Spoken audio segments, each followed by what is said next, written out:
Chapter 6 Chemistry of Enzyme Catalyst substance that alters the rate of a chemical reaction but itself remains unchanged chemically at the end of the reaction.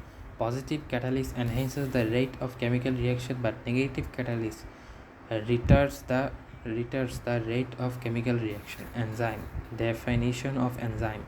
Enzymes are biocatalysts produced by living cells to catalyze biochemical reactions. Enzymes are always positive catalysts, so enzymes accelerate the rate of chemical reaction but itself remain chemically unchanged at the end of reaction. Enzyme properties. Protein in nature, exception ribosome, which is RNA. Colloidal and water soluble, non dialyzable, can be separated by dialysis. Heat labile. Heat causes denaturation of enzyme with loss of function. Acts as catalyst and have definite isoelectric pH. Difference between enzyme and hormone. Enzyme hormone. Absolutely protein in nature. Act at the site of production. Do not go to the site of action via blood. Shows catalytic activity. Hormone may be other than protein, for example steroid.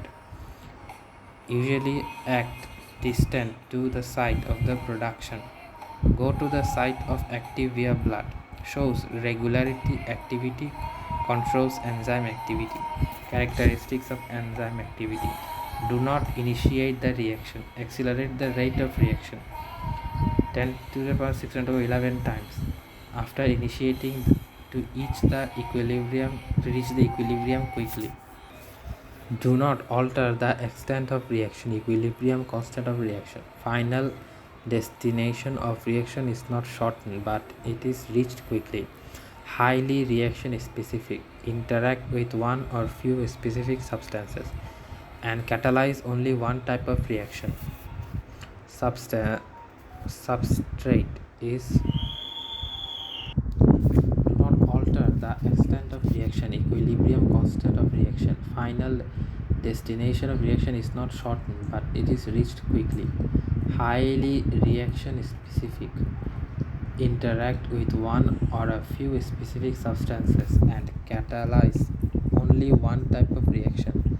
Substrate is the substance on which enzymes act to convert them into product.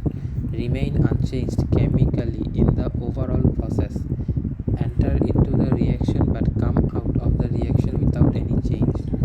Effective in extremely small quantity and functionally independent of parent cell.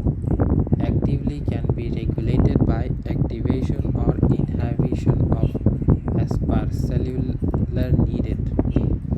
Enzyme specificity. Definition of enzyme specificity. Enzyme activity is specific for a specific substances and a specific type of reaction. Types of enzyme specificity. Substance specificity.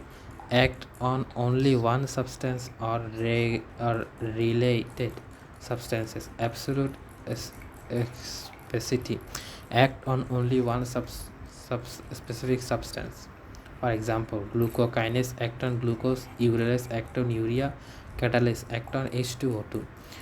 Relative specificity. Act on structurally related substances. For example, trypsin act on different proteins. Hexokinase act on all hexoses. Reaction specificity. One substance may undergo different types of reaction, but one enzyme catalyzes only one type of reaction. For example, pyruvate can undergo several reactions to produce different products, but each reaction is catalyzed by a separate enzyme only for that reaction. Importance of enzyme specificity. It makes possible for a lot of enzymes to coexist in a cell without interfering in others' action.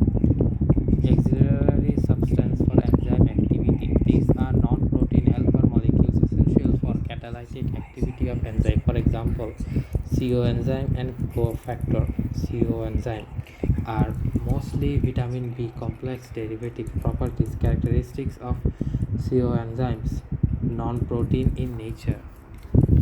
Coenzymes are non-protein in nature, relatively heat stable, low molecular weight and organic substances, mostly vitamin B complex derivatives. Dialysable, can be separated from enzymes by dialysis. Usually coenzymes remain tightly bonded to enzymes, so coenzymes are often called prosthetic group. Subgroups are also called prosthetic group. Enzymes that bind with coenzyme is called apoenzyme, and the total complex composed of apoenzymes and coenzymes is known as holoenzyme. And the complex composed of apoenzyme and coenzyme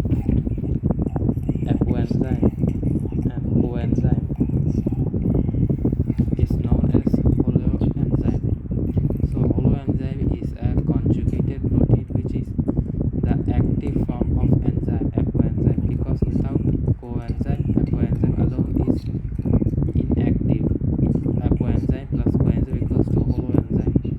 Coenzyme derived from vitamin B complex. For example, coenzyme as constant vitamin and constitute vitamin NAD, NADP, niacin, FAD, FEN, riboflavin, CoA acid, prosthetic acid, pyridoxal phosphate, pyridoxine B6, thiamine, prophosphate thiamine B, tetrahydrofolate folic acid, methylcobalamin, and deoxydeoxycobalamin, cobalamin B12. Non-vitamin coenzymes, for example, coenzymes Q, lipid acid, biopterin, S, adenosyl methionine, SAN. Cofactors, these are usually trace elements. Cofactors are usually inorganic metallic ions that help in enzyme activity. Most of the cofactors remain loosely bound to enzyme when the enzymes are metal activated enzymes. Less frequently, cofactors found and remain tightly bound to enzymes when the coenzymes are called metalloenzymes, and cofactors are called prosthetic groups. For example, carbopeptides and zinc. Enzyme and cofactors: carbonic anhydrase, alkyne phosphate, DNA and polymerase, RNA polymerase. Cofactor: zinc, hexokinase, androgenase, keratin, glucose 6-phosphate, phosphokinase, CPK. Pyruvate kinase, manganese. Cytochrome oxidase and catalase, copper. Catalase peroxidase, iron. Xanthine oxide, molybdenum. Lipid phosphate, calcium. Amyl chloride. Special site and enzyme and molecule. Active site: it is the small area of enzyme which binds substance for catalysis. Active site create three-dimensional cleft like conformation of complementary to the substrate, comforting for ease substrate binding. To allosteric site, these are the specific areas of the surface of the enzyme or other active site. Different allosteric efforts, allosteric modifiers bind with the enzyme through allosteric sites to modify and regulate enzyme activity. Unit of enzyme activity: expression of enzyme activity. 1 IU, international unit, is the enzyme is the amount of enzyme required to control 1 micromolecule substance of 1 micromolecule product per minute under optimum condition, and it is expressed as 1 IU or 1 micromolecule per minute. 1 kettle of enzyme, ket, is the amount of enzyme required to convert 1 molecule substance to 1 molecule product per second under optimum conditions. So 1 ket equal to 1 mole per second. IUBMB, classification of enzyme. It is a uniform and unambiguous enzyme. nomenclature system adopted by International Union of Biochemistry and Molecular Biology IUBMB. It has been done according to the type of mechanism of chemical reaction catalyzed by the enzyme. This classification has been used since 1964. IUBMB classification enzyme into 6 main classes. Under every class, number of different substances, and under every substance, number of different subclasses proposed. Finally, under every subclasses are relevant enzymes and numbered serially.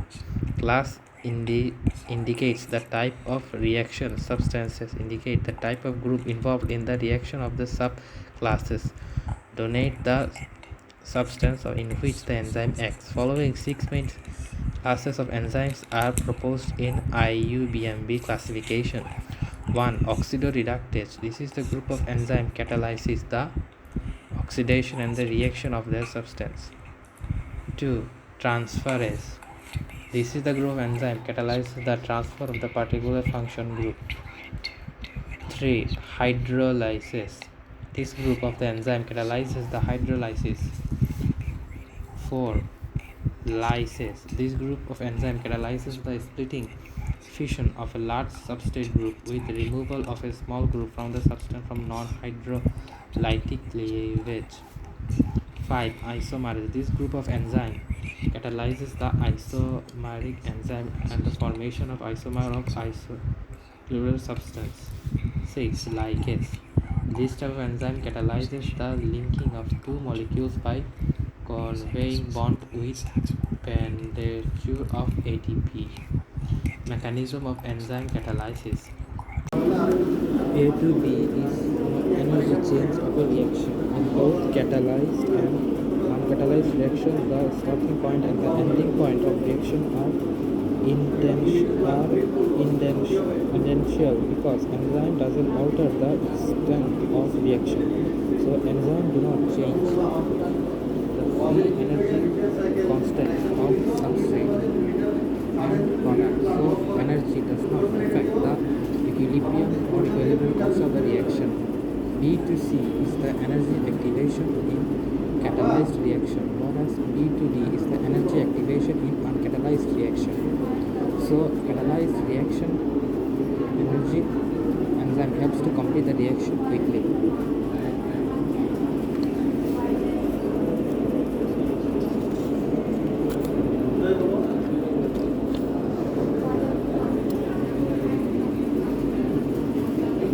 Substrate concentration. Defining enzyme concentration and velocity of enzyme activates increases the increasing substance concentration until a maximum velocity Vmax is reached, and then there is no further rise of velocity in spite of further increase in substance concentration. Initially, with the rise of substance concentration, enzyme activity increases because of more and more substrate binding with enzyme activity site. This rising trend continues till the saturation point is reached. When all the active sites of the enzyme get occupied by substrate beyond the stimulation point, no more rise of enzyme activity is seen because no more substrate can be bind with enzyme. The substrate concentration at enzyme shows maximum activity is called the maximum velocity Vmax, which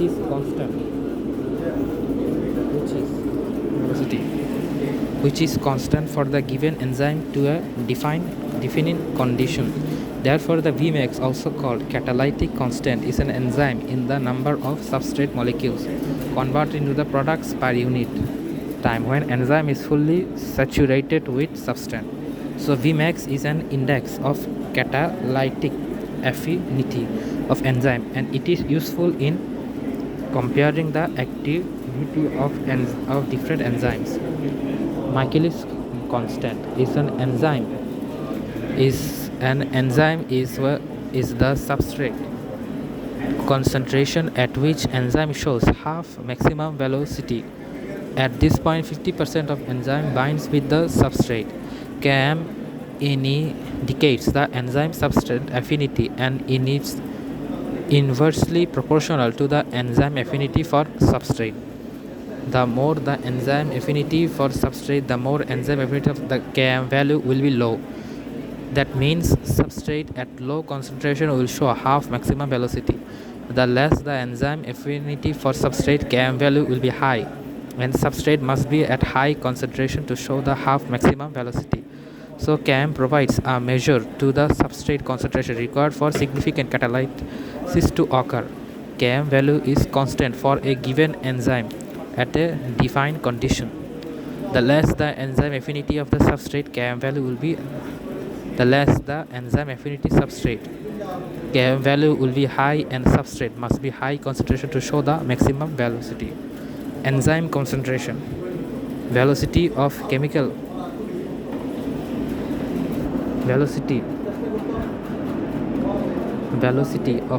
reaction is directly proportional to the enzyme concentration, provided the high substrate concentration in excess of enzyme can be maintained. This is because the number of the valuable substrate binding is increased in the enzyme concentration increases. Inhibition of enzyme activity. Inhibition of enzyme and reduction of the velocity of enzyme catalyzed reaction is called enzyme inhibition, and the substance doing this is called enzyme inhibitor. Types of enzyme inhibition.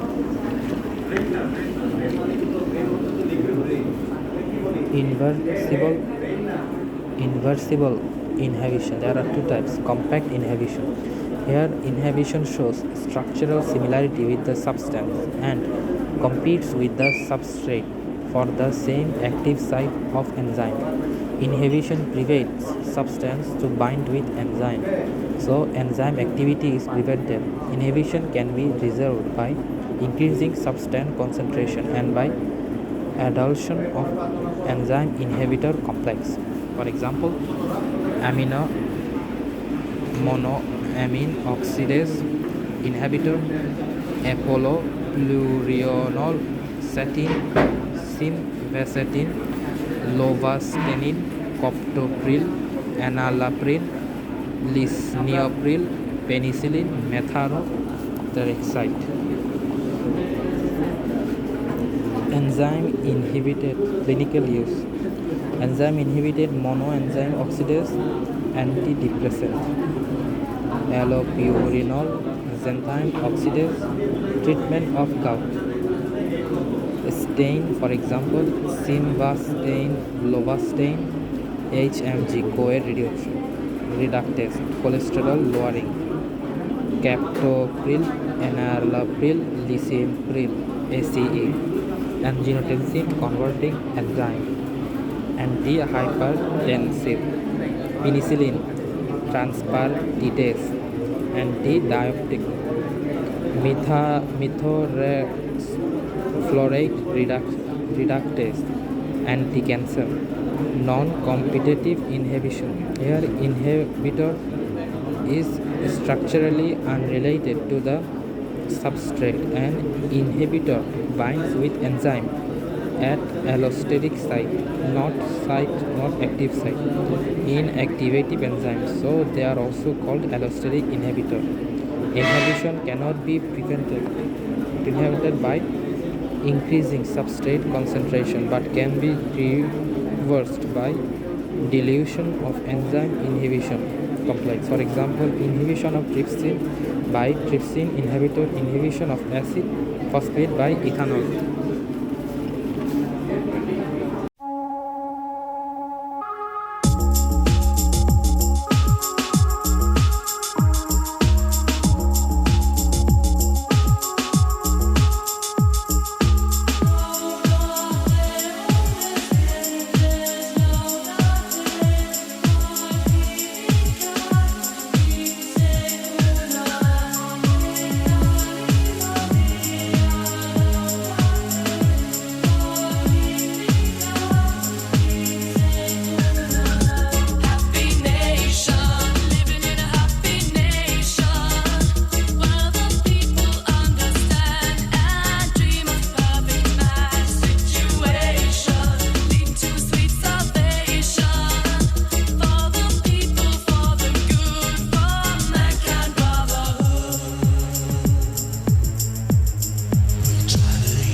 Acts. Now Peter and John went up together to the temple at the hour of prayer, the ninth hour. Pedro y Juan subían juntos.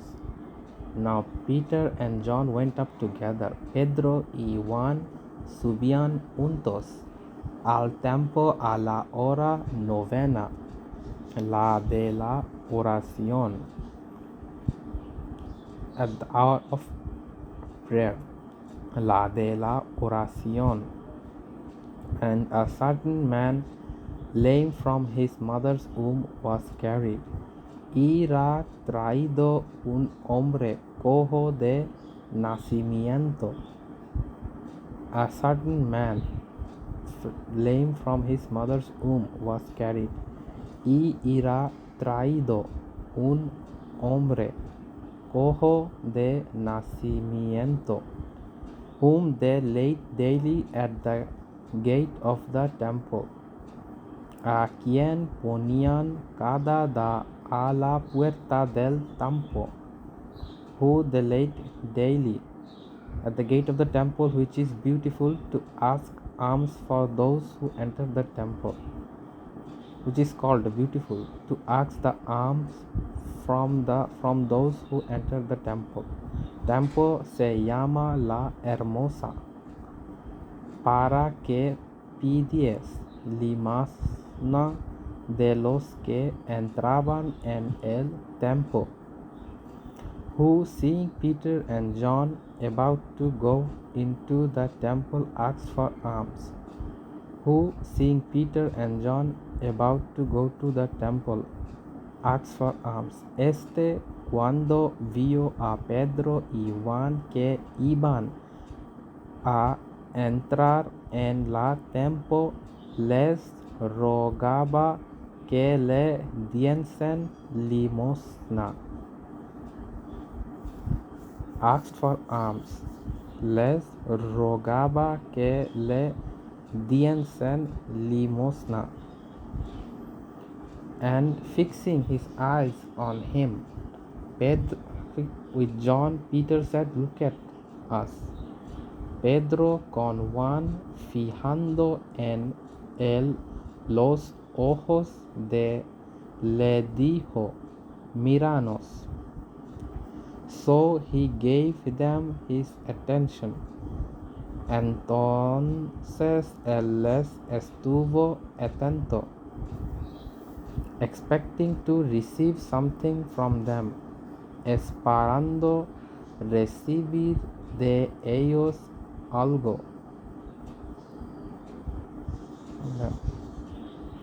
Then Peter said, "Silver and gold I do not have, but what I do have I give you." Mas Pedro dijo, "No tengo plata ni oro, silver and gold, plata ni oro,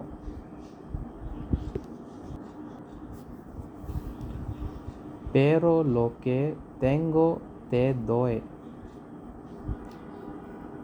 The name of Jesus Christ of Nazareth, rise up and walk." En el nombre de Jesucristo de Nazaret, levántate y anda. And he took him by the right hand and lifted him up. Y tomándole por la mano derecha, le levantó. And immediately his feet and ankle bones received strength. Y la momento se le afirmaron los pies y tobillos. So he, leaping up, stood and walked and entered the temple with them. Y saltando se puso en pie y anduvo, y entró con ellos en la templo, andando, walking, leaping, and praising God. andando y saltando y alabando a Dios, andando, altando, alabando. And all the people saw him walking and praising God. Y todo el pueblo le vio andar y alaba a Dios. Then they knew what it was then they knew that was he who sat begging alms at the beautiful gate of the temple. Y le reconocieron que era el que se sentaba a pedir limosna a la puerta del templo.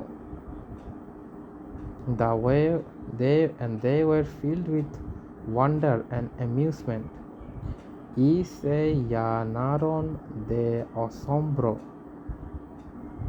what had happened to him, y espanto por la que él había sucedido.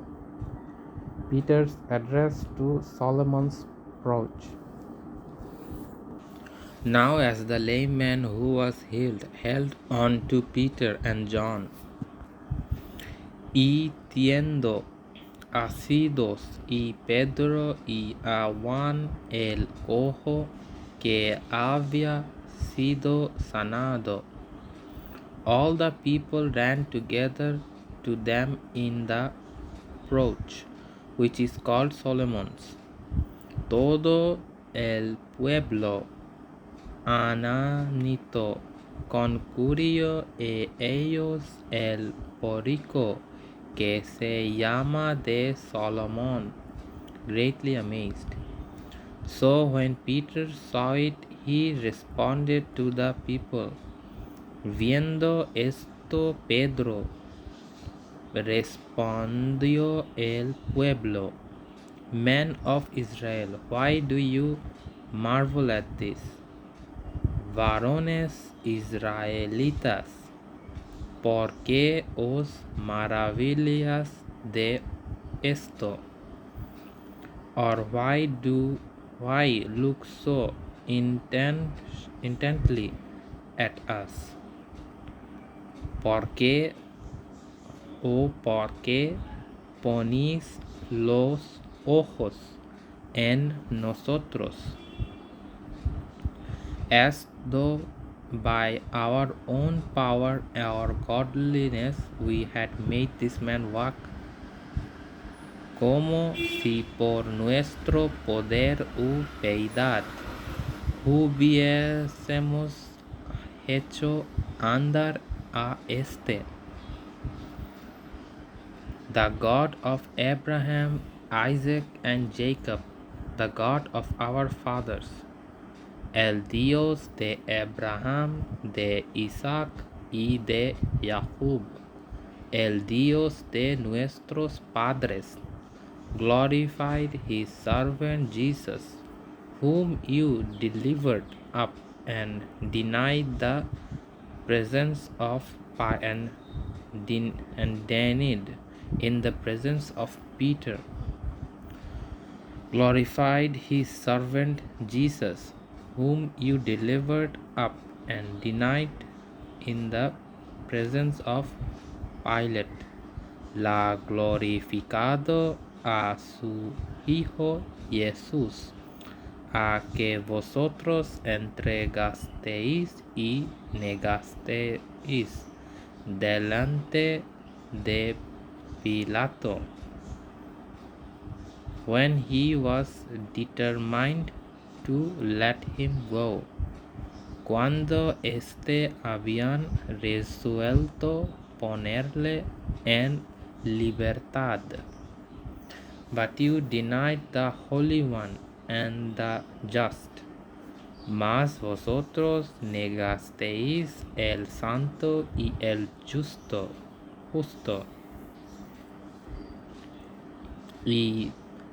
and asked for a murderer to be granted to you, y pedisteis que se os diese un homicida. and killed the Prince of Life. Y matasteis al nutor de la autor de la vida, whom God raised from the dead, a quien Dios ha resucitado de los muertos, of which we are witness, de lo cual nosotros somos testigos. And his name, through faith in his name, has made this man strong. Y por la fe en su nombre a este que vosotros veis y conocéis, whom you see and know, le ha confirmado su nombre. Yes, the faith which comes through him has given him his perfect soundness in the presence of you all. Y la que por él ha dado a este esta completa sanidad en presencia de todos vosotros. Let now, brethren, mas ahora, hermanos, I know that you did it in ignorance. Sé que por ignorancia lo habéis hecho, as did also your rules, como también vuestros gobernantes.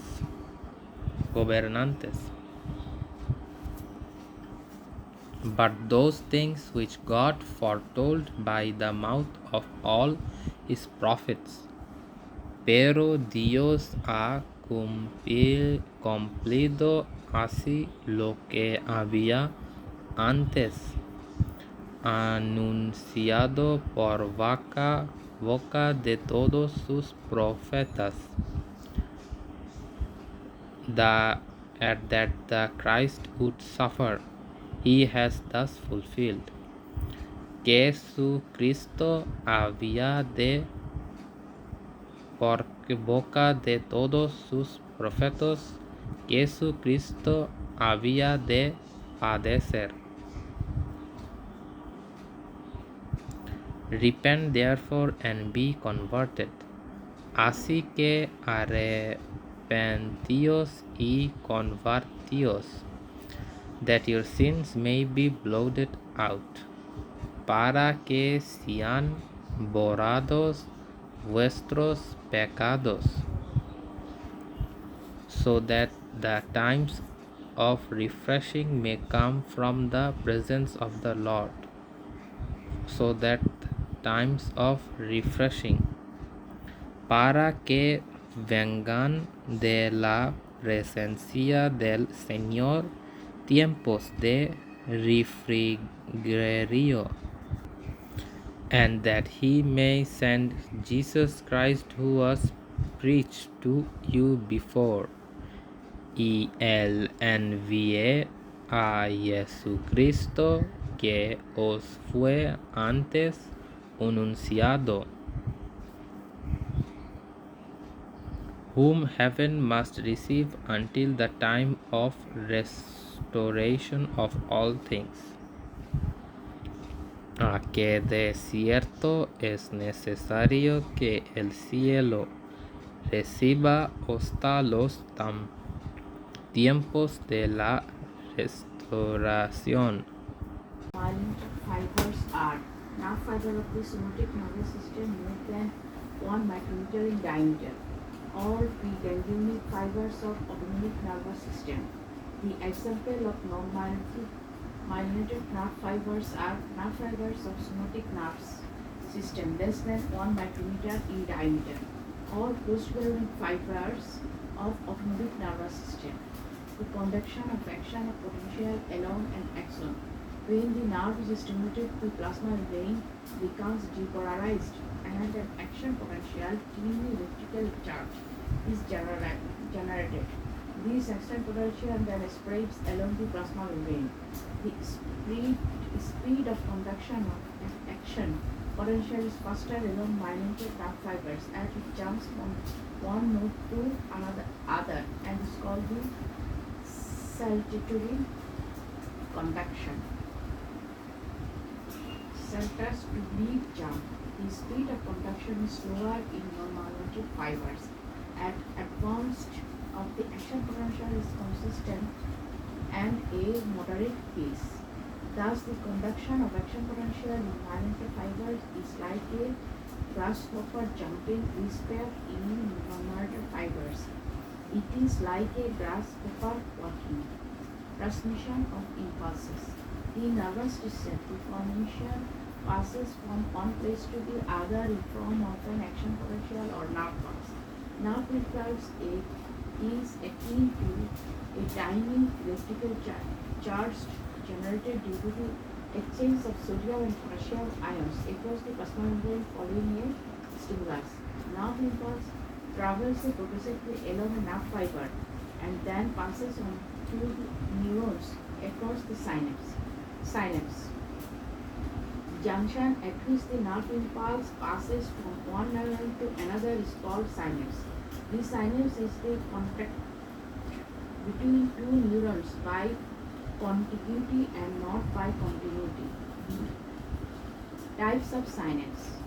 Anatomically, depending upon the parts of two neurons coming in contact and the direction of transmission of a nerve impulse, the synapses are classified into following types: exodendritic, axosomatic, dendrosomatic, dendrodendritic, exoaxonic.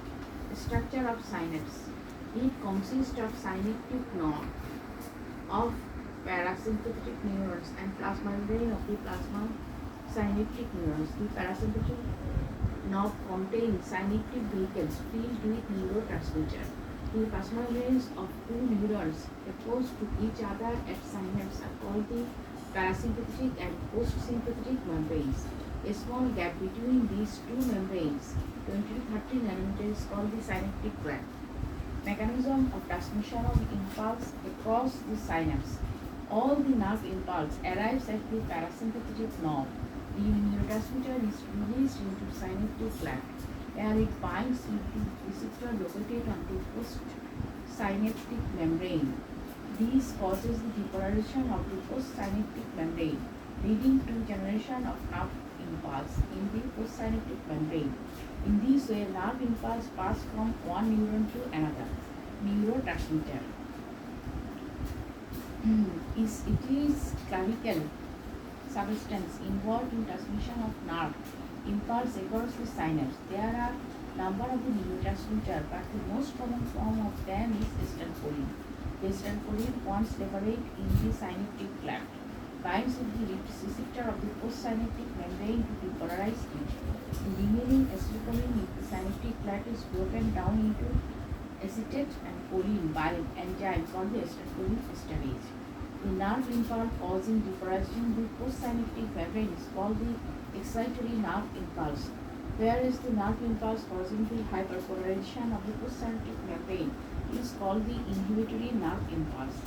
Clinical correlation. The synaptic transmission may be affected by the various drugs. Caffeine is a stimulant that increases the rate of transmission across the synapse. That is why office workers are very fond to taking tea and coffee. Transmission of monopolistic structure of the synapse. Exodendritic, এছবিগুলো কিন্তু লাগবে। mechanism of transmission of the nerve impulse at synapse. Excitatory and inhibitory synapse is a motor neuron.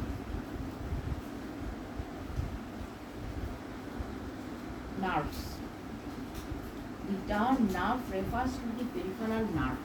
The peripheral nerve consists of bundles of nerve fibers. The structure of a nerve or peripheral nerve. Each nerve consists of bundles of physically of nerve fibers and connective tissue. Each nerve fiber is enclosed in a delicate connective tissue sheath called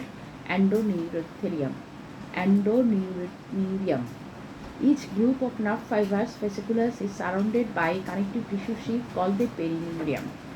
The entire nerve is surrounded by a dense connective tissue sheath called the epineurium, which contains blood vessels.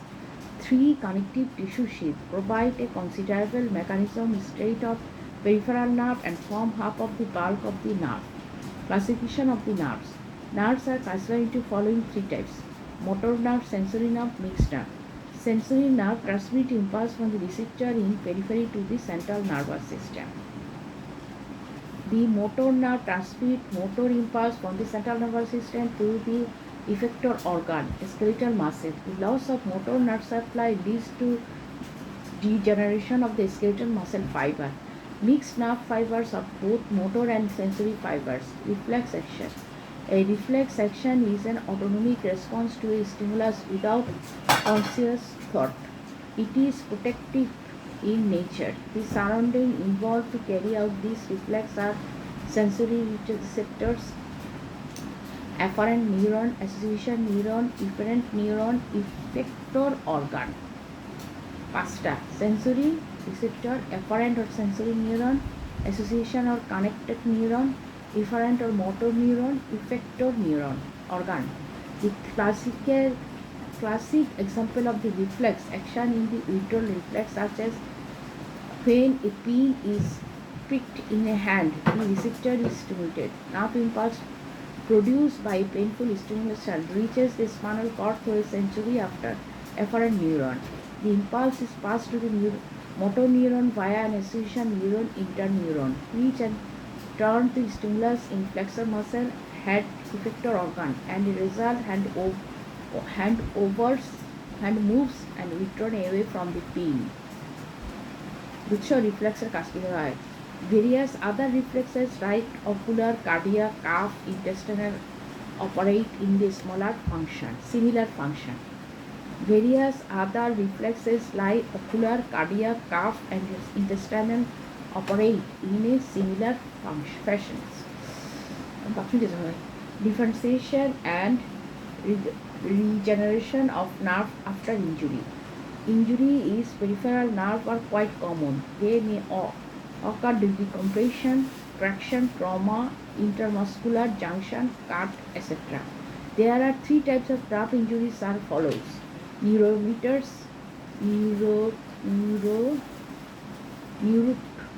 neuronesis, axonesis, neuroparaxia, neuronesis, interaction of axon and its myelin sheath, axonesis, interaction of the axon with preservation of the myelin sheath, neuropyrexia, both axon and myelin sheath are preserved.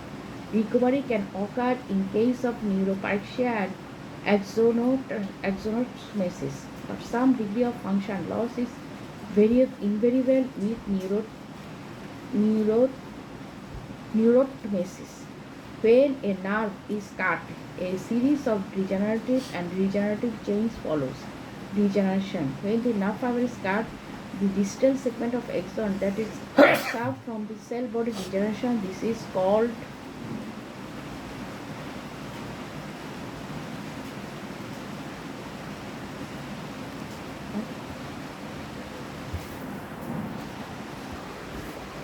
Valerian degeneration. The process is named after Valerian, who first described in 1850 the histological effect of nerve degeneration. There is complete fragmentation of nerve fiber, including its myelin sheath. However, myelin-producing sheath cells, squam cells, survive. In addition to degeneration of distal segment of axon, degenerative changes are seen in all cell body. Cell body swells and nucleus becomes eccentric. Cell body swells and nucleus becomes eccentric. Niscel bodies degenerate and form granules which are dispersed throughout within the cell body. This process is called chromatolysis. Figure 12.12 Reflex arc withdrawal reflex. The components of reflex are labeled in order in which action potential passes through them. The five components are sensory receptory afferent neuron, association neuron, afferent neuron, and an effector organ. The changes that occur in cell body following an injury to its axon is called retrograde degeneration. Regeneration. Microphages the macrophages migrate to the site of lesion and phagocytosis the debris. Okay. Abducted supplies the extraocular muscle. Facial supplies muscle of the facial expression. And lacrimal and submandibular or sublingual salivary glands. Vestibular concerned with the sense of hearing and balance.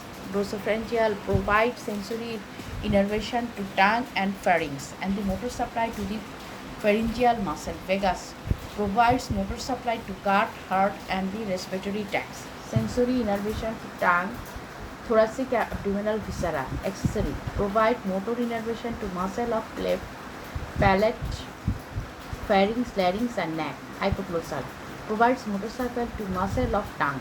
A pair of small nerve called the nervi terminalis is recently discovered.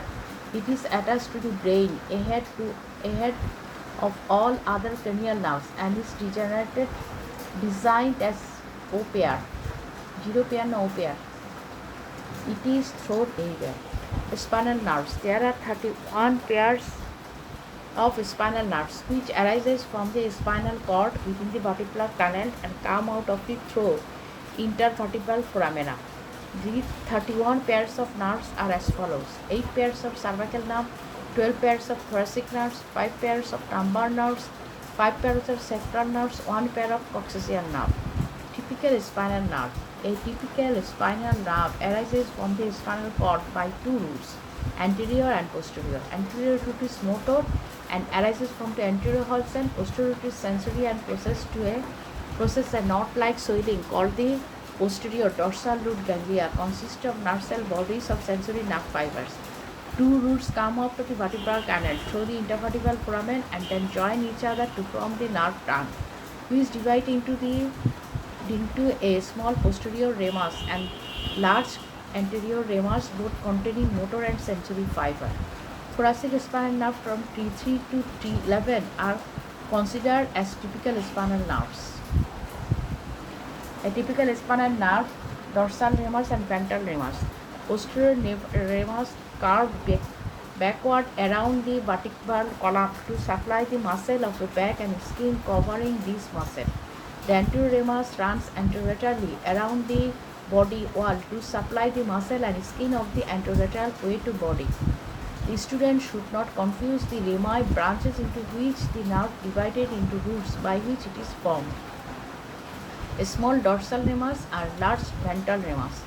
The small dorsal ramus divides into lateral and medial branches which supply the muscle, and one of them sends a branch called the posterior cutaneous branch which divides into lateral and medial branches.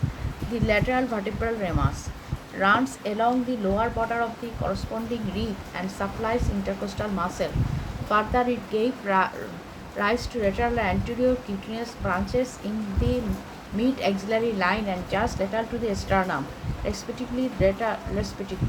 Lateral cutaneous branches further divided into posterior and anterior branches, whereas the anterior cutaneous branch divided into lateral and medial branches. Distribution of sympathetic fiber through the spinal nerves. Soon after its formation, the ventral rami receives a cylinder bundle of myelinated fibers. The gray ramus communicates from the corresponding sympathetic ganglia of the synaptic trunk. The nerve fibers of each gray ramus arises from the cells in the sympathetic ganglia. These are postganglionic synaptic fibers. The fibers which enter the ventral ramus are distributed through all its branches. They also enter every branch of each dorsal ramus by coursing back in the corresponding ventral ramus to enter the dorsal ramus.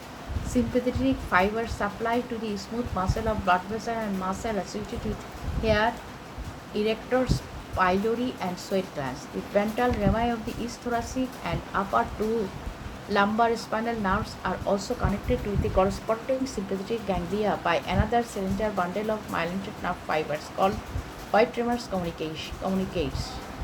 The fibers of the bundle are preganglionic sympathetic fibers, which arises from lateral gray horn of spinal cord and relay in the sympathetic ganglion.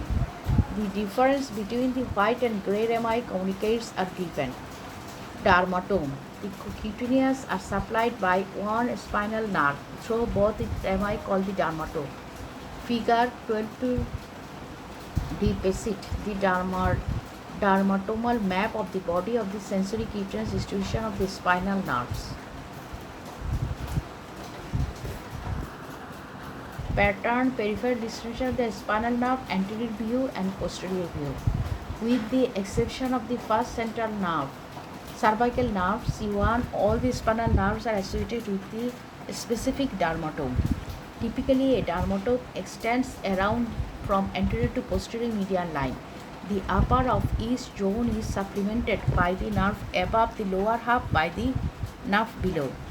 No area of skin is supplied by the single spinal nerve because adjacent dermatomes overlap. Difference between the white and gray matter, gray rami communicates. The type of fibers, myelinated, non-myelinated. Source of origin is lateral horn cell of spinal cord, cells of sympathetic ganglion. Destination, relay in the sympathetic ganglia, preganglionic fibers, distribution to blood vessels, hair, sweat gland through the branches and posterior rami of the spinal cord. Clinical correlation.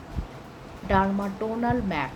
The knowledge of the dermatonal map is important to clinical consideration of nerve damage because loss of sensation in a dermatonal pattern provide a valuable information about the location of nerve damage.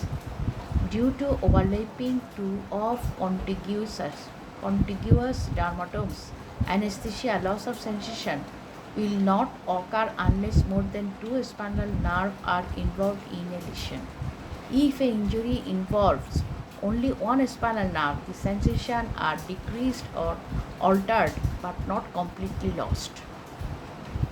In the turn, the arrangement of the dermatomes is simple as each dermatome extends around the body wall from the posterior median line to the anterior median line in the limbs. The arrangement of dermatomes is completed. Firstly, because the spinal nerves supply the limbs from plexus before innervating the skin, and secondarily because the limbs rotate during the embryonic limb plexus formation by the spinal nerve. In general, except for thoracic nerve T3, T12, the anterior primary rami of all spinal nerves join and then split again to form a network of nerve called the nerve plexus. There are three major nerve plexus: cervical plexus, brachial plexus, lumbosacral plexus. Cervical plexus. It is formed by the anterior primary rami of cervical 1, 2, 3 and cervical 4 spinal nerves and innervates the head and neck. Brachial plexus. It is formed by the anterior primary rami of cervical 6, cervical 7, cervical 8 and thoracic 1 and innervates the upper limb. Lumbosacral plexus. It is formed by the lumbar 1, lumbar 2, lumbar 3, lumbar 4 and sacral 1, sacral 2, sacral 3 and innervates the lower limb. Autonomic nervous system. The autonomic nervous system controls involuntary activities of the body such as the activities of smooth muscle, cardiac muscle and glands. Like somatic nervous system, the autonomic nervous system also consists of two components, afferent and efferent. Afferent component is identical to that of somatic nervous system, but the efferent component differs from the somatic nervous system. The basic difference between the afferent component of somatic nervous system and efferent component of autonomic nervous system is that the somatic efferent fibers directly pass from central nervous system to the somatic efferent organ.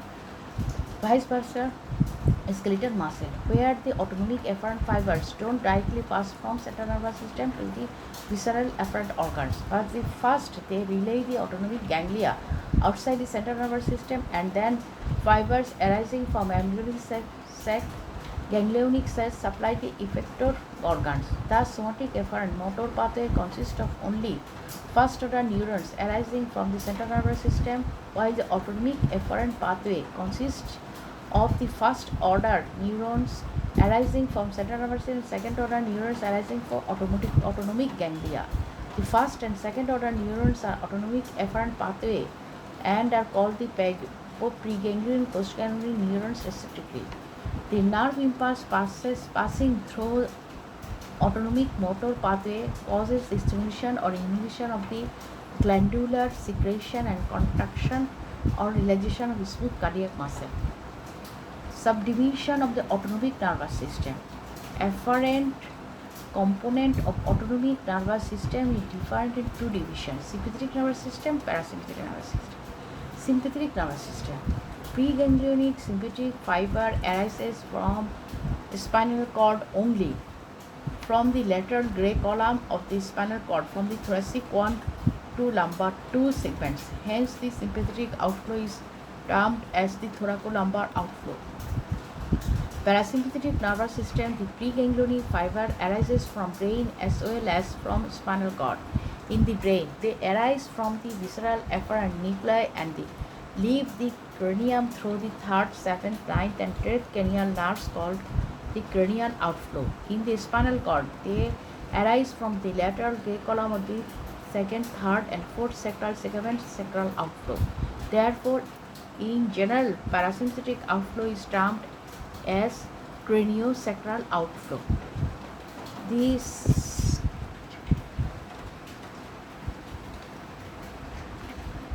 showing the afferent component of the autonomic nervous system. The parasympathetic outflow is shown in blue and sympathetic outflow is shown in red.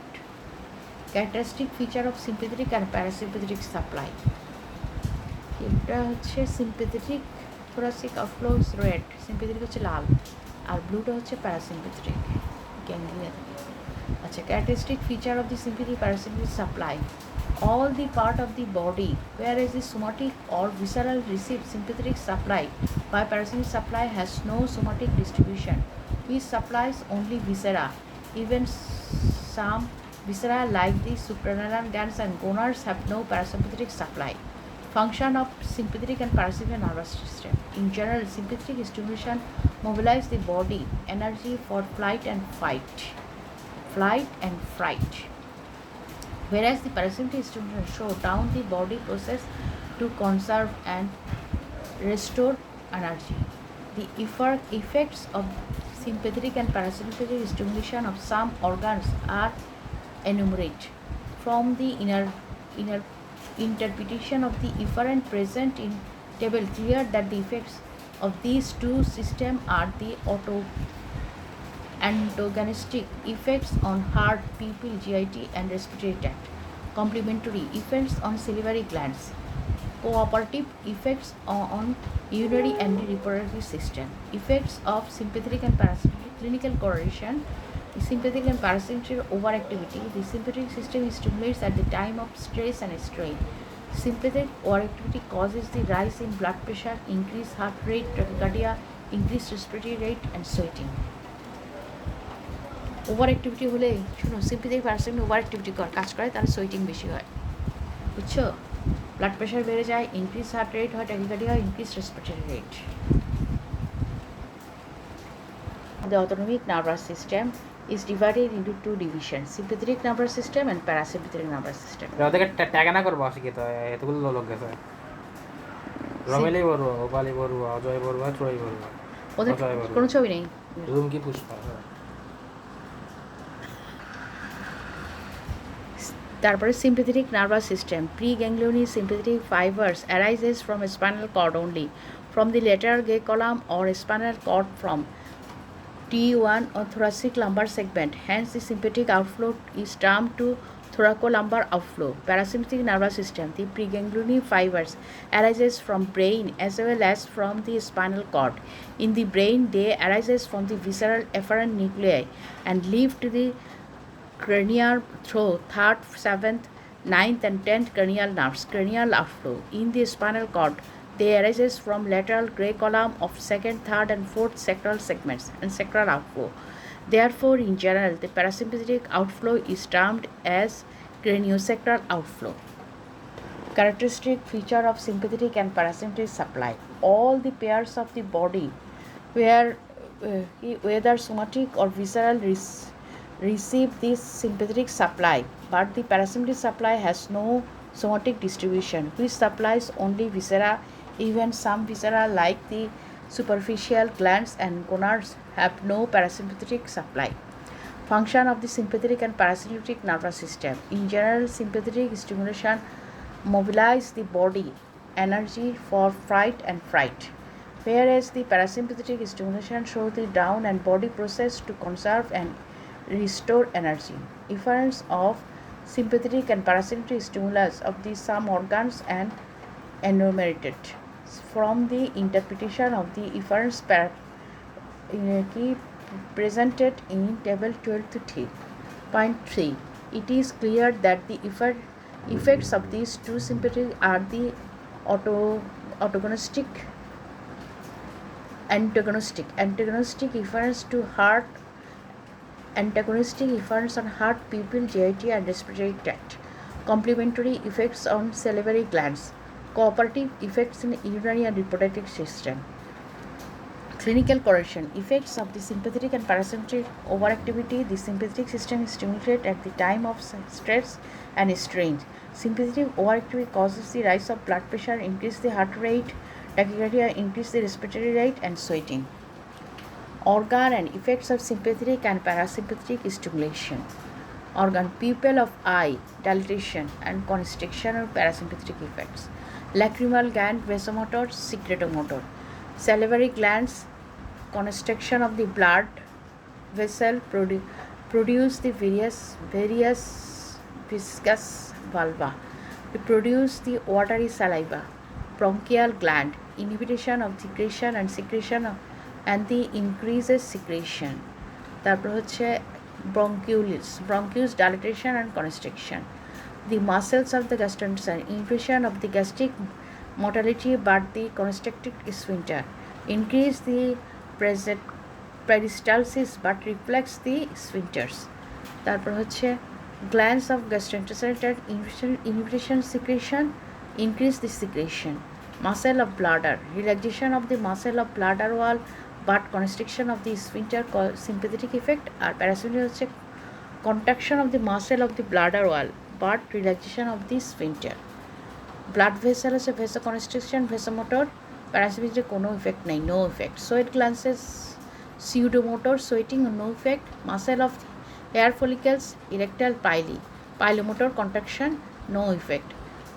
Penis causes the ejaculation and parasympathetic causes the erection. Heart increase the heart rate and parasympathetic decrease the heart rate. Sympathetic inhibition cause the vasoconstriction of blood vessel all over the body except those in skeletal muscle. তারপর আমরা sweating পড়ছি, এরপর হচ্ছে dilatation of the people, dryness of the mouth, losses of the appetite, constipation. The parasympathetic overactivity causes the constriction of the pupil, decrease in heart rate, bradycardia, increase in motility of gut to help the evacuation. The sympathetic system and sympathetic stimulates at the time of stress and strain. These days, most people suffer from high blood pressure and constipation because they live in an era of the stress of strain. Fibers, neurotransmitter of the autonomic nervous system. Autonomic nerve fibers release two types of muscles which release the acetylcholine. Neurotransmitter released by sympathetic cord and parasympathetic nerve fibers. তারপর হচ্ছে innervation. Segmental innervation of decreased viscera arises of skin where the pain is referred. Appendix, skin around the umbilicus T10. Gallbladder causing irritation of the right dome of diaphragm. Skin over the tip of the right shoulder. Cervical 3, cervical 4, cervical 5, phrenic or supraclavicular nerves. The spleen causing the irritation of the left dome of diaphragm. Skin over the tip of left shoulder. Cervical 3, cervical 4, cervical 5, phrenic and the supraclavicular nerves. Heart, skin over pericardium, medial side of the arm and forearm. T1, thoracic 1, thoracic 2, thoracic 3, thoracic 4. Ureter, skin in loin, groin, scrotum, labia majora. Thoracic 11, thoracic 12, lumbar 1, lumbar 2. And B. Fiber, the fiber which release the acetylcholine and act as the cholinergic fibers, and the fibers which release the norepinephrine or noradrenaline are termed as the adrenergic fiber. Clinical feature: drug atropine derived from redly nightshade plant Atropa belladonna inhibits the parasympathetic stimulation of the constricted pupillary muscle of the iris, leading to dilatation of the pupil of the eye. Therefore, extracts of this plant were used by women during the middle age of the dilated their pupils in the order to enhance their beauty. Belladonna, beautiful woman. Nowadays, in clinical practice, atropine is used to dilate the pupil during the eye examination. Afferent component of the autonomic nervous system. As described earlier, afferent fibers of autonomic nervous system are integral to the afferent fibers to the somatic nervous system. The cell bodies of the afferent fibers, first order sensory neurons, as afferent nervous system are located in the dorsal root ganglia of the spinal nerves and sensory ganglia of the cranial nerves. The impulse carried varied by afferent fibers and afferent nervous system are associated with visceral reflex, usually at unconscious level. Sensation of hunger, thirst, nausea, sex desire, distension of bladder and blow, and visceral pain. Visceral pain is commonly encountered in day-to-day clinical practice. The sensation of visceral pain are conveyed by sympathetic afferent fibers. Visceral pain is caused by either of the following: stretching of the solid viscera, distension of the hollow viscera, spasm of the smooth muscle of the viscera, or ischemia of viscera. Three types of pain may be encountered. True visceral pain, it is dull and poorly localized over the viscera. Sharp pain, it occurs due to the inflammation and felt on the body surface close to the viscera. Referred pain, it is located acute pain felt on the body surface away from the affected viscera. The referred pain is of the great clinical significance. Referred pain, the pain arising from the decreased viscera is referred to an area of skin which is supplied by the same segments of spinal cord, which supply the decreased viscera. The segmental innervation of the decreased viscera and areas of the skin where the pain is referred are listed in table 12.3. The important site of referred pain are shown in figure 12 to 25. Important site of referred pain: tip of right shoulder.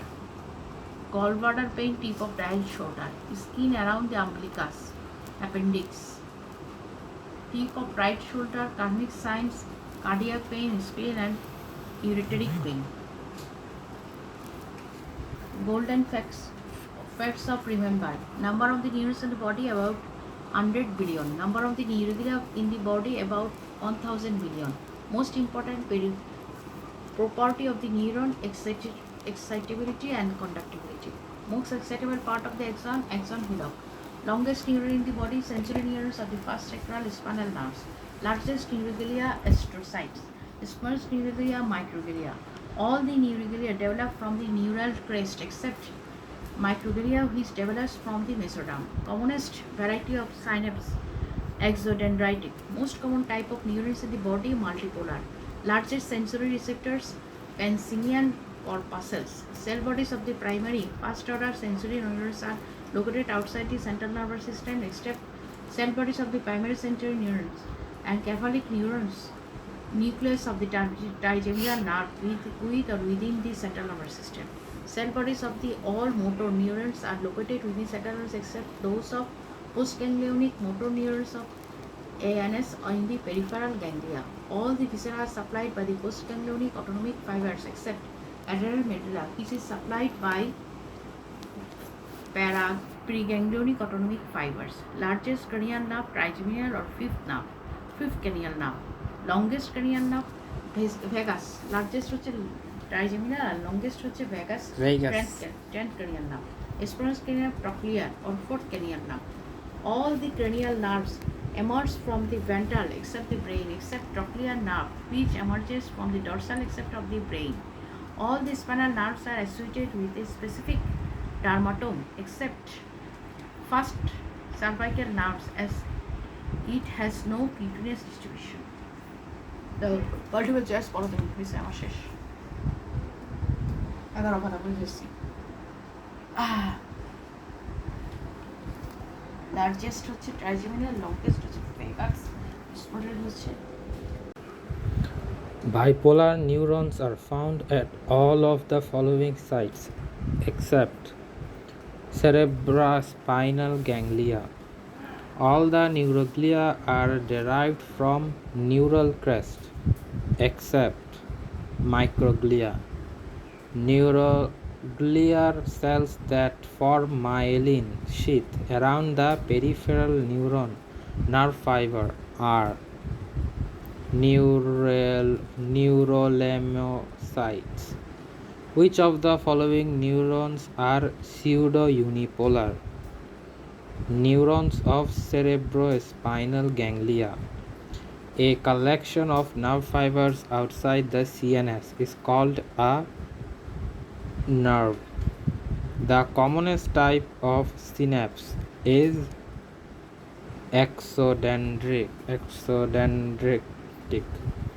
The commonest neurotransmitter is acetylcholine. Select the incorrect statement. All preganglionic parasympathetic fibers secrete norepinephrine. Nisl granules are absent in all except cell body, pericardium. Glial cell which acts as phagocyte is microglia. The outer covering of peripheral nerve is called epineurium. Endocrine system, chapter 13, learning objectives. Describe the structure and the functions of pituitary gland. Discuss the position of thyroid gland and its related structures. Describe the microscopic structures of thyroid gland and outline the action of the thyroid hormones. Elucidate the position and gross structure of parathyroid gland and outline the function of parathyroid hormone. Demonstrate location and structure of suprarenal glands and discuss the action of hormones secreted by adrenal cortex. State the position of pineal gland and outline its functions. List the hormones secreted by the endocrine pancreas and describe the action of insulin and glucagon. Correctly solve the review questions given at the end of the chapter. Introduction. The endocrine system is one of the two major control systems of the body, the other being the nervous system, and plays an important role in maintaining the homeostasis of the body. The disorders of the endocrine system led to important clinical and conditions such as diabetes mellitus, diabetes insipidus, Cushing syndrome, and varieties of reproductive malfunctions. Components of endocrine system. The endocrine system consists of endocrine glands which exist as a separate distinction organ. For example, pituitary, thyroid, and parathyroid glands. scattered mass of endocrine cells within the exocrine glands. For example, aisles of Langerhans within pancreas, interstitial cell of testis, corpus luteum of ovary, etc. Diffuse neuroendocrine cells, for example, neuroendocrine cells. 2. A scattered mass of endocrine cells within the exocrine glands, for example, islets of Langerhans within pancreas, interstitial cell of the testis, corpus luteum of ovary, etc. Diffuse neuroendocrine cells, for example, neurocrine cells distributing in the linear epithelium of duodenum, etc. Endocrine glands. The endocrine glands are ductless glands and pores their secretion directly into the bloodstream. The cells of endocrine glands abut directly against the vascular channels.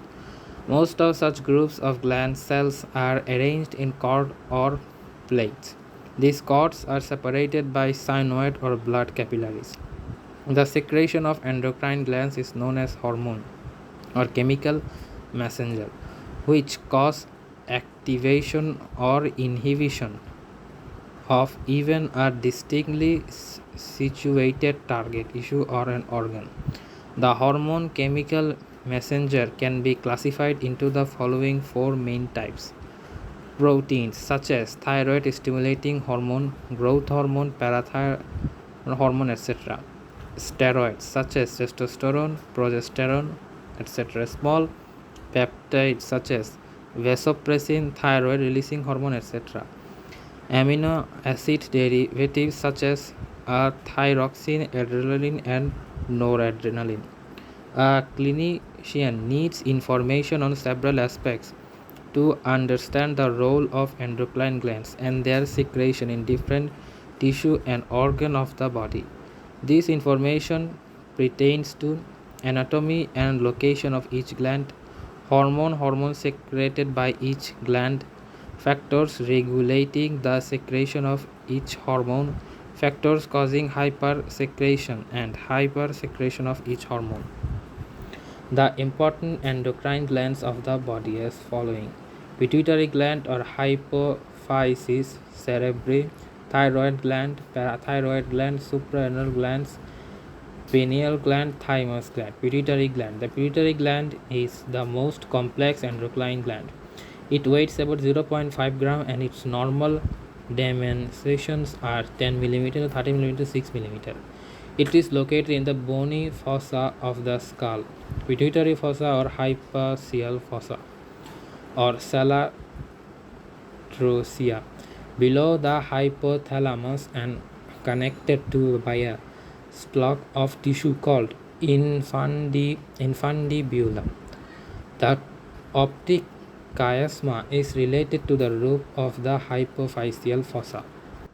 Parts of pituitary gland. The pituitary gland consists of two distinct parts: adenohypophysis, anterior pituitary, neurohypophysis, posterior pituitary.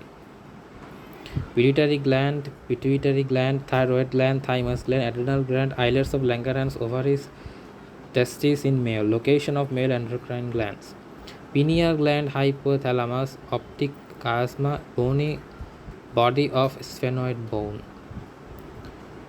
Pituitary gland A. Location of the gland. B. Subdivision of the gland. Adenohypophysis. Anterior pituitary. It is divisible into three zones: paras anterior, paras intermedia, paras tuberalis. Paras anterior. It forms the major part of adenohypophysis and consists of anastomosing cord of cells that are surrounded by sinusoids. The arrangement most suited for direct discharge of hormones into the bloodstream. The cells forming the cords are of the following two types: chromophores, chromophils. Development of adenohypophysis and neurohypophysis. Chromophobes are smaller in size and have little affinity for histological stains. hence the name chromophobe. These cells have little cytoplasm which usually does not have any granules. The chromophores are considered as exhausted cells in interactive phase of chromophils. Chromophils are stainable and larger than chromophores and process secretory granules. The chromophils are of two types, acidophils and basophils. Acidophils, according to the function, the acidophils are classified into the following three types. Somatotrophs, they regulate body growth by secretion of GH growth hormone. Corticotrophs, they act supranatal glands by stretching ACTH. And adrenocorticotrophic hormone. Mammotrophs, they act on mammary glands by secreting prolactin hormone. Basophils, according to their function, the basophils are classified into two types. Thyrotrophs, they act on thyroid gland by secreting TSH, thyroid stimulating hormone. Gynelotrophs, they act as gonads by secreting FSH, follicle stimulating hormone LH, luteinizing hormone in females ICSH, interstitial cell stimulation hormone in males. Paras in intermedia. It is a narrow zone consisting of small cells. The part intermedia is separated from pars interior by the intragradual cleft. The cell of pars intermedia secrete melanocytes stimulating hormone MSH. Note 12. In amphibians, FSH controls the disposal of melanin granules in melanocytes and are responsible for altering the color of their skin. Pars tuberalis is an onward tubular extension of the pars interior surrounding a part of the infundibulum. The cells within it are basophils and contain some granules. The functions of pars inventibularis is uncertain. Clinical correlation. Effects of hypersecretion of anterior pituitary. The hypersecretion of growth hormone GH and anterior pituitary leads to gigantism and acromegaly. The most common cause of hypersecretion of GH is pituitary tumor. The excessive secretion of GH leads to excessive growth of bones, enlargement of internal organs, growth of excess connective tissue. Gigantism occurs when there is excess secretion of GH while epiphyseal cartilages of long bones are still growing. As a result, there is exaggeration of and prolonged growth in the long bones, resulting in gigantism. The affected individuals are abnormally tall, some may be 3 feet tall or so. Acromegaly occurs when there is excessive secretion of GH after the ossification is complete.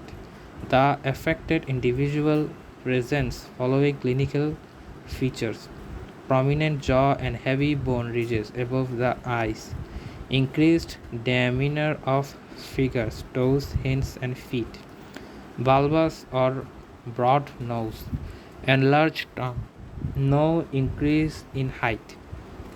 Effects of hyposecretion of anterior pituitary. The hypersecretion of GH of pituitary is infant and children leads to dwarfism. Pituitary dwarfism. The affected individual is a small structure but is well proportioned and is mentally developed. Mental development is not affected. Neurohypophysis. Posterior pituitary. Developmentally, it is a ventral outgrowth of the floor of dencephalon, but it does not contain neurons. The neurohypophysis consists of a narrow infundibulum and a swollen pars nervosa. Infundibular process. Small oval yellowish brown bodies measuring about 2 into 3 into 5 millimeter, roughly equal to the size of the split pie. The two superior and inferior parathyroid glands are found embedded on the posterior surface of each lateral lobe of thyroid gland. Structure. The cells of the parathyroid glands are densely packed in masses or cords rather than in follicles. Hormones secreted by parathyroid glands. Parathyroid glands secreted parathyroid hormone. Parathyroid hormone, also called the parathormone, is important to maintain the blood calcium level. It metabolizes calcium from bones and raises blood calcium level. In addition, inhibits osteoblast activity and promotes the osteoclastic activity of bone. Further, it converts vitamin D into an active principle, 1,25-dihydroxycalciferol in the kidney, and thus increase absorption of the calcium into the kidney. And increasing calcium level in blood, however, depresses the parathyroid activity. These balance effects maintain blood calcium at a nearly contained level. Posterior pituitary gland, superior thyroid artery, posterior aspect of thyroid gland, inferior thyroid artery, epiglottis, trachea, parathyroid glands. Position of the parathyroid glands. Parathormone and calcitonin forms the thyroid gland, act in a complementary manner to maintain blood calcium levels within a normal range. This is needed for the following function: muscle contraction, blood clotting, nerve impulse transmission. Blood supply. Parathyroid glands are supplied by the inferior thyroid artery. Clinical correlation: hypoparathyroidism. It most commonly occurs due to the atrophy or inadvertent surgical removal of the parathyroid glands. It leads to fall in blood calcium level, hypocalcemia, which causes the hyperreactivity and painful skeletal muscle spasm, causing characteristic inward bending of hands, forearms, and feet. These produce a clinical condition called the tetany. Hyperparathyroidism, hyperbolic tetany. It most commonly occurs due to the parathyroid adenoma. It leads to the osteoporosis and consequent pathological feature, formation of renal calculi.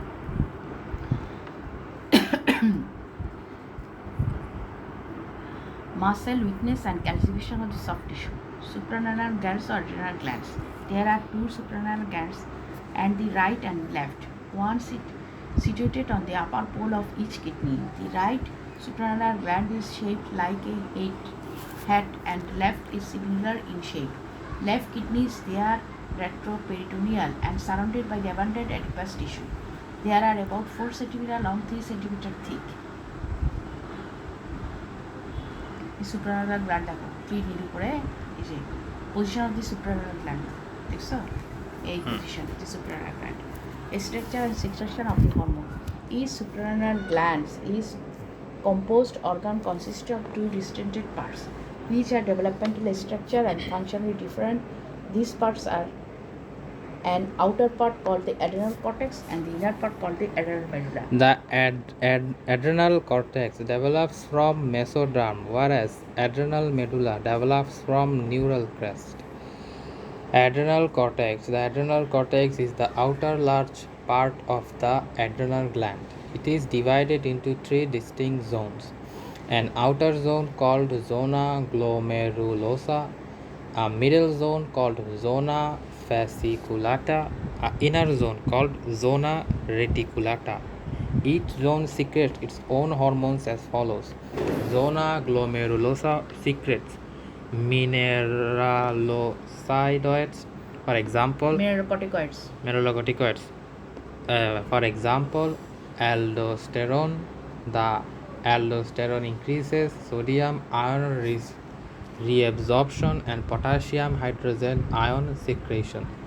Zona fasciculata secretes glucocorticoids, for example, cortisol, cortisone. The cortisol, a glucocorticoid, increases protein. Figure 13.8. Cross section through suprarenal gland showing adrenal cortex and medulla. Zona reticulata secretes adrenal androgens, for example, sex hormones. The adrenal androgens are of minor importance in males. However, in females, they lead to development of secondary sexual characters, such as development of axillary and pubic hair, zona reticulata.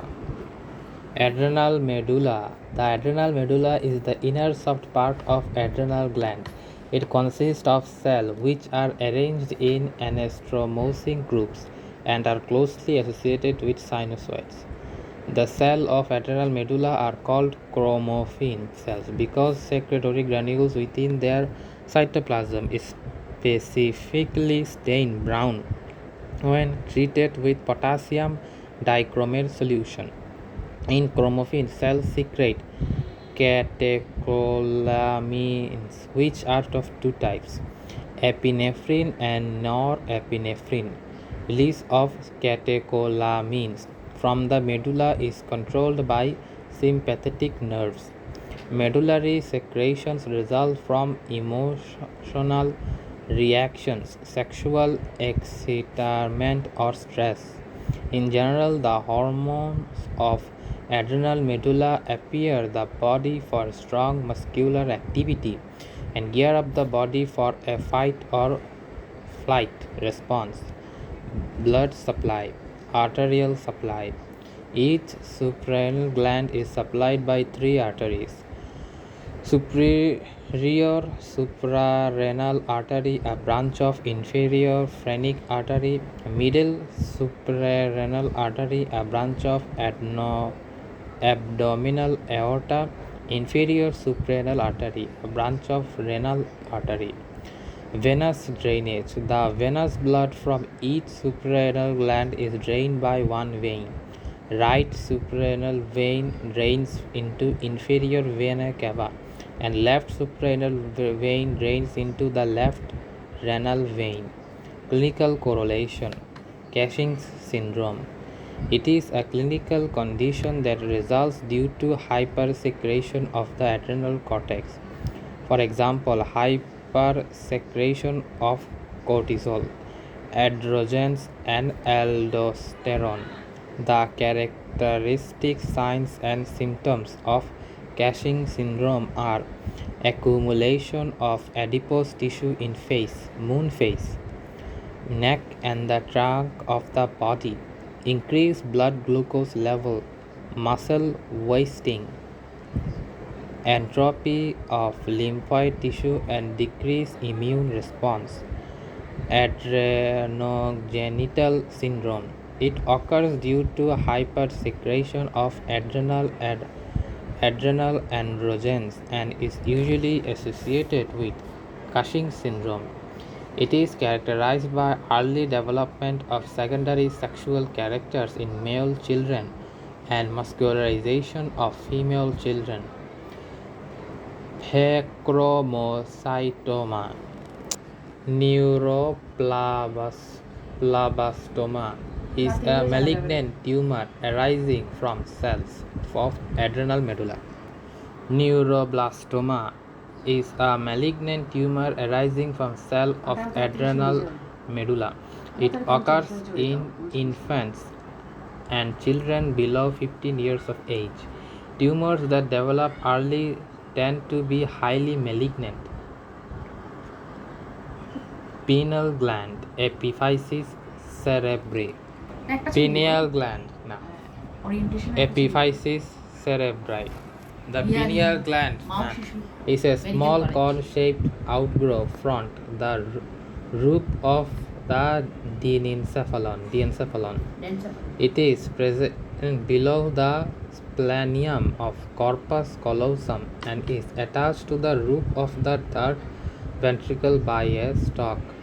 The pineal gland is reddish brown and is about 10 millimeters long. It is regarded as photosensitive neuroendocrine gland structure. The pineal gland consists of epithelioid cells called pinealocyte, neuroglial cell, and many contains Structure. The pineal gland consists of epithelioid cell called pineal cysts. Adrenal medulla. The adrenal medulla is the inner soft part of the adrenal gland. It consists of cells which are arranged in an astromosing group and are closely associated with sinusoids. The cells of adrenal medulla are called chlorophyll cells because secretory granules within their cytoplasm is specifically stained brown when treated with potassium dichromate solution. The chromophene cells secrete catecholamides, which are of two types, epinephrine and norepinephrine. Releases of catecholamides from the medulla is controlled by sympathetic nerves. Medullary secretions result from emotional reactions, sexual excitements, or stress. In general, the hormones of adrenal medulla prepare the body for strong muscular activity and gear up the body for a fight or flight response. Blood supply. Supply is supranatal gland is supplied by three arteries: superior suprarenal artery, medial suprarenal artery, inferior suprarenal artery. Superior suprarenal artery branch of inferior phrenic artery. এই সব branch terms প্রত্যেকে superior suprarenal artery কোত্থেকে আসছে এগুলো সব লাগবে, সব এরকম করে ছক করে পুরো বডির আর্টারি সাপ্লাই বুঝতে করতে হবে। Middle suprarenal artery a branch of abdominal aorta. Inferior suprarenal artery মিডলটা সরাসরি অ্যাবডোমিনাল অ্যাওর্টার ব্রাঞ্চ, সুপিরিয়রটা branch of inferior phrenic artery, আর inferior suprarenal artery branch of renal artery. ঠিক আছে। Venous drainage. The venous blood from each suprarenal gland is drained by one vein. Right suprarenal vein drains into inferior vena cava and left suprarenal vein drains into inferior vena cava. Drainage. Venous blood from each suprarenal gland is drained by one vein. Right suprarenal vein drains into inferior vena cava and left suprarenal vein drains into the left renal vein. Cushing syndrome. It is clinical condition that result due to the hypersecretion of the adrenal cortex. Example: hypersecretion of cortisol and androgen and aldosterone. The characteristic signs and symptoms of Cushing syndrome are accumulation of the adipose tissue in the face, moon face, neck, and the trunk of the body, increased blood glucose level, muscle wasting, atrophy of the lymphoid tissue, and decreased immune response. Adrenogenital syndrome. It occurs due to the hypersecretion of adrenal androgen and is usually associated with Cushing syndrome. It is characterized by early development of the secondary sexual characteristic in male children and muscularization of the female children. Pheochromocytoma. It is benign tumor that arises from the chromatin cell of the adrenal medulla. It causes hypertension, hypersecretion of the epinephrine and non-epinephrine. Neuroblastoma. It is malignant tumor arises from cells of adrenal medulla. It occurs in infant and children below 15 years of age. Tumors that develop early tend to be highly malignant. Pineal gland or epiphysis cerebri. Pineal gland is a small cone-shaped outgrowth from the roof of the diencephalon. It is present below the splenium of the corpus callosum and is attached to the roof of the third ventricle by the stalk. The perineal gland is reddish brown and is about 10 mm long. It is regarded the photosensitive neuroendocrine glands. Structure. Perineal glands consist of the epithelial cell called the preanelocytes and neuroglial cells and may contain the calcareous granules called brain sand. It is richly supplied with capillaries and sympathetic fibers. Hormones secreted by the perineal gland. The pineal gland secrete two hormones, melatonin and serotonin. The perineal secretion is influenced by light. Secretion is more in darkness than in light. Melatonin decreases the gonadotropin releasing hormone secretion from the hypothalamus and thus inhibits the development of the reproductive organs. It probably holds the onset of puberty until the appropriate time, and serotonin is an effective vasodilator. The perineal concentration composed of calcium, magnesium phosphate and carbonates began to appear by the Middle Age. They are not indicative of degenerative changes as it was earlier. The secretory status of the gland is not affected by the appearance of the perineal concentration. Function of the perineal gland.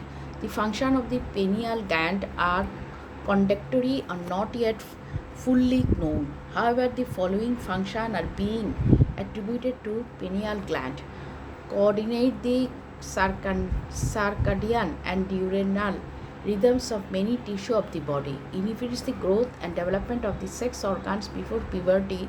Pineal gland controls of the onset of the puberty, modifies the activities of the adenohypophysis, neurohypophysis, endocrine pancreas, parathyroid, adrenal glands, and gonads. Hence, it is also called the master gland of the body.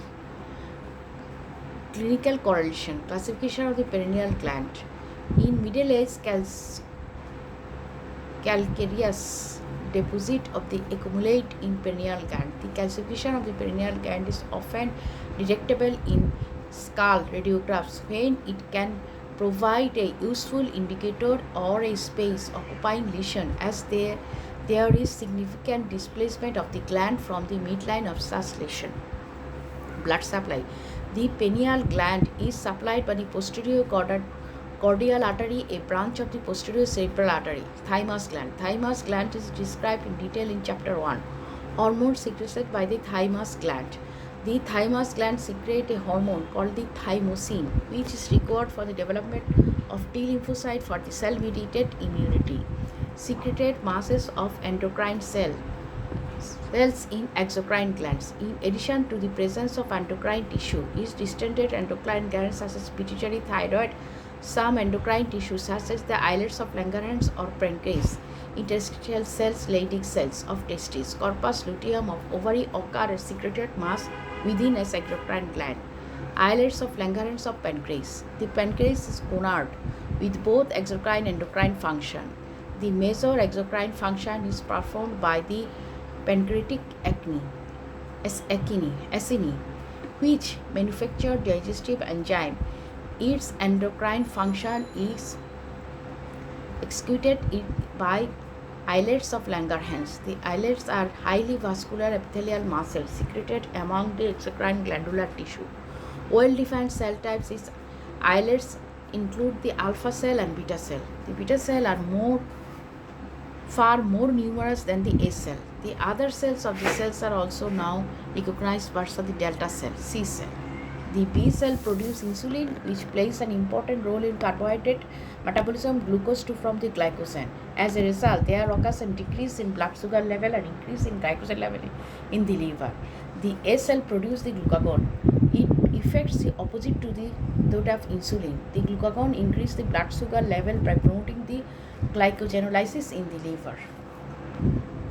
Figure 13.9 Microscopic structure of pancreas. Note that alpha cells are towards the periphery and beta cells are towards the center.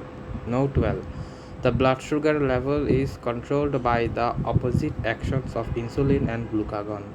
Insulin decreases blood sugar level, glucagon increases blood sugar level. Insulin decreases blood sugar level, glucagon increases blood sugar level. Clinical correlation. Diabetes mellitus. It is a clinical condition that results from deficiency of insulin. It is characterized by hyperglycemia and glycosuria of variable severity. Clinically, it presents as polyphagia, excessive eating, polydipsia, excess drinking of water, and polyuria, excessive urine. Diabetes mellitus is a clinical condition that results from deficiency of insulin. It is characterized by hyperglycemia and glucosuria of variable severity. Clinically, it appears as polyphagia, excessive eating, polydipsia, and polyuria. Gonads. Tests. The tests two in number are small ovate organs about 5 cm and 2.5 cm wide, located within the scrota. The testis has both exocrine and endocrine functions. The exocrine functions of testis is the production of spermatozoa, whereas endocrine functions of testis is the production of steroid hormones, for example testosterone. The testis is made out of large number of seminiferous tubules which produce spermatozoa. In between these tubules there are loose interstitial cells, also known as Leydig cells. These cells are endocrine cells. They produce male hormone testosterone. It is classified as a andro meaning male, because it stimulates the development of secondary sexual characters in a male at puberty. The other functions of testosterone are as follows. It plays an important role in the development of male reproductive organs during embryonic life. It is essential for maintenance of sperm production. It influences the behavior. It regulates the production of GnRH from hypothalamus. The Sertoli cells of seminiferous tubules produce a polypeptide hormone called inhibin, which inhibits FSH secretion from anterior pituitary. Ovary. The ovaries, two in number, are small almond-shaped organs about 2.5 centimeters long and 1.25 centimeters wide. They lie in the ovarian fossa at the lateral pelvic wall, one on each side. Each ovary is attached to the posterior surface of the broad ligament of uterus by a short peritoneal fold called mesovarium. As an endocrine gland, the ovary secretes the steroid hormones, which are required to prepare the endometrium, suitable for the implantation of the fertilized ovum. The hormones are produced by stromal cells, which are arranged into two distinct zones around the ovarian follicles. The inner zone known as theca interna, the outer zone known as theca externa. The theca interna cells secrete estrogen hormone, which stimulates the proliferation of the endometrium. The theca externa remain small and compact and have no known secretory function.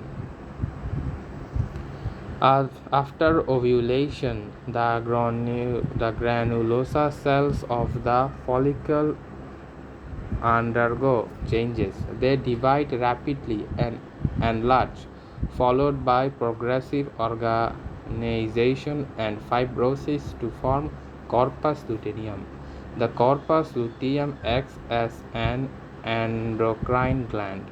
The corpus luteum consists of central area for fibrosing blood clot and peripheral broad area made out of yellow lipid-rich granulosa lutein cells. The enlarged granulosa cells secrete progesterone. If fertilization takes place, the corpus luteum increases in size and continues secreting progesterone needed for making the pregnancy till placenta is formed and testosterone and takes over its function. Pregnancy until placenta is formed and takes over its function. If fertilization takes, the corpus luteum increases in size and continues secreting progesterone.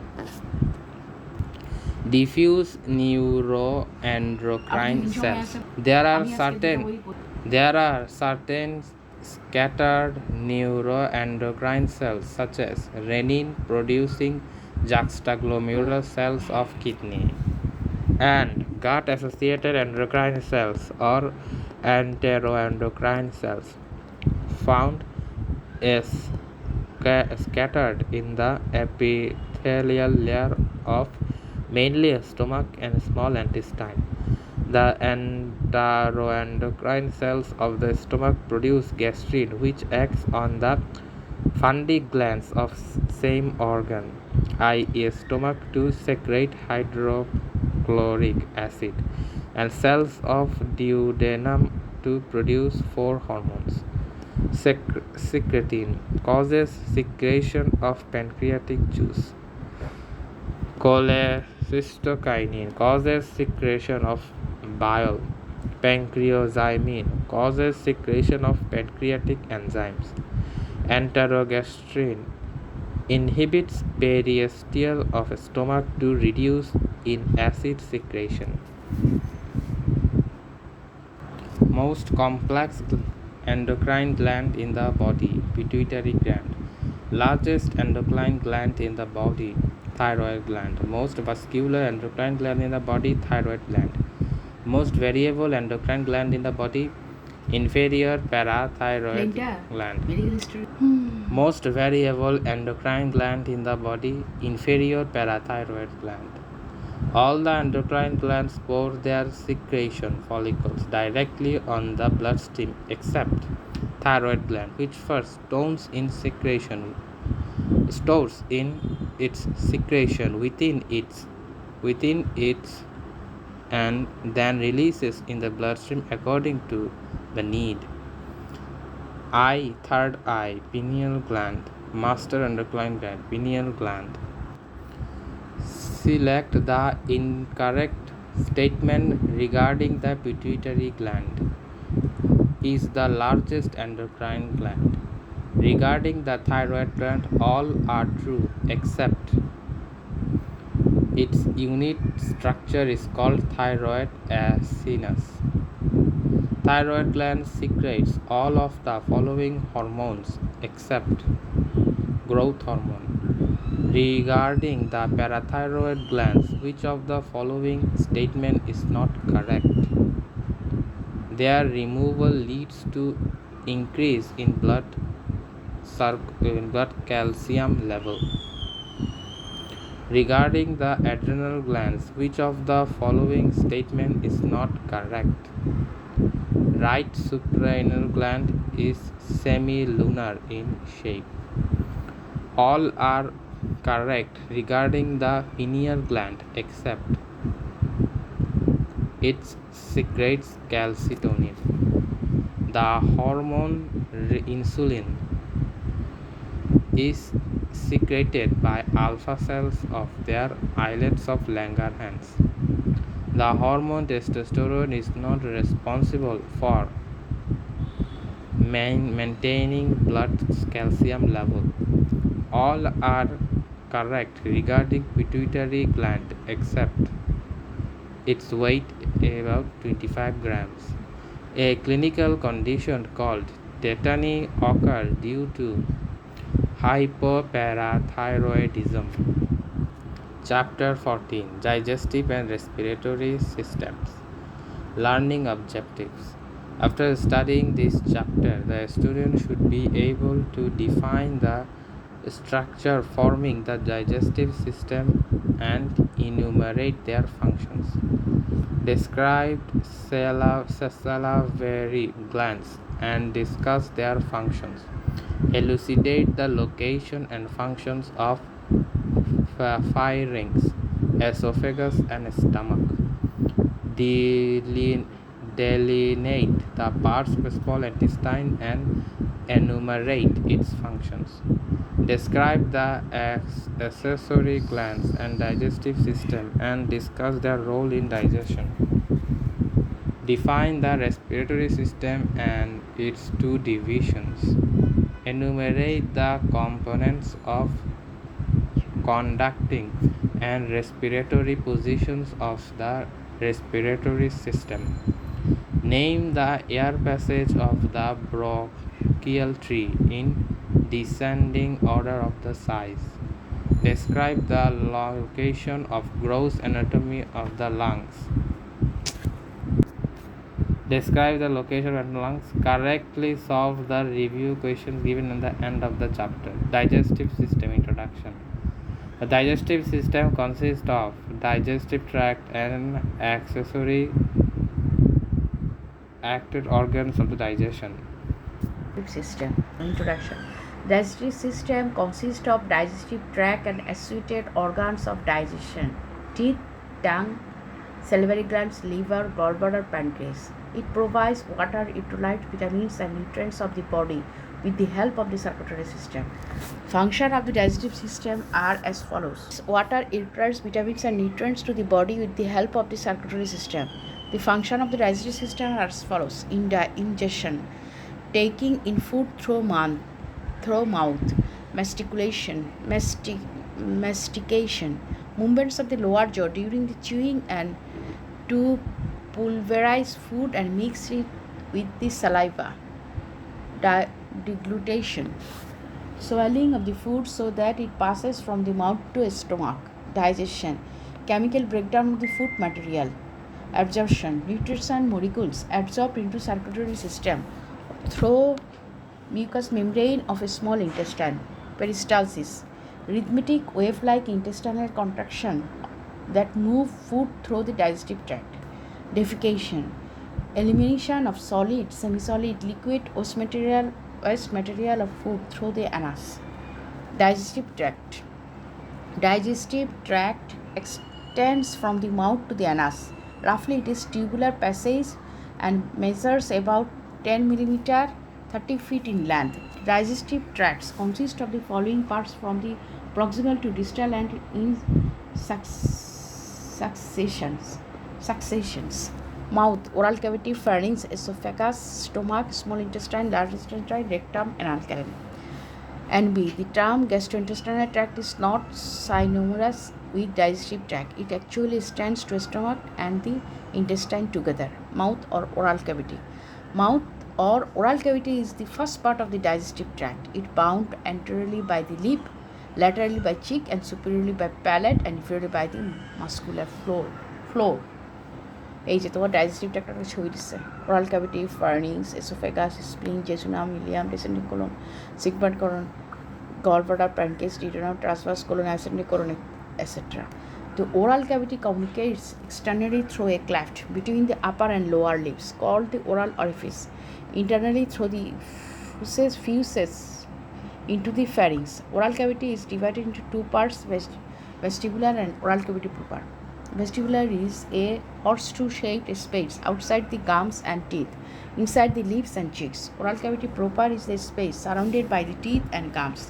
The contents of tongue, which is attached to the floor. The teeth from two dental arches. One set is upper jaw and other set is lower jaw. Oral cavity is lined by the protective stratified squamous non-keratinized epithelium. Mucous lining of palate, lips, and cheeks contain minor salivary glands of the size of pinheads which keep the epithelial lining of oral cavity moist.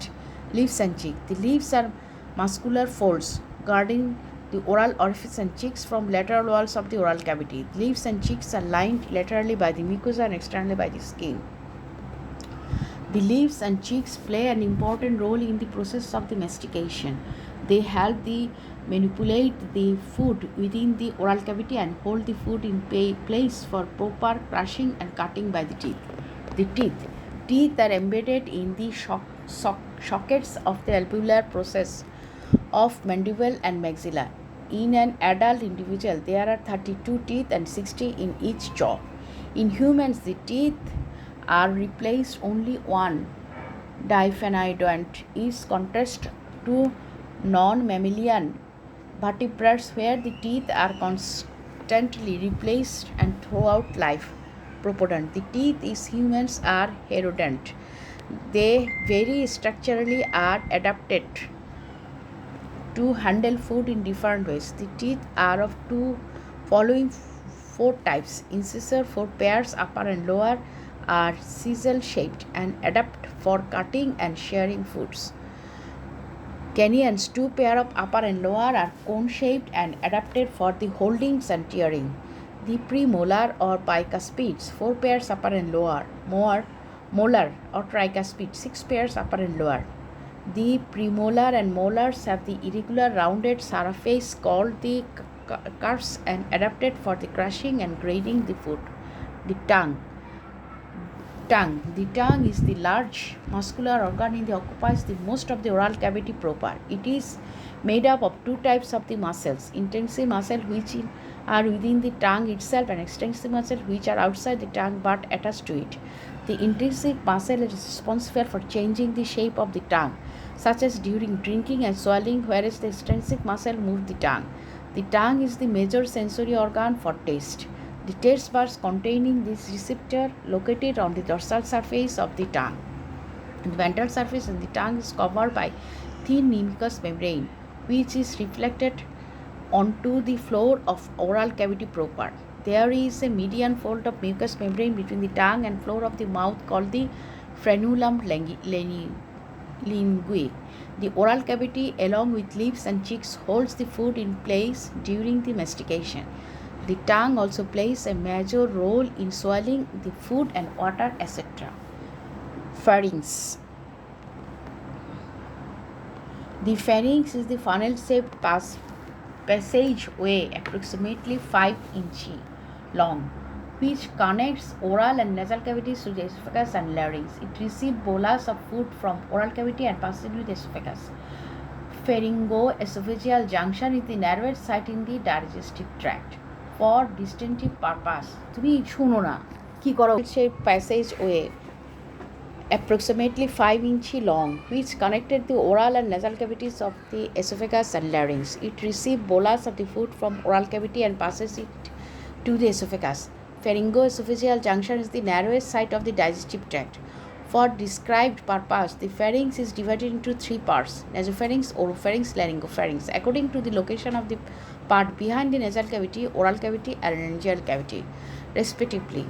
The nasopharynx is the part of the respiratory system, whereas the oropharynx and laryngopharynx are passage common to both the respiratory and digestive system. And B. Musculature of the pharynx is made up by the voluntary muscle, but it is not under the voluntary control. Inferior pharynx is lined by the protective stratified squamous epithelium. Esophagus is a collapsible muscular tube about 25 cm 10 inches long. It has a diameter of the 2 cm. It connects the pharynx to the stomach. Esophagus transport bolus of food from pharynx to stomach by the peristaltic movements. The esophagus is the most muscular part of the digestive tract. The musculature in the upper half of the pharynx is made up voluntary muscle, but it is not under the voluntary control. The musculature in lower half of the esophagus is made of the voluntary muscle. The lumen of the terminal portion of the esophagus is narrowed due to thickening of the circular muscle fibers it is in its wall, forming the gasopharyngeal lower esophageal sphincter. This sphincter prevents the reflex regurgitation of the food from stomach into esophagus. The presence of food in the esophagus causes the gastroesophageal sphincter to relax and allows the food to enter the stomach. The swallowed food takes about 5 to 9 seconds to the travels of the stomach. The sphincter at the upper end of the esophagus, upper esophageal sphincter, is formed by the sarcopharyngeal muscle of pharynx. It prevents the air from passing into the esophagus during inspiration. The lumen of the esophagus is lined by the protective non-keratinized stratified squamous epithelium. Numerous mucous glands in the squamous produce thick lubricating mucus. Stomach, Greek word gaster means belly, is the most distendable part of the GI tract and lies into the esophageal region of the abdominal cavity below the diaphragm. It is jet-shaped pouch that connects the esophagus with the duodenum. About 2 liters of gastric juice is secreted daily by the secretory cells in the gastric mucosa. It consists of water, mineral salt, mucus, hydrochloric acid, intrinsic factor, and pepsinogens. Hydrochloric acid kills the indigested microbes and converts inactive pepsinogen into active pepsin. The function of the stomach are as follows: to store food as the mechanically shunt with gastric secretion, to initiation gastric of proteins to move the food into the small intestine as a pasty material called the chyme. The food is stored in the stomach until it passes at a controlled rate into the duodenum. The outlet of the stomach, the pylorus, is guarded by a strong sphincter of circular muscle fibers called the pyloric sphincter. Stomach can accommodate volumes from 0.5 to 5 liter. A small intestine. The small intestine is long, hollow, muscular tube about 6 meter 20 feet that connects the stomach with the large intestine. It is located in the center of the abdominal cavity surrounded by the large intestine. Small intestine is divided into three parts: duodenum, jejunum, ileum. Duodenum. The duodenum is the fixed C-shaped tube about 25 cm 10 inch long that connects the pylorus of the stomach to jejunum. Concavity of the duodenum faces towards the left and occupied by the head of the pancreas. Duodenum receives bile from the liver and gallbladder through the common bile duct and pancreatic secretion through the pancreatic duct. Both these ducts until to form a common entity into the duodenum called the hepatopancreatic ampulla, which enters into the duodenum through its left concave aspects. It is duodenum digestion continuous and absorption of water and digestive products begins. Jejunum and ileum. Clinically, jejunum and the ileum together form the small intestine. Jejunum is about 2 meters 6 feet long, extends from the duodenum to the ileum. The ileum is about 3 meters 9 feet long. It connects jejunum with cecum. A small intestine is supported by the mesentery proper.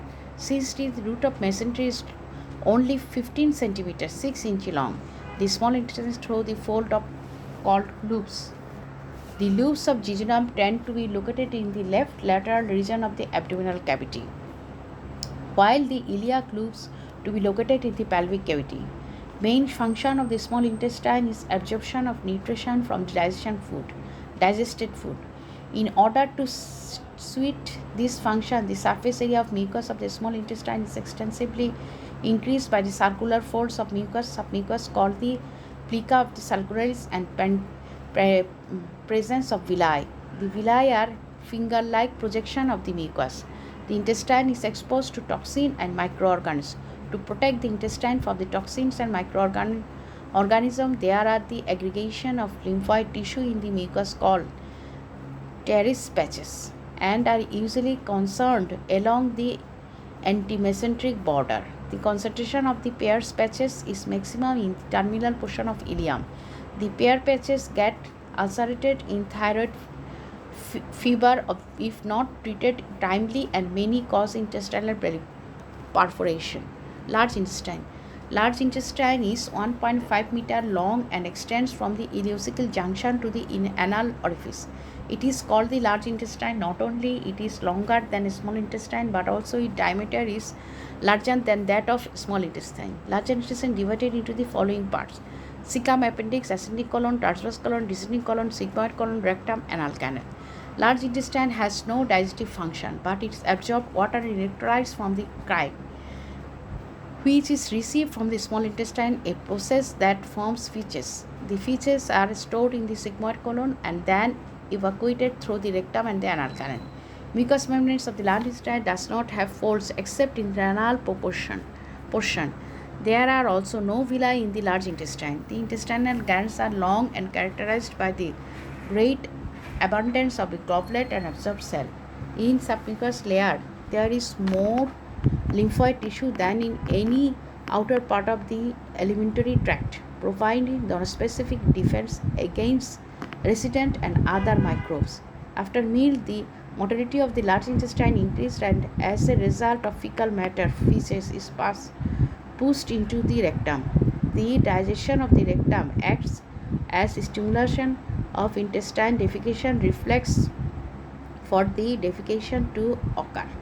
But this local reflex is modified by the higher centers of that defecation occurs in an appropriate time and place. For rectum and the anal canal, SEC textbook of anatomy, abdomen and lower limb, volume 3 2E by the Vishram Singh. Major digestive glands.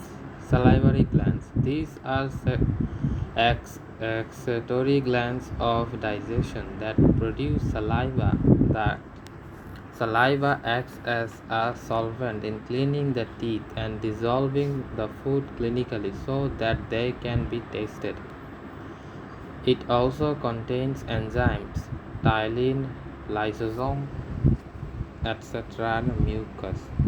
The ptyalin digests starch, lysozymes are bacterial and mucor lubricants the food and the oral cavity. The salivary glands can be classified into two types. Minor salivary glands. The minor salivary glands are numerous and are of the size of pinheads. They are located in the mucous membrane of palate, cheeks, and lips. They produce a small quantity of saliva. Major salivary glands. There are three pairs of major salivary glands: parotid, submandibular, and sublingual, which lie outside the oral cavity. The parathyroid gland is the largest and located below and in front of the external ear.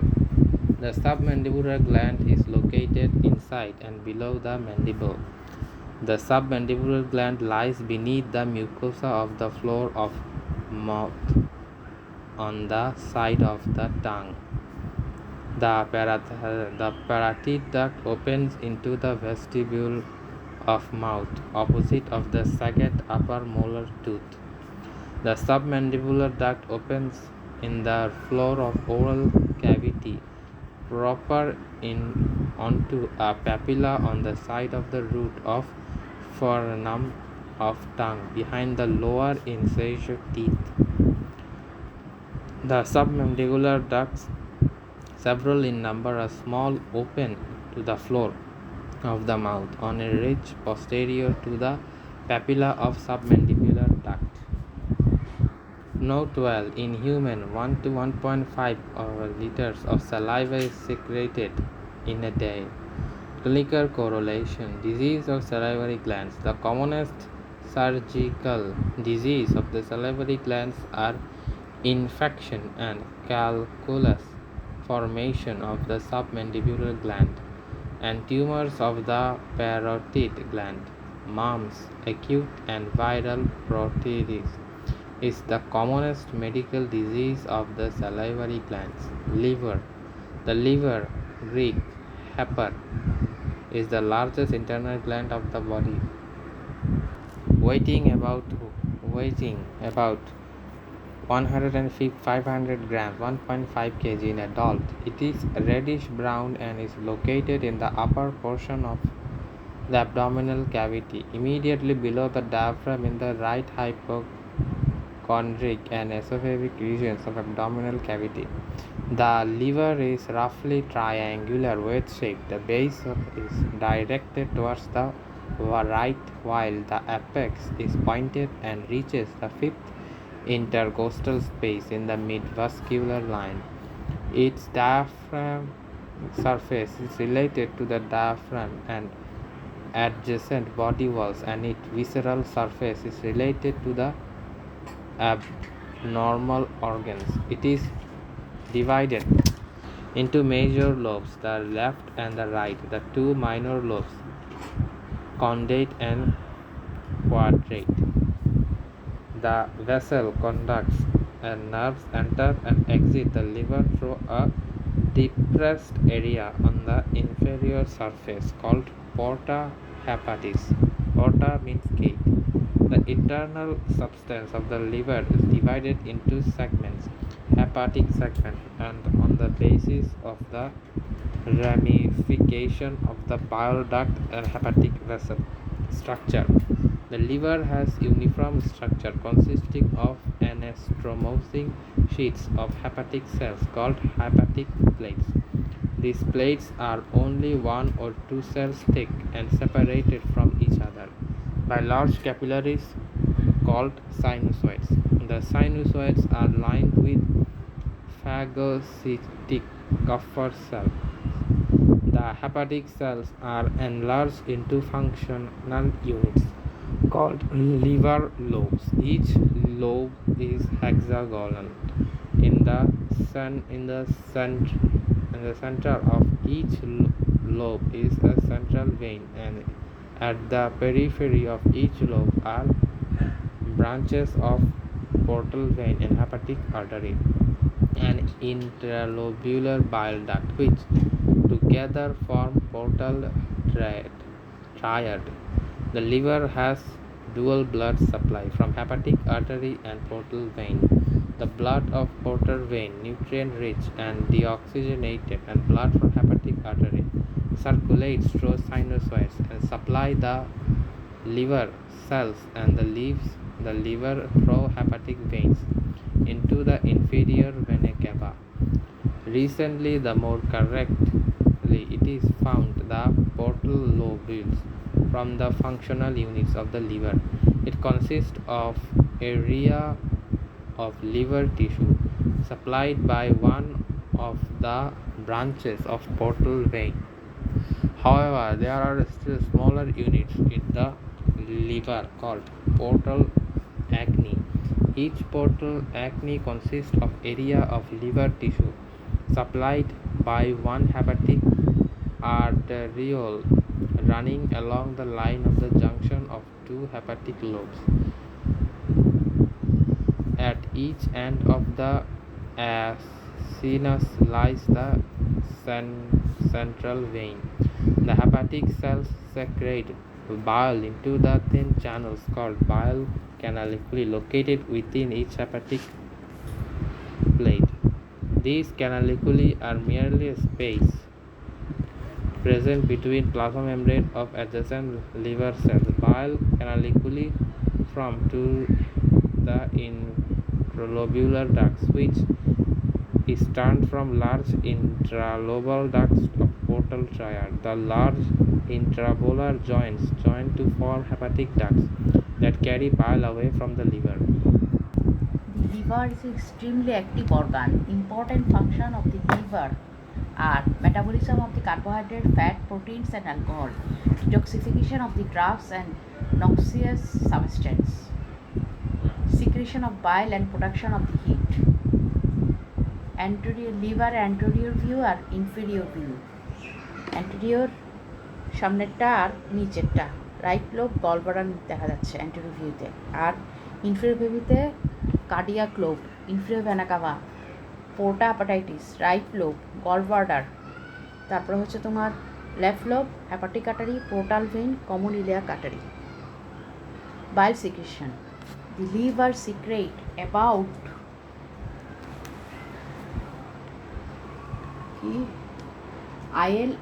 IL মানে কি about 1 liter of bile. আচ্ছা, liver secretes about 1 liter of bile every day into biliary tract. Among the constituents of bile are bile salts and bile pigments. The bile pigments produce distinctive color of the face. The bile salts helps in the digestion of fat by emulsification. Common liver disease. They include hepatitis, viral amoeba, cirrhosis of liver, amoebic liver abscess, tumors, etc. The liver decrease often present with jaundice. Jaundice is yellow discoloration of skin caused by the excess bile pigment of the blood plasma. And B. Any obstruction of the biliary tree may produce jaundice, but the two most common causes are gallstone in the common bile duct, carcinoma head of the pancreas, obstruction of the common bile duct. Gallbladder. Gallbladder attached to the inferior surface of the right lobe of the liver. Gallbladder stores and concentration bile, which it receives from liver through hepatic duct and cystic ducts. Bile is a yellowish green fluid containing bile salt and bile pigments. When the fatty brine enters into the duodenum from stomach, the intestinal glands in the duodenum mucosa release hormone called the cholecystokinin, which induces contraction of the gallbladder musculature, and bile is poured into the duodenum. খুব সুন্দর একটা ছবি আছে, duct of major digestive glands. এই ছবিটা সবসময় আঁকতে হবে. এই লিভার, গলব্লাডার, তারপর হচ্ছে প্যানক্রেস, ডিউডেনাম, স্প্লিন, এই ছবিটা দেখো, এটা খুবই ইম্পর্টেন্ট ছবি, ducts of major digestive gland. তারপর হচ্ছে Clinical correlation, gallstone. A common clinical prevalence of the gallbladder is the development of gallstones. The bile consists of various salts, pigments, and the cholesterol, which become concentrated as water is removed. Normally, cholesterol remain is solution, but under the certain conditions, they participate to form the solid crystals called the gallstone. Extrahepatic biliary apparatus. It consists of the following structure: right and left hepatic ducts, common hepatic ducts, gallbladder, and the cystic ducts, bile ducts. Right and left hepatic ducts, after emerging from the porta hepatitis, join to form the common hepatic duct, which in turn join the cystic duct to form the bile duct, commonly called the common bile duct by the clinicians. Pancreas. Pancreas is a long, soft, and lobulate gland that extends across the posterior abdominal wall behind the stomach. It has expanded head near the duodenum.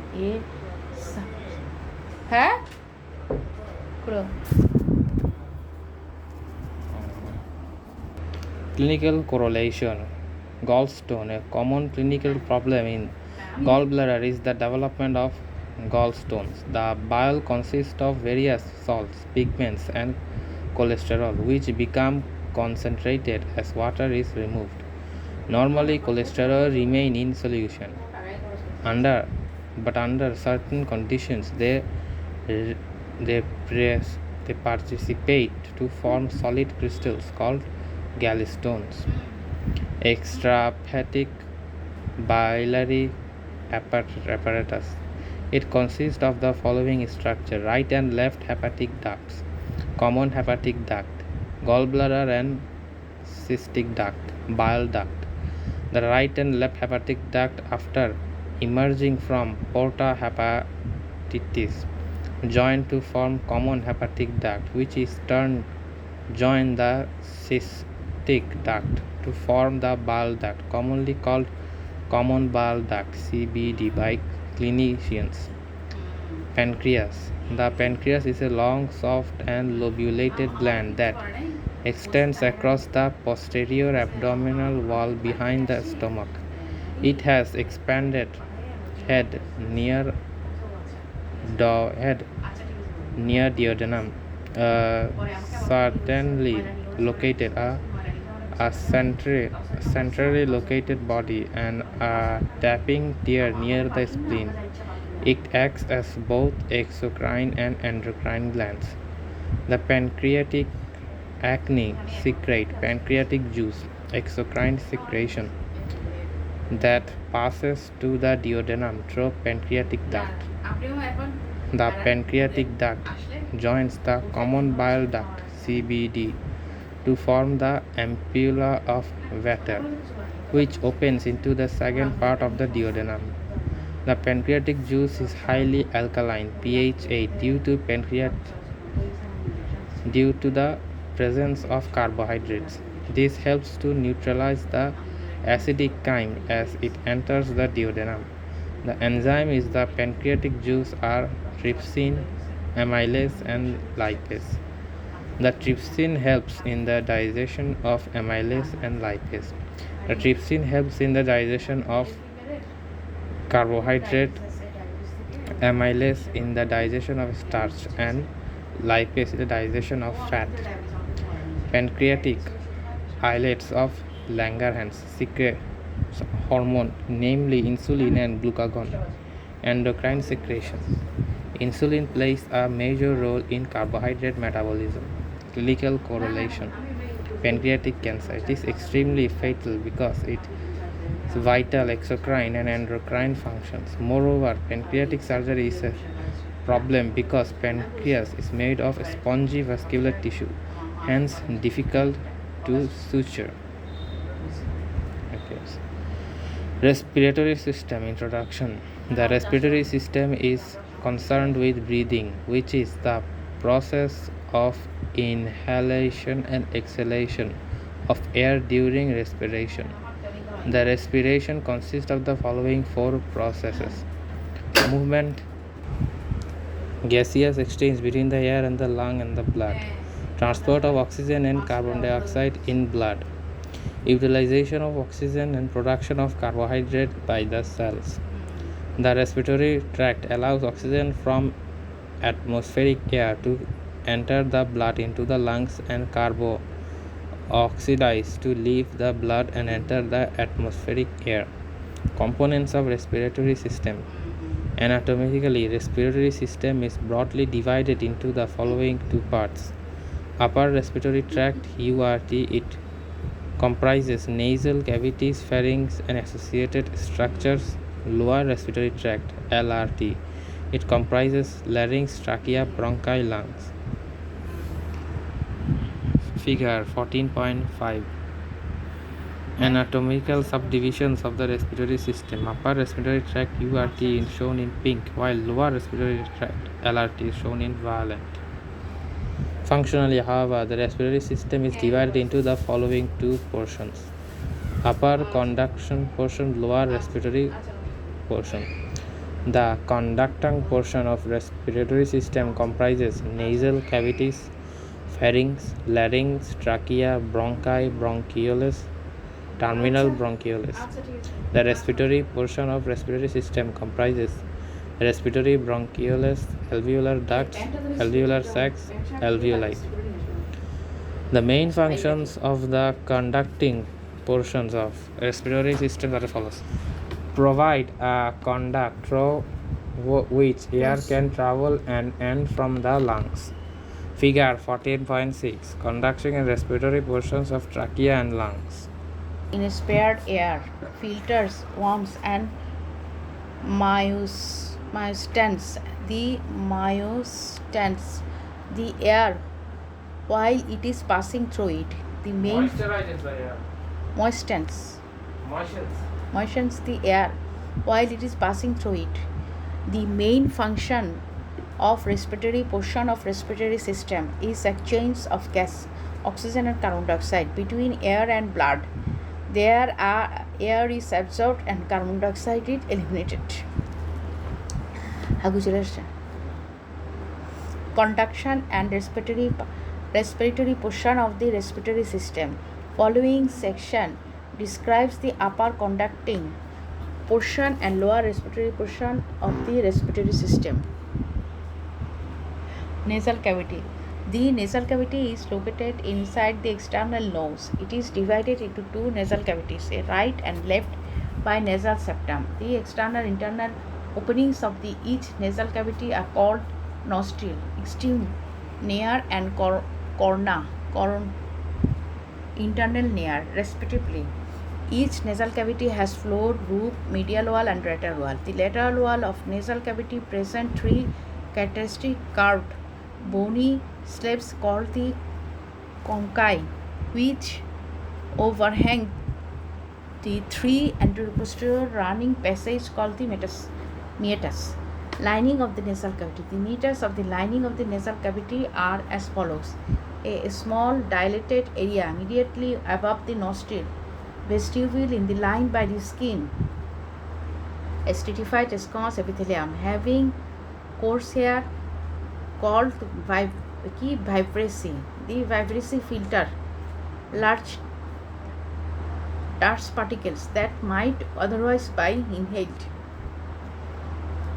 The uppermost part, 2 centimeters square in each nasal cavity of the medial and lateral walls, where they meet to form a narrow roof, olfactory region, is lined by specialized olfactory epithelium concerned with the sense of smell. The remaining large area of the nasal cavity respiratory region is lined by the pseudo-stratified ciliated columnar epithelium with goblet cells called the respiratory epithelium. The remaining large area of the nasal cavity respiratory region is lined by the pseudo-stratified ciliated columnar epithelium with goblet cell called the respiratory epithelium. Fine particles such as dust, pollen, or smoke are trapped in moist mucus lining of the nasal cavity. The cilia are microscopic hair-like projection from cell surface that waft the mucus and entails the foreign particles in its posterior fine particles such as dust, pollen, or smoke are trapped. The fine particles such as dust, pollen, or smoke are trapped in moist mucus lining of the nasal cavity. Cilia are microscopic hair like projection from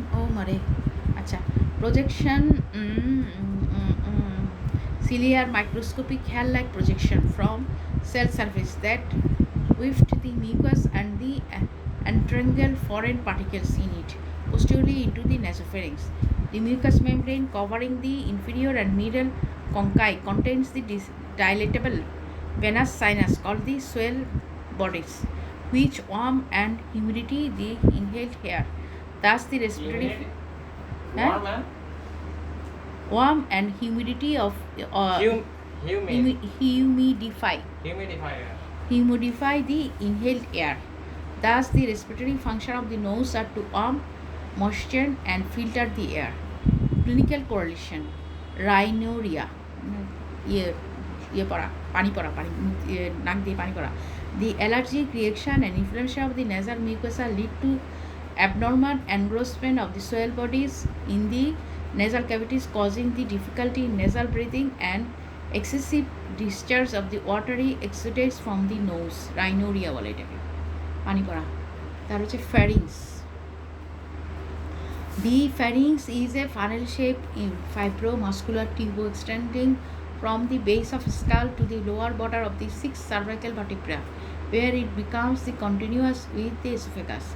It acts as a passageway for both digestive and respiratory systems. It communicates anteriorly with nasal, oral, and laryngeal cavities.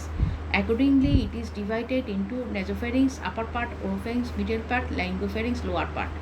Nasopharynx has only respiratory function, hence lined by the respiratory epithelium. The paired auditory or exhalation tubes connects it with the middle air cavities. The pharyngeal tonsil or adenoids are situated in the posterior wall. The oropharynx has both respiratory and digestive function. The paired palatine tonsils are located in the lateral walls near the oropharyngeal entrance. The nasopharynx directs the food into the esophagus and air into the larynx. The air is further warmed and moistened as it passes through the larynx, voice box. It connects the laryngopharynx with the trachea. The lumen of larynx is kept patterned by its rigid wall formed by the hyaline and elastic cartilage. Hyaline and elastic cartilage that are unite by the membranes. The cartilage of the larynx are 9, out of which 3 are unpaired. Vice versa, the epiglottis, thyroid, and cricoid, and the 3 are paired. The thyroid cartilage is the largest and forms the piriformance of the front of neck, Adam's apple in males. The cricoid cartilage completely encircles the lumen of larynx. The larynx is lined internally by the mucous membrane and covered externally with voluntary muscles. 2 pairs of the strong connective tissue branch with a stretch anteroposteriorly across its lumen. The upper bands are called the false vocal cords and lower bands are true vocal cords. The space between the false vocal cords is called the rami vestibuli, whereas the space between the true vocal cords is called rami glottis. The latter is narrowest part of the laryngeal cavity. The true vocal cords produce sounds where the false vocal cords support the true vocal cords. Wall of the laryngeal cavity is lined with pseudo-stratified squamous epithelium, except the vocal cords which are lined by the stratified squamous epithelium. The larynx 7 serves 3 main functions.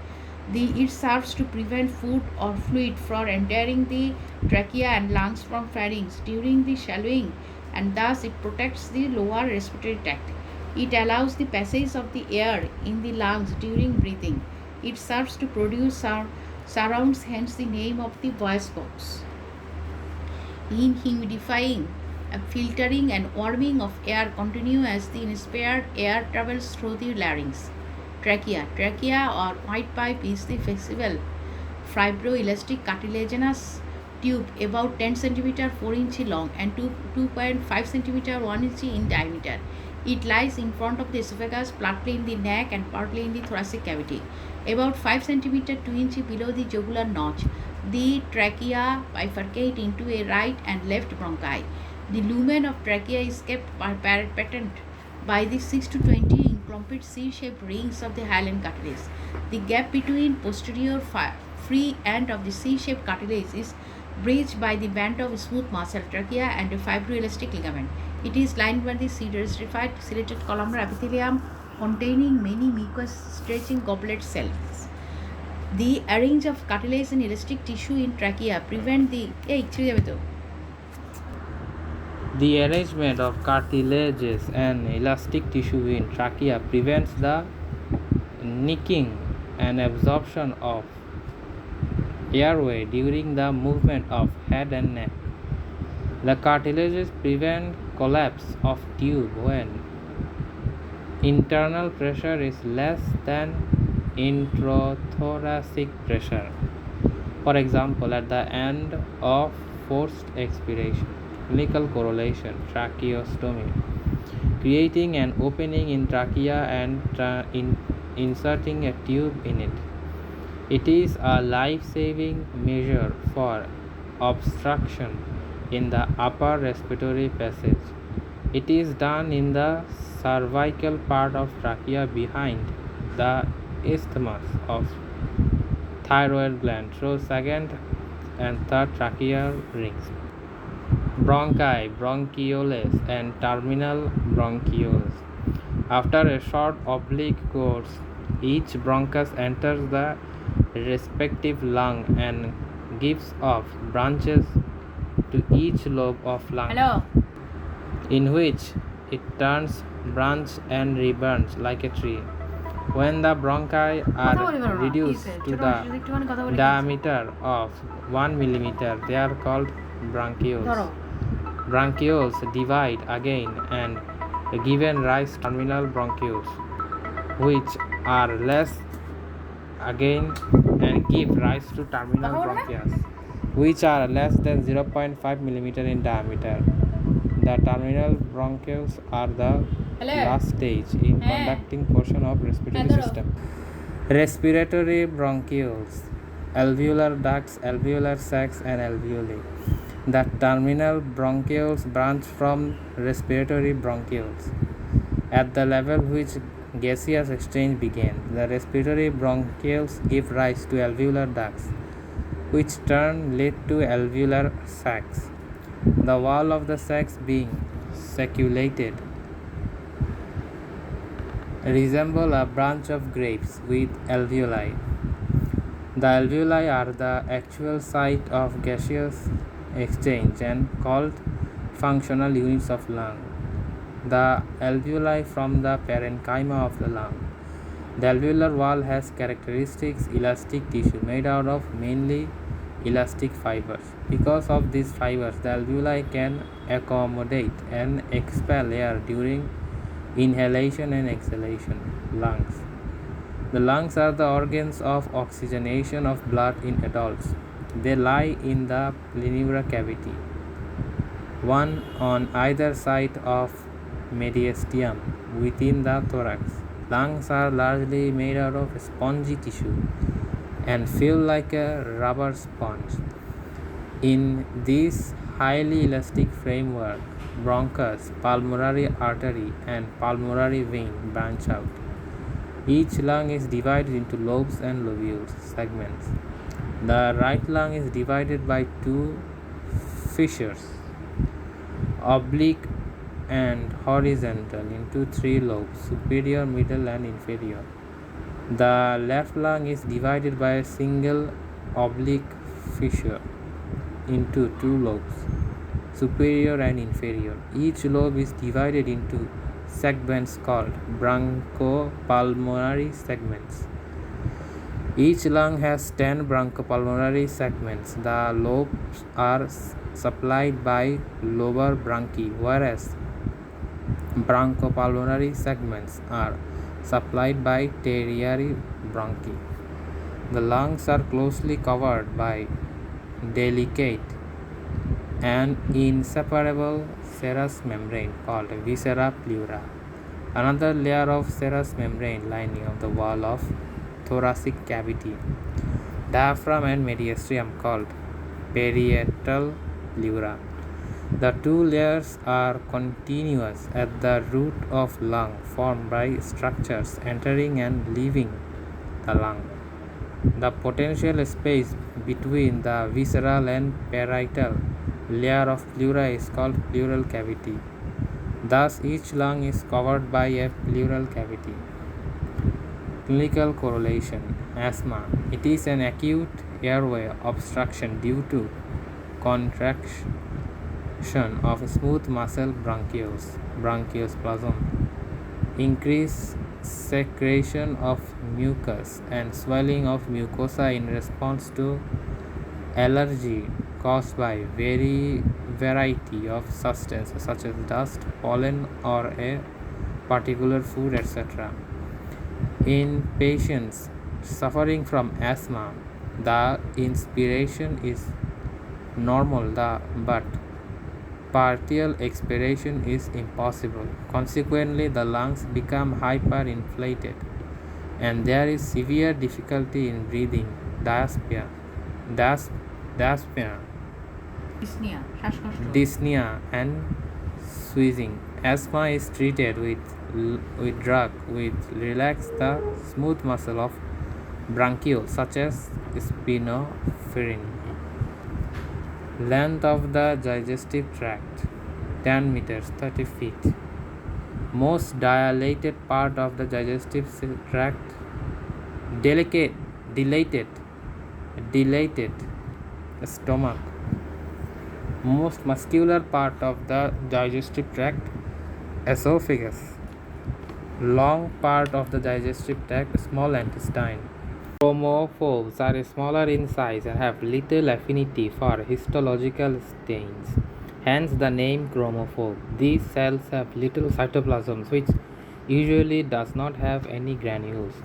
The chromophores are considered as exhausted cells or inactivate phase of chromophils. Chromophils are stainable and larger than chromophores and process secretory granules. The chromophils are of two types, acidophils and basophils. Acidophils Smaller in size and have little affinity for histological stains, hence the name of chromophore. These cells have little cytoplasm which usually does not have any granules. The chromophores are considered as exhausted cells or inactive phase or chromophils. Chromophils are stainable and larger than chromophores and process secretory granules. The chromophils are of two types, acidophils, basophils. Acidophils. According to the function, the acidophils are classified into the following three types. Somatotrophs, they regulate body growth by secreting GH growth hormone. Corticotrophs, they act on suprarrenal glands by secreting ACTH, adenocorticotropin hormone. Mammotrophins, they act on mammary glands by secreting prolactin hormones. Basophils, according to their function, the basophils are classified into two types. Thyrotrophs, they act on thyroid gland by secreting THS, thyroid stimulating hormone. Gonadotrophs, they act on gonadotropin by secreting FSH, follicle stimulating hormone, luteinizing hormone in females, and interstitial cell stimulating hormone in males.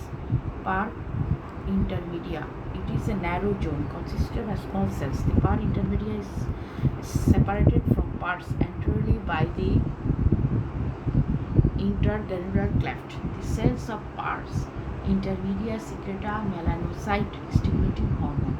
In amphibians, melanocyte stimulating hormone controls the dispersal of melanin granules in melanocyte and are responsible for alerting the color of their skin.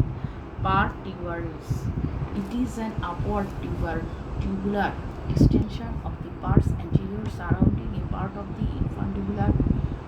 The cells within it are basophilic and contain small granules. The function of par tuberous is uncertain. Clinical correction. Effect of hypersecretion of anterior pituitary. The hypersecretion of both hormone of the anterior pituitary leads to gigantism and acromegaly. Most common cause of hypersecretion of GH is pituitary tumor.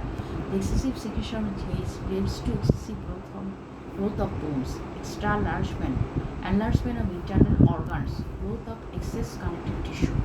Gigantism occurs when there is excess secretion of GH, while the epiphyseal cartilage of long bones are still growing.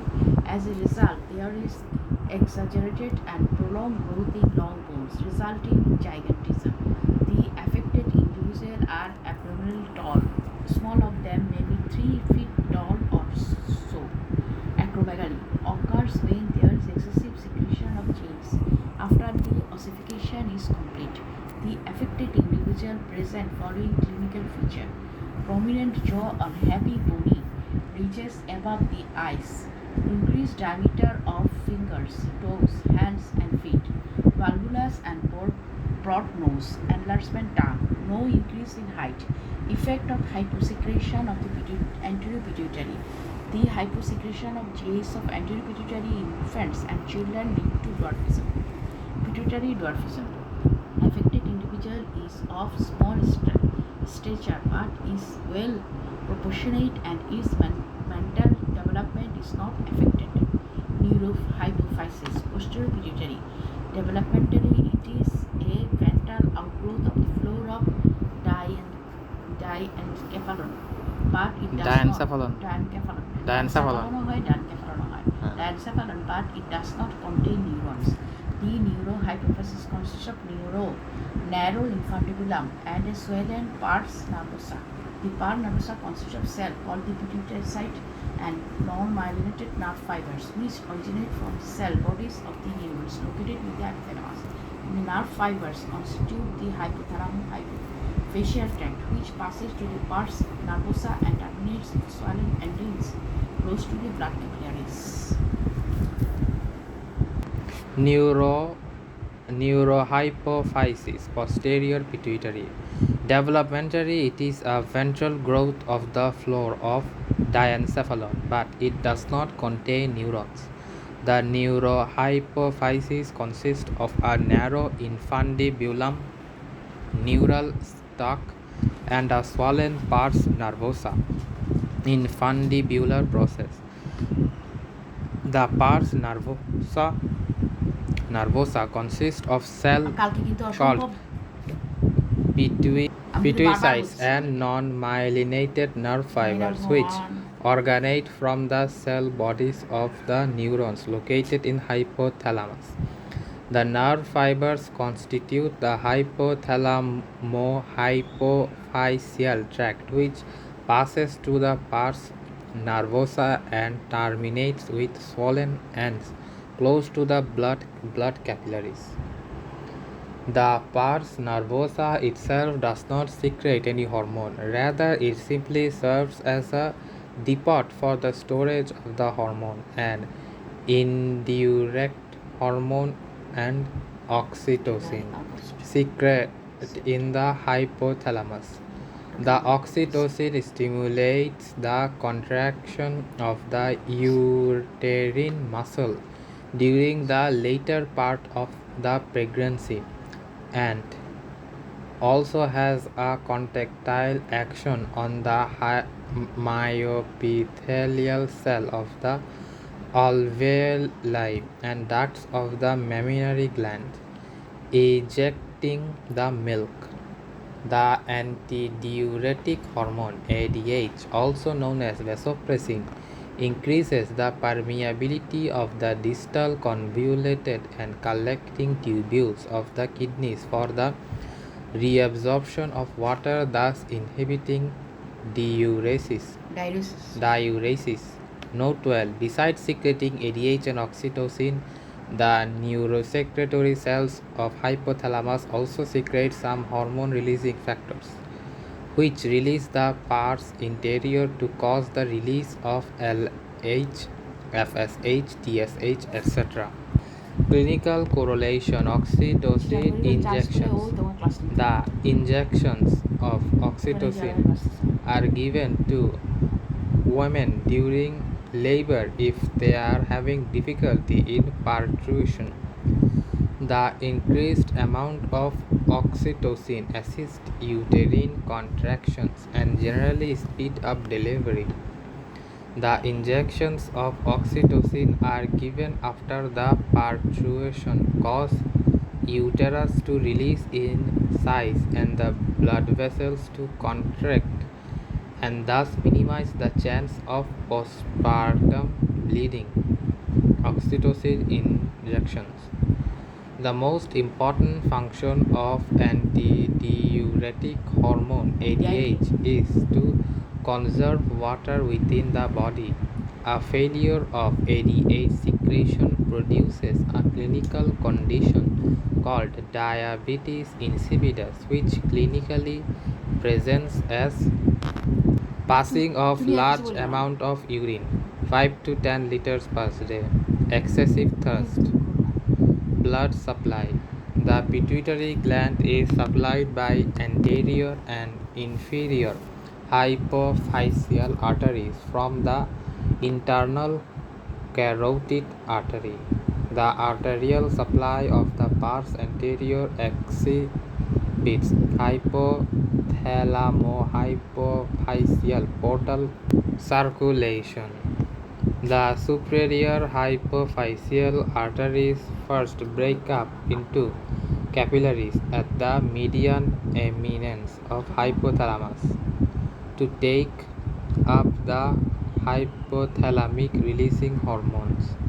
Afterwards, these capillaries reunite to form vessels, which again break up into capillaries in the pars anterior and discharge the releasing hormones into the sinusoid of the pars anterior.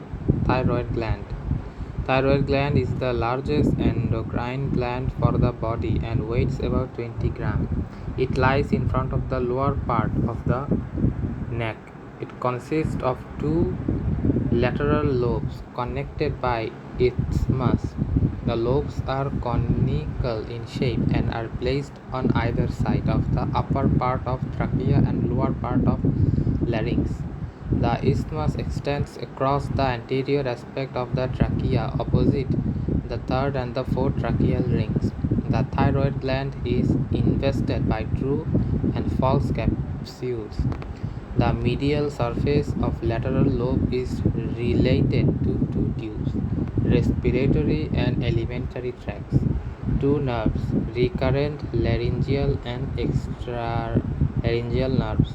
The posterior surface of the lateral lobe is related to the carotid sheath containing common carotid artery, internal jugular vein and vagus nerve. The unit structure of thyroid gland is called the follicle, which consists of a layer of cuboidal epithelial cells enclosing a cavity filled with colloid substance. The parafollicular cells are found in a delicate network of connective tissue between the follicles and amongst the cells that comprise the wall of follicles. Mostly, they are found deep to the basement membrane of the wall of the follicles. The cell of thyroid gland develop from the two different sources. Follicular cell develop from the endodermal cells of thyroglossal duct. Parafollicular cell develop from neural crest, or hormones secreted by thyroid gland. Thyroid gland secrete three hormones: T3 triiodothyroxine secreted by the cubital cell of the thyroid gland. Now, কি সুন্দর thyroid একটা ছবি দিছে। Thyroid cartilage, lateral lobe, isthmus, trachea. Cross structure of the thyroid gland. এটাই হচ্ছে thyroid gland. Microscopic structure of the thyroid gland: follicular cell, blood capillary, parafollicular cells, follicles filled with colloid substance. T4 tetraiodine or thyroxine secreted by the cubital cells of the thyroid follicles. Calcitonin, thyrocalcitonin secreted by parafollicular cell. Thyroxine forms the bulk of hormones secreted by the thyroid. It includes mainly T3 T3 and T4. And T3 and T4 are essential for psychosomatic growth of the body. They also maintain BMR, basal metabolic rate of the body. In peripheral tissue, T4 is converted into more active T3. The normal growth and maturation of organ is dependent on the thyroid hormone. Calcitonin plays an important role in calcium homeostasis. It lowers the blood calcium level when the calcium level is elevated. Its action is opposite to that of parathyroid hormone. The secretion of the thyroid hormone is regulated by THS. Decreased blood level of T3 and T4 lead by the negative to increase the secretion of the thyroid stimulating hormone. Dietary iodine is essential for the synthesis of thyroid hormones T3 and T4. Clinical correlation: hypothyroidism. The hyposecretion of the thyroid hormone, hypothyroidism, decrease the rate of metabolism. Clinically, it presents as low body temperature, weight gain, reduced blood pressure, and apathy, a condition called the myxedema. If hyposecretion occurs during early development, in addition to decreased rate of metabolism, there occurs abnormal development of the nervous system, leading to mental retardation and or short stature, a condition called cretin. The cretinism is caused by the maternal iron deficiency, goiter. An enlargement of the thyroid gland is called the goiter. An enlargement of the thyroid gland without signs of hypothyroidism is called the simple goiter. It develops when there is iron deficiency in the diet. Iron deficiency leads to reduced secretion of the T3 and T4. Low level of T3 and T4 stimulates secretion of THS from pituitary gland. The increased secretion of THS causes hyperplasia of the thyroid gland. Hyperthyroidism. The hypersecretion of the hypothyroid hormone, hyperthyroidism, increased rate of metabolism. Clinically, it presents as high body temperature, weight loss, high blood pressure, exophthalmos, protrusion of the eyeballs, and enlargement thyroid gland. These symptoms known as thyrotoxicosis and Graves' disease. Blood supply. Thyroid gland is profusely supplied by the blood. The arteries supply the thyroid gland are superior thyroid artery, a branch of external carotid artery. Inferior thyroid artery, a branch of thyrocervical trunk of subclavian. Longest digestive tract 10 meters 30 feet. Most dilated part of the digestive tract stomach. Most muscular part of the digestive tract esophagus. Longest part of the digestive tract small intestine 6 meters. Narrow site of the digestive tract pharyngoesophageal junction. Largest internal organ of the body liver 1.5 kg. Largest salivary gland parotid gland. Most important function of the small intestine absorption of nutrients from digested food. Most important function of the large intestine formation of feces. Ducts of all major salivary glands open in the oral cavity proper except ducts of the parotid gland which open in the vestibule of the oral cavity. Part of the small intestine having maximum concentration of Peyer's patch. Terminal part of ileum. Large cartilage of larynx. Thyroid cartilage. Narrowest part of the laryngeal cavity. Rima glottis. Commonest site of tracheostomy. Cervical part of the thoracic through second and third tracheal rings. Gastrointestinal tract includes all of the following structures except esophagus. Most of digestion of food occur in small intestine. All of the following are the accessory gland of the digestive system except spleen. Ducts of all the following glands open in oral cavity except liver. Mumps is related to which of the following glands? Parotid gland. The conduction portion of respiratory system consists of all except respiratory bronchioles. The term lower respiratory tract includes all of the following structures except pharynx. The term upper respiratory tract consists all of the following structures except larynx.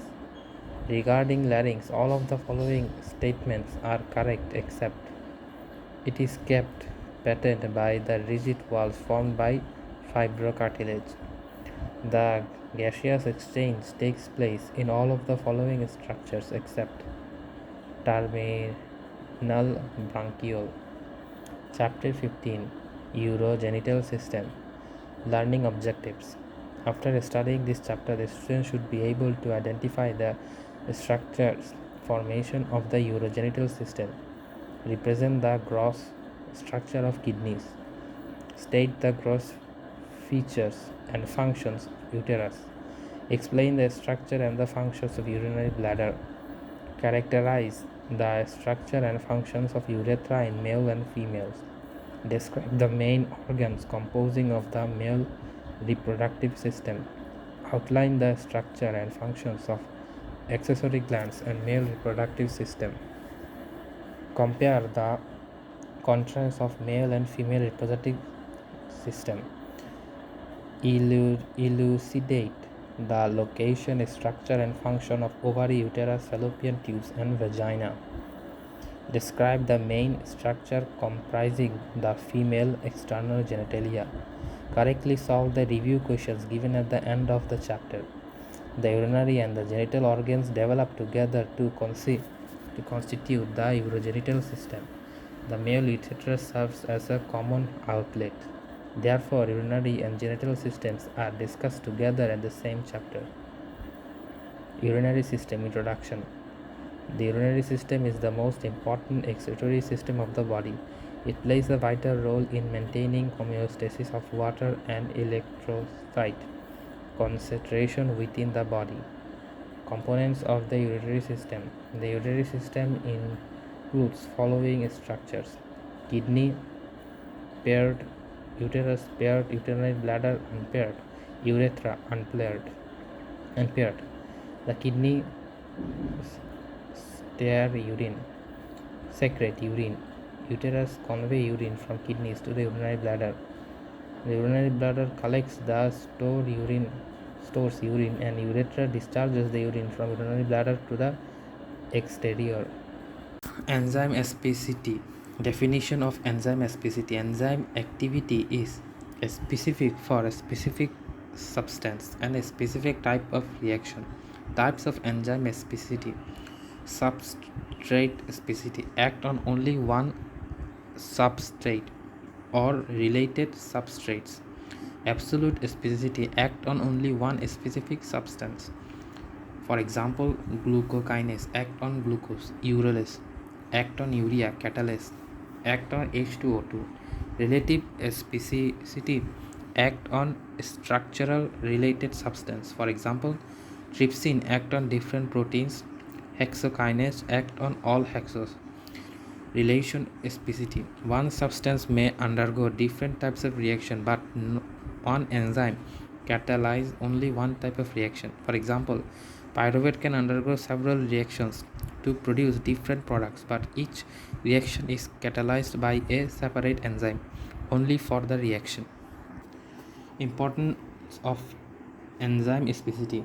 It makes possible for lots of enzymes to coexist in the cell without interfering on each other's reaction. Auxiliary substance for enzyme activity. These are non-protein helper molecules essential for catalytic activity of enzyme. For example, coenzyme and cofactor. Coenzyme. These are mostly vitamin B complex derivatives. Properties, characteristics of coenzyme. Non-protein in nature, relatively heat stable. Low molecular weight organic substances. Mostly vitamin B complex derivatives. Dialyzable, can be separated from enzyme by dialysis. Usually coenzymes remain tightly bound to enzyme, so coenzymes are often called prosthetic group, substrate or of enzyme. Enzymes that bind with coenzyme is called apoenzyme, and the total complex compound of apoenzyme and coenzyme is known as holoenzyme. So holoenzyme is a conjugated protein which is the active form of enzyme apoenzyme, because without coenzyme apoenzyme alone is inactive. Apoenzyme plus coenzyme equal to holoenzyme. Coenzyme derives from the vitamin B complex. For example, coenzyme and constitute vitamin niacin, vitamin B3, NAD, NADP, riboflavin, vitamin B2, FAD, FMN, pantothenic acid, CoA-SH, coenzyme A,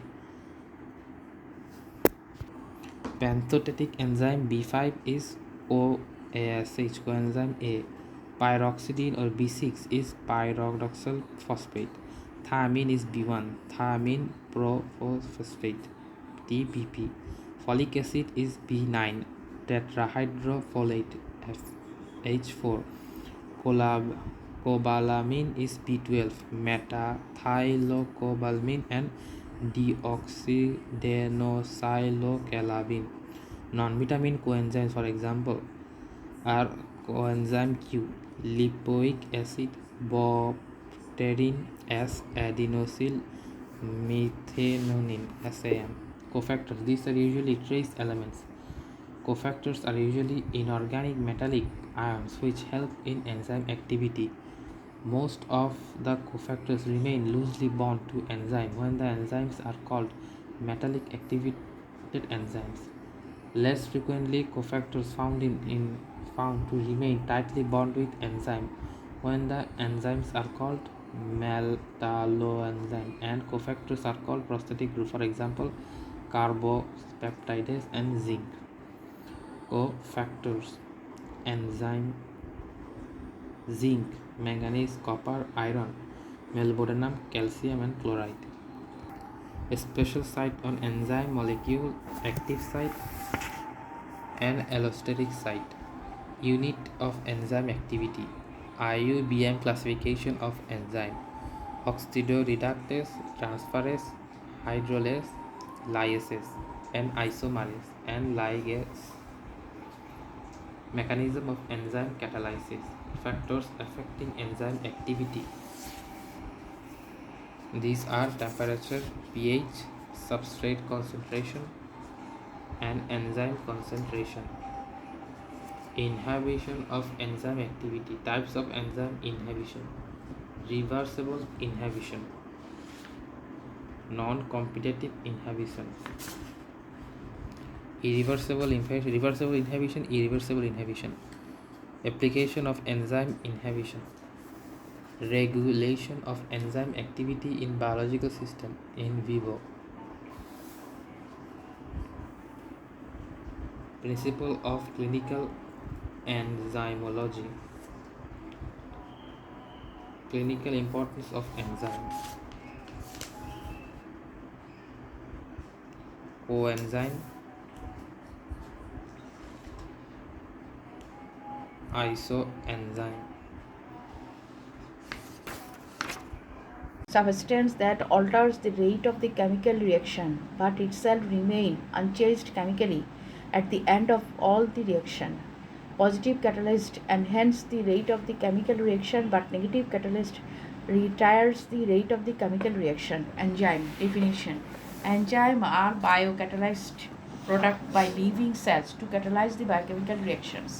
Enzymes are always positive catalyst, so enzymes accelerate the rate of chemical reaction but itself remain chemically unchanged at the end of reaction. Properties of enzyme: protein in nature, exception ribosome which is in RNA, colloidal and water soluble, non dialyzed. তাহলে এনজাইমের property যেটা পুরো মুখস্থ করতে হবে। এটা কি protein in nature, exception ribosome which is, তাহলে যেগুলো চুরি হচ্ছে বুঝতে হবে। Protein in nature, exception ribosome which is RNA, colloidal and water soluble, non-dialyzable, cannot be separated by dialysis. Heat level, heat causes the denaturation of the enzyme with loss of function, act as catalyst and have definite isoelectron pH. Difference between the enzyme and hormone. Enzyme is absolutely protein in nature. Hormones may be other than protein, steroid, maybe other than protein. এটা হচ্ছে enzyme হচ্ছে absolutely protein in nature, hormone হচ্ছে maybe other than protein. at the site of production, usually at the distance to the site of production. Don't go to the site of active via blood, go to the site of the action via blood, shows catalytic activity, shows regulatory activity, and controls enzyme activity. Characteristic of enzyme activity: don't initiate the reaction, accelerate the rate of reaction 10 to the power 6 and 10 to the 11 times after initiation to reach the equilibrium quickly. Don't alter the extent of reaction, equilibrium constant of reaction. Finally, the destination of reaction is not shortened but is reached quickly. A catalyst substance that alters the rate of chemical reaction but itself remains unchanged chemically at the end of reaction. Positive catalyst enhances the rate of chemical reaction but negative catalyst retards the rate of chemical reaction. Definition of enzyme. Enzymes are biocatalysts produced by living cells to catalyze biochemical reactions. Definition of enzyme. Enzymes are biocatalysts produced by living cells to catalyze biochemical reactions. Enzymes are biocatalysts produced by living cells to catalyze biochemical reactions. Enzymes are biocatalysts produced by living cells to cataract biochemical reactions. Enzymes are always positive catalyst. Enzymes are always positive catalyst. So enzymes accelerate the rate of chemical reaction but itself remain chemically unchanged at the end of reaction. Enzymes. Properties of enzyme: protein in nature, exception ribosome, which is RNA, colloidal in water soluble, non-dialyzable, heat labile causes heat causes denaturation of enzyme and lose of its function, acts as catalyst and have definite isoelectric pH. Difference between enzyme and hormone: absolute protein in nature may be other than protein. Act as the site of production, usually act distant to the site of production. Do not go to the site of action via blood. Go to the site of action via blood. Shows activity, shows catalytic activity, shows regular activity. Controls enzyme activity, catalytic activity. Characteristics of enzyme. Enzyme specificity. Characteristics of enzyme activity: do not initiate the reaction. Do not initiate the reaction. Accelerate the rate of reaction. Do not initiate the reaction. Do not initiate the reaction. Accelerate the rate of reaction 10 to the power 6 10 to the power 11 times after initiating to reach the equilibrium quickly. After initiating to reach the equilibrium quickly. Accelerate the reaction. Do not alter the extent of the reaction, equilibrium constant of reaction. Final distinction of reaction is not shortened but is reached quickly. Highly reaction specific. Interact with one or few specific substances and catalyze only one type of reaction. Catalyze only one type of reaction. Substrate is the substance on which enzyme acts to convert them into product. Substrate is the substance on which enzyme acts to convert with them into production. Remain unchanged chemically in the overall process. Enter into the reaction but come out of the reaction without any change. Effective in extremely small quantity and functionally independent of parent cell. Actively can be regulated by activation or inactivation as per cellular need. Enzyme specificity. Characteristics of enzyme activity: do not initiate the reaction. Accelerate the rate of reaction 11 times after initiating the reaction equilibrium quickly. Do not alter or extend the reaction. Alter or extend the reaction. Final destination of the reaction is not shortened but is reached quickly. Highly reaction specific. Interact with a few specific substances and catalyze only one type of reaction. Substrate in the substance on which enzyme acts to convert them into product. Substrate is the substance on which enzymes act to convert them into product. Transverse process is devoid of a costal facet because the 12th rib is also floating. The transverse process is small and present 3 tubercles, superior, lateral, inferior. এগুলো bones থেকে পড়লে ভালো হয়. Superior, inferior tubercles correspond respectively with the mammillary and the accessory tubercles of the lumbar vertebra. The lateral tubercle represent in true transverse process. The inferior articular facet are convex and twisted forwards and laterally like that of lumbar vertebra. Sternum. Sternum is a elongated flat bone. এটা একটা flat bone, elongated. Occupies the middle portion of the anterior thoracic wall. It can consist of 3 parts from above downwards. Manuperum, body, gymphoid process. Manuperum, body, gymphoid process. Sternum is directly connected to the thoracic part of the vertebral column by upper 7 pairs of ribs and their costal cartilage. In addition, the manuperum sterni articulates bilaterally with the sternal ends of the clavicles of the shoulder girdles, receive the weight of the upper limbs. Therefore, the sternum lies at the crossroad between the axial and the appendicular skeleton. Manuperum sterni. It is roughly quadrilateral, broad and thick in the upper part and lies opposite and bodies of the 3rd and 4th thoracic vertebra. Upper কি তো মেনুপেরাম স্টার্নি আর কাকা পড়া যাবে না কখনো এগুলো মেনুপেরাম স্টার্নি পরে এগুলো আর বলতে হয় মেনুপেরাম স্টার্নি ইট ইজ রাফলি quadrilateral broad and thick in the upper part lies opposite the bodies of the 3rd and 4th thoracic vertebra. The upper border present a jugular knot suprasternal in the center and oval articular fossa. Clavicular notch on the each side. The clavicular notch articulates with the sternal end of the clavicle separated by an articular disc and forms a saddle-shaped synovial sternoclavicular joint. The peripheral margin of the notch gives attachment to the capsular anterior and posterior sternoclavicular ligaments. The jugular notch gives attachment to the intraclavicular ligament and two margin of the investing layer of the deep cervical fascia with the split into the 2 lamina and close the suprasternal space. শুধু reading করতে হবে reading করে কোনো The jugular notch gives attachment to the intraclavicular ligament and its 2 margins to the investing layer of deep cervical fascia, which splits into ligami to enclose suprasternal space of Burns. The lower border of the manubrium is narrow and articulates with the upper end of the body of the sternum, forming a secondary cartilaginous membranosternal joint, which corresponds with the lower border of thoracic 4 vertebra. The forward projection of a sternal angle of Lois is formed at the manubrium sternal joint.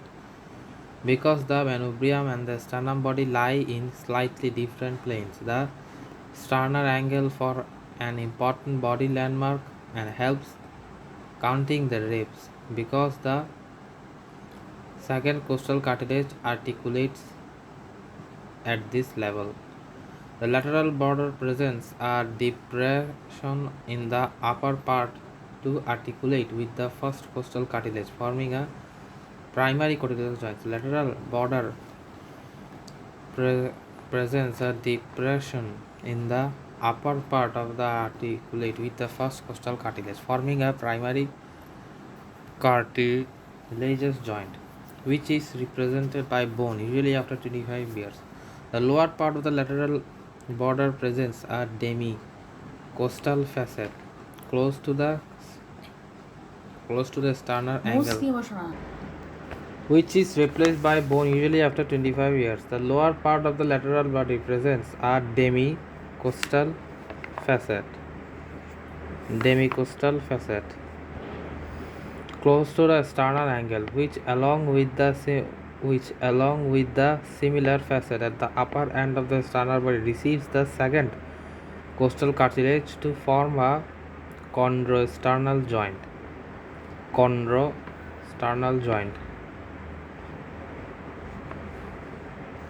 All convolutional joints are synovial, except the first as started above.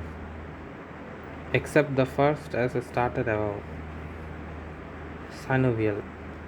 Between the two costal notches, the lateral border of the manubrium slopes down and medially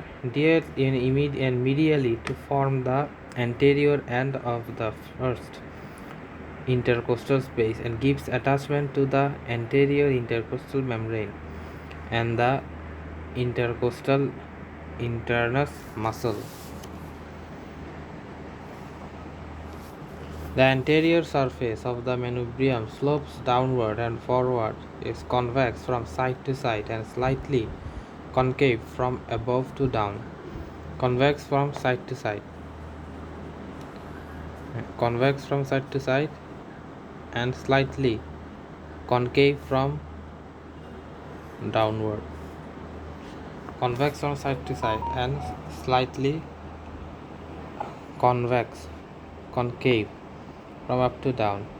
On each side, it gives attachment to the pectoralis major, which is continued further down along the body of the sternum. The sternocleidomastoid takes tendinous origin above the pectoralis major. The posterior surface is slightly concave and forms the anterior boundary of the superior meristetium. The posterior surface is slightly concave and forms the anterior boundary of the superior meristetium. On each side, it provides elongated origin to sternothyroid, sloping downward medially, and a few fibers of sternothyroid close to the clavier's notch. Sternocleidomastoid, sternal head, suprasternal notch, clavicle, manubrium, first costal cartilage, second costal cartilage, body fused for sternberry, pectoralis major, xiphoid process, rectus abdominis, sternohyoid, sternothyroid, costomediastal reflection of pleura, area of cardiac dullness, sternocostalis, the diaphragm, sternal origin, the fourth cartilage, costomediastal reflex of pleura, sternohyoid, diaphragm, first costal cartilage, primary cartilaginous joints, manubria, sternal angle, relation of the posterior surface, overlapped by anterior margins, both lungs and pleural sacs, along oblique line extended from the clavicular notches,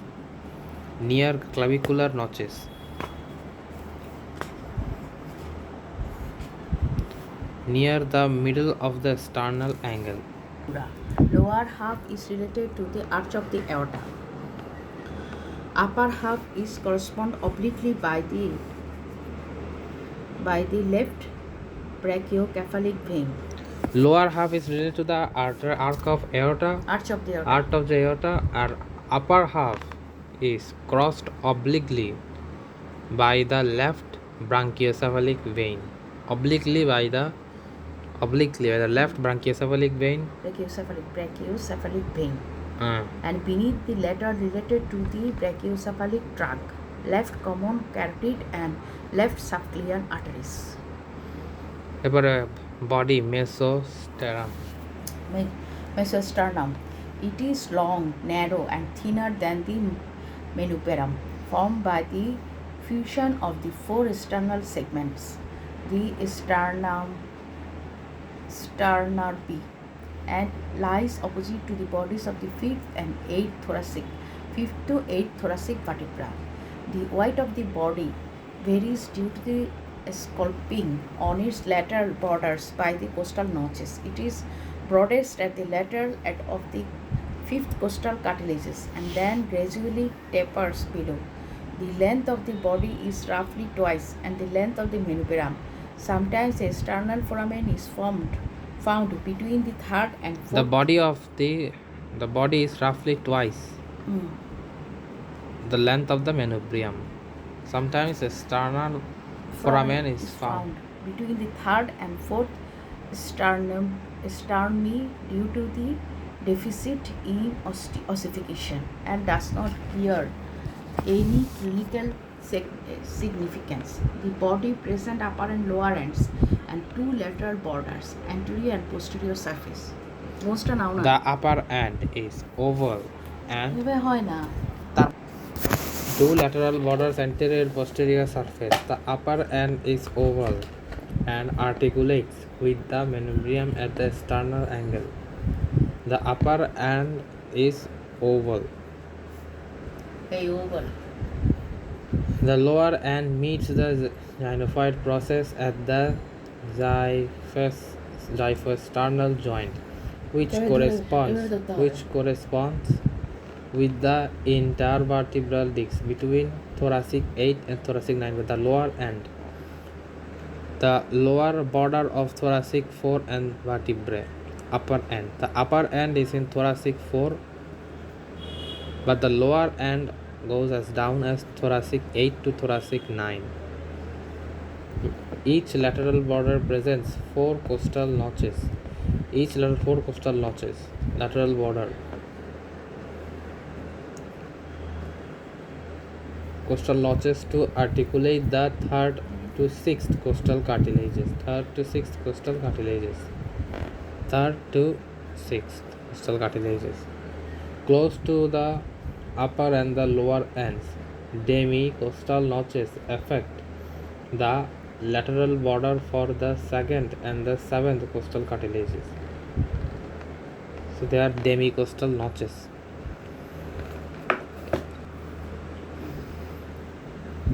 The curved edges between the costal notches diminish in length cordially due to crowding of the lower cartilages. They form the anterior limit of the intercostal space and provide attachments to the anterior intercostal membrane and internus muscles. Of the 2 ribs articulate with the sternum at the junction between the segments, except at the 1st and 6th cartilage. The anterior surface of the body is particularly flat and facets slightly upward. It is usually marked by 3 transverse ridges along the 4th sternum. On each side of the median plate of the gives attachment of the pectoralis major. The area between the pectoralis muscle is covered only by the skin and superficial fascia and periosteum. The posterior surface is superficial fascia and periosteum. Posterior surface is slightly concave and present usually 3 faint transverse ridges between the sternae. Lower 1/3 of the posterior surface gives origin on each side to the sternocostallis muscle. Relation of the posterior surface. The anterior border of the right lung. Thin anterior border of the right lung. Posterior. Thin anterior border of the right lung and pleura extend vertically to the right of the medial plane. The entire length of this surface. In similar manner, the anterior border of the left lung and pleura occupy the upper 2 segments of the half of the body of a sternum. Due to the lateral deviation of lung and pleura at the 4th costal cartilage, left half of the lower two segments of the body of the sternum comes in direct contact with the pericardium. Left half of the lower two segments of the body of the sternum, lower two segments, left half, comes in contact with the pericardium enclosing the heart. Gymphoid process. Gymphoid process is the smallest and most variable part of the sternum. It is maybe triangular within the pointed caudal and broad, flat and bifided piform and defected Bifided or perforated. or bifided on one side of the curved anteriorly. Upper end is meets the body of the gymphosternal joint and the carries at its lateral angle of the demifacet, which within the similar facet of the sternal body articulates with the seventh costal cartilage. Gymphoid process lies at the apex at the infrasternal angle in the epigastric region. Lower end. Gymphoid process lies at the apex of the intrasternal angle. Apex of the intestinal angle in the epigastric region. End of the tip gives attachment to the linea alba, and the lateral borders provided the insertion to the aponeurosis of the internal oblique and transverse abdominis. Lateral border provide insertions to the aponeurosis of the internal oblique and transverse abdominis muscle এগুলা the lateral border provides insertions to the লাগে এই যেখানে aponeurosis internal oblique and transverse abdominis. Abdominis rectus বলছিলাম অনেক জায়গায়. The attachment of these aponeurosis of the external oblique and rectus abdominis muscle. The posterior surface of the gymphoid process gives attachment to the lower part of the sternocostal and the the anterior surface attaches to the, it's a gymphoid processor, attaches to the aponeurosis of external oblique and rectus abdominis. Aponeurosis of external oblique and rectus abdominis. External oblique and rectus abdominis muscle. The posterior surface of gymphoid process gives attachment to the lower part of the sternocostalis. Sternal origins of the diaphragm. The subdiaphragmatic part of the posterior surface is related to the left lobe of the liver. The subdiaphragmatic part of the posterior surface is related to the left of the liver. Slightly to the left of the falciform ligament. Rarely sternal slips of the diaphragm are congenitally absent. Rarely sternal slips of the diaphragm are congenitally absent. Sternal slip of the diaphragm congenitally absent. And a foramina of the Morgani appears between the gymphoid process and rest of the diaphragm. Foramen is Morgani, through which the retroesternal diaphragmatic hernia may be take place. Ossification of the sternum. The sternum is developed from the fusion of the two cartilaginous plates along with the mid-vertebral line. Two cartilaginous plates. হ্যাঁ এটা বলতে হবে along the mid ventral line. So the mid. হ্যাঁ তাহলে ossification center বলো ventral line. Please tell the ossification center of the sternum. The sternum is developed from the fusion of the two cartilaginous plates. The center for manubrium, varying from the three and single center for each of the first and the second sternum appear in the 5th month of the fetal life. The single center for each of the first and the second sternum appear in the 5th month of the fetal life.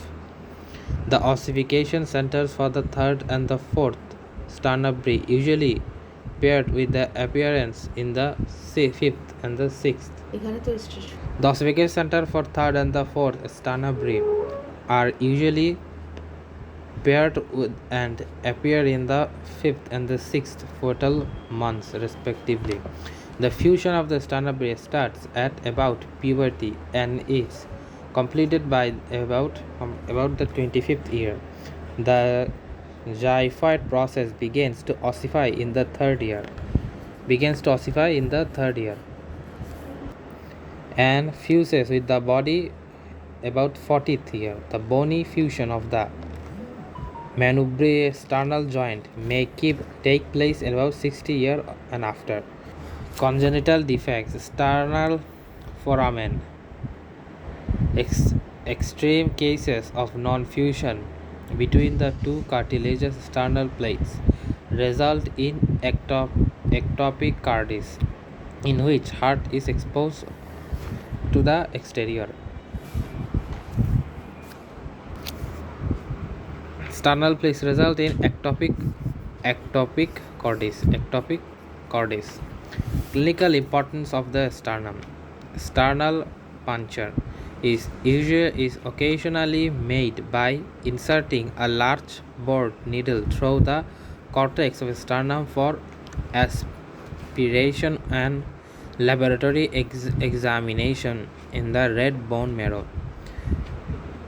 Funnel chest or pectus excavatum is a deformity of the chest in which the lower end of the sternum is depressed and the xiphoid process projects sharply forward. The lower half of the sternum is depressed and the xiphoid process sharply forward. The heart is pushed particularly on the left side, and the right lung is unable to expand, leading to the shortness of breath and cyanosis. In some people, the sternum projects anteriorly and the chest is flattened on each side. This malformation is called the pigeon chest. And in some people, the sternum projects anteriorly and the chest flattened on each side. The malformation called the pigeon chest or the pectus carinatum. Pectus carinatum দেখি প্যাকটাস কার্নেটাম একটা অপর নাম, আরেকটা নাম হচ্ছে প্যাকটাস এক্সক্যাভেটাম, প্যাকটাস কারিনেটাম, প্যাকটাস এক্সক্যাভেটাম, which observed in rickets. It may be associated with the proliferative changes at the costochondral junction known as the Ricci rosary. The body of the sternum is sensitive to nociceptive stimulation. Thus, the rubbing of the sternum with one knuckle can be used to bring consciousness to a comatose patient.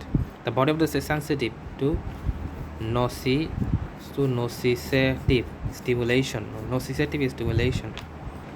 Sometimes the midline sternotomy, splitting the sternum, is made for surgically across the medial and the superior mediastina. The ribs are elongated curved flat bones. Costal elements, pleuropophyses of thoracic vertebrae. All ribs articulate posteriorly with the thoracic vertebrae, anteriorly with ribs, except the last two. Join with the sternum through their respective costal cartilages directly or indirectly. A rib and its costal cartilage form together a costal arch. Classification of ribs. Upper 7 pairs of the ribs are called true ribs, vertebrosternal, because they articulate with the sternum directly by their respective costal cartilages. The lower 5 pairs are the false ribs. Out of these, 8th, 9th and 10th ribs are known as the vertebrochondral ribs, because they reach the sternum indirectly by the upturned end of their costal cartilages which joined with the preceding cartilage. Thus, the 7th and the 10th conjoined cartilages from a continuous costal margin on each side. The 11th and the 10th pair of the ribs are called the floating and vertebral ribs. Since their free anterior ends project among the muscle of the abdominal wall. The 3rd and the 9th ribs from typical ribs because they bear common features and individual identification is not possible. The 1st, the 2nd, 10th and 11th, 12th ribs are atypical or peculiar, and each of them can be identified by specific distinguished features. General observations: these ribs increase in length from the 1 to the 7th and greater diminish to the 11th to 12th. Therefore, the 7th rib is the longest. All the ribs are oblique, sloping downwards and forwards. The maximum obliquity is observed in the 9th rib. The obliquity is essential for thoracic type of respiration by increasing the anterior, posterior, and transverse diameter of the thorax. In newborn, all the ribs are horizontal, hence the respiration of abdominal in type is abdominal in type. The transverse diameter of thorax gradually increases from the above downwards up to the 8th rib, which occupies the position of the maximum diameter. Typical ribs. A typical rib consists of a sternal and vertebral gaps and an intervening shaft. The 3rd and the 9th ribs are typical. The sternal end, the lower end of the vertebral, and bears a concave depression to receive its costal cartilage. Concave depression, vertebral end. It includes head, neck, and tubercle. The head presents two facets separated by a costal crest. The lower facet is larger and articulates with the body of numerical corresponding vertebra. The upper small facet articulates with the body of the adjacent upper vertebra. The crescent of the head is connected to the intravertebral disc by the interarticular ligament. The peripheral margin of the head gives attachment to the capsular ligament of the synovial costal vertebral joint and its anterior margin to the radial ligament. The crest of the head is connected to the intervertebral. The crest of the head is connected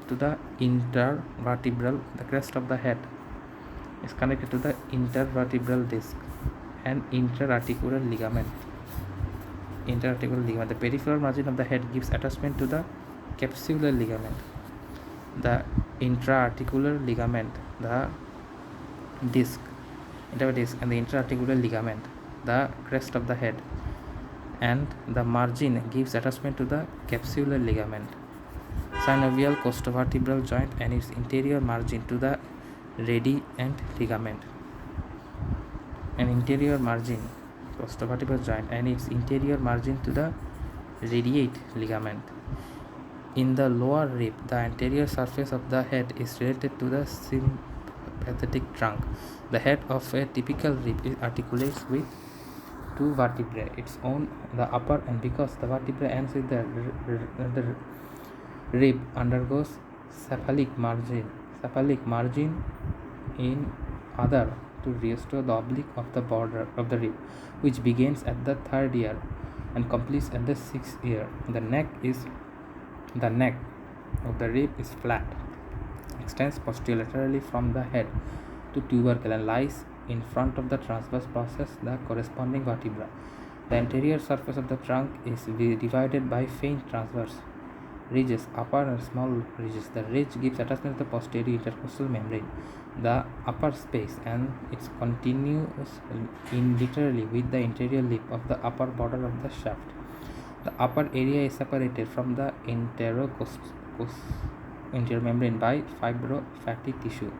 The lower area is covered by the costopleural and inverning and endothoracic fascia. The posterior surface is rough and connected with the transverse process of the corresponding vertebra by the costotransverse ligament.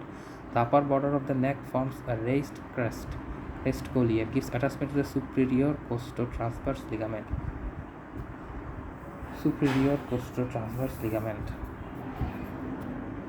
and extends from the transverse process to the upper vertebra. The lower border of the neck is rounded and continues laterally with the upper lip of the costal group. It gives attachment to the posterior costal membrane and lower space. The tubercle presents a backward elevation on the junction between the neck and the shaft. It is divided into medial articulate part and lateral non-articular part.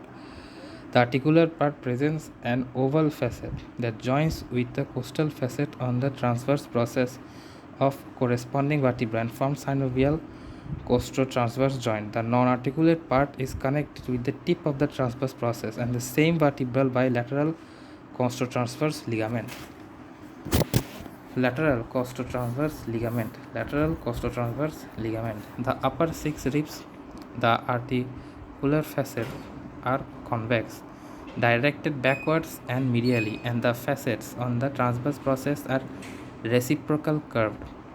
The 8th and the 12th ribs, the facets are flat and face backwards and medially. It shows that the costo-transverse joints of the upper 6 ribs permit rotationary movements, whereas the succeeding these ribs, they allow gliding movements, increase the transverse diameter of upper abdomen. Shaft. The shaft of a typical rib is thin, flat, and curved. From the tubercle, the shaft passes backward and laterally, and the swing rather abrupt forward. The site of this change of direction is called angle of the rib, where it is both curved and twisted. The angle are the weakest part of the rib. The backward slope rib passes beyond the thoracic spine and forms the most posterior part of thoracic cage. Hence, one can lie comfortably at one's back. Due to the internal back of condition of the ribs, a paraventral gutter is formed. To the backward inclination of the ribs, a paraventral gutter is formed within the thoracic cavity for accumulation of the rounded posterior border of the lung. Gutter is formed within the thoracic cavity of the accumulation of the rounded posterior border of the lung. The shaft presents external and internal surface, upper and lower borders. The external surface is convex and presents in the posterior part a rough line sloping downward laterally from the radii close to the tubercle to the angle of the rib. The ridges gives attachment to the posterior layer of the thoracolumbar fascia and the intercostalis thoracis. The distance between the tubercle and the angle increase from the second to 10th rib. The area affords attachment to the levator costae and is overlapped by the erector spine. Close to the sternal and the external surface of the present a faint oblique line, the anterior angle which separates the attachment of the external oblique it formed from the serratus anterior behind the upper end of the ribs from the latissimus dorsi in the lower 3 or 4 ribs. Close to the external end, the external surface presents a faint oblique line, interior line, separates from the external oblique in front of the serratus anterior behind upper 8th rib. Serratus anterior, the 8th rib, or forms the latissimus dorsi on the lower 3-4 ribs. Internal surface is concave and is smooth in the upper large part, which is covered by the costal pleura, separated by the endothoracic fascia. A costal groove affects the inner surface along the lower border from the lodgement of the protection of the intercostal. Costal groove affect the inner surface along the lower border for the lodgement of the protection of the intercostal vessel and nerve. The upper lip of the groove is continuous behind with the lower border of the neck, and they extends in from the junction of the middle and the anterior third of the shaft, and the lower lip of the groove forms the lower border of the shaft. The upper lip provides origin to the intercostal internus and the floor of the groove, the intercostal internus. The space between the space intimus and the internus muscle forms the neurovascular plan and is traversed by the intercostal artery, vein and nerve. From the above downwards, it is typical intercostal space. In the coarctation of the aorta, narrowing of the distal part of the arch of the aorta. The interstitial arteries are enlarged to establish the collateral circulation to the lower part of the body. As a result, the enlarged arteries produce the notching of the ribs by eroding the costal groove. The upper border of the shaft is broad and rounded in the posterior part and present outer and inner leaves. The outer leaf receive insertion of the intercostalis externa of the upper space. The internal leaf provides the conjugated attachment of the intercostalis internus and the intimus muscles. The lower border of the shaft is thin and sharp and is grouped origin the costalis externa of the lower intercostal space. Origin of nutrient in the extracellular fluid respiratory system. Figure 1.1 shows that each time blood pressure passes through the body, it flows through the lungs. The blood picks up oxygen in alveoli, thus acquiring the oxygen needed by cell. The membrane between the alveoli and lumen of the pulmonary capillaries. The alveolar membrane is only 0.4 to 2 micrometers thick, and oxygen rapidly diffuses by molecular motion through the membrane into the blood. Gastrointestinal tract. A large portion of the blood pumped by the heart also passes through the wall of the gastrointestinal tract. Here, different dissolved nutrients including carbohydrates, fatty acid, and amino acids are absorbed from ingested food into the extracellular fluid of the blood. Liver and other organs that perform primarily metabolic functions. Not all substances absorbed from the gastrointestinal tract can be used in their absorption form by the cell. The liver changes the chemical composition of many of these substances to more usable form, and other tissue of the body, fat cells, gastrointestinal mucosa, kidney, and endocrine glands help modify the absorbed substances or store them until they are needed. The liver also eliminates certain waste products in the body and toxic substances that are ingested.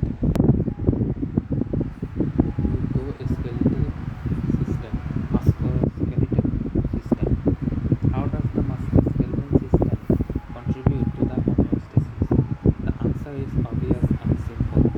Were it not for the muscles, the body could not move to obtain the foods required for nutrition.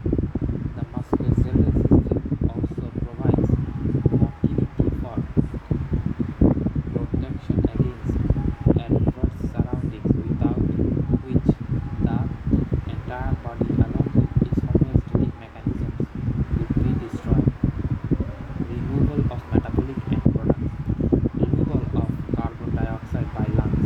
At the same time the blood picks up oxygen from the lungs, carbon dioxide is released from the blood into the lung alveoli.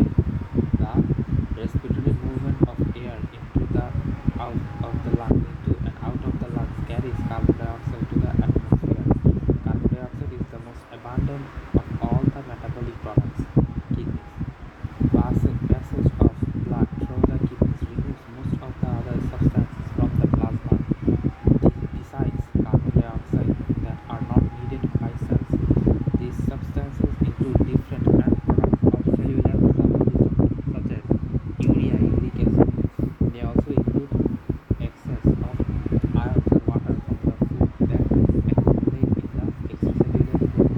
The kidney perform their function first by filtering large quantities of plasma through the glomerular capillaries into the tubes, and then reabsorbing into the blood substances needed by the body, such as glucose, amino acids, appropriate amount of water, and many of the ions. Most of the other substances that are not needed by the body, especially metabolic waste products such as urea and creatinine, are reabsorbed poorly and passes through the renal tubules into the urine.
removal of metabolic end products. The brain stores information, generates thoughts, creates ambition, and determines reaction that the body performs in response to the sensations. Appropriate signals are then transmitted through the motor output portion of the nervous system to carry out one's desires. An important segment of the nervous system is called the automatic system.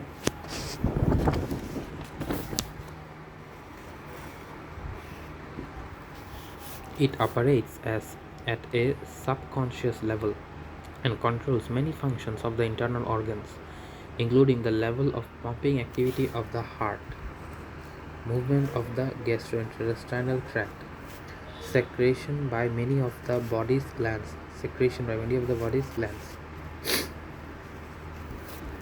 hormone system. Located in the body are endocrine glands, organs, and tissues that secrete chemical substances called hormones. Hormones are transported in the extracellular fluid to the other parts of the body to help regulate cellular function. For example, thyroid hormone increases the rate of most chemical reactions in all cells, thus helping set the tempo of the body activity. Insulin controls glucose metabolism. Adrenocortical hormone controls sodium and potassium ions and protein metabolism.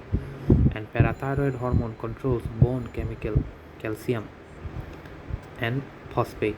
Thus, the hormones provide a regulatory system that complements the nervous system. The nervous system controls many muscular and secretory activities of the body, whereas the hormonal system regulates many metabolic functions. The nervous and hormonal system normally work together in a coordinated manner to control essentially all organ systems of the body. The nervous and the hormonal system work together.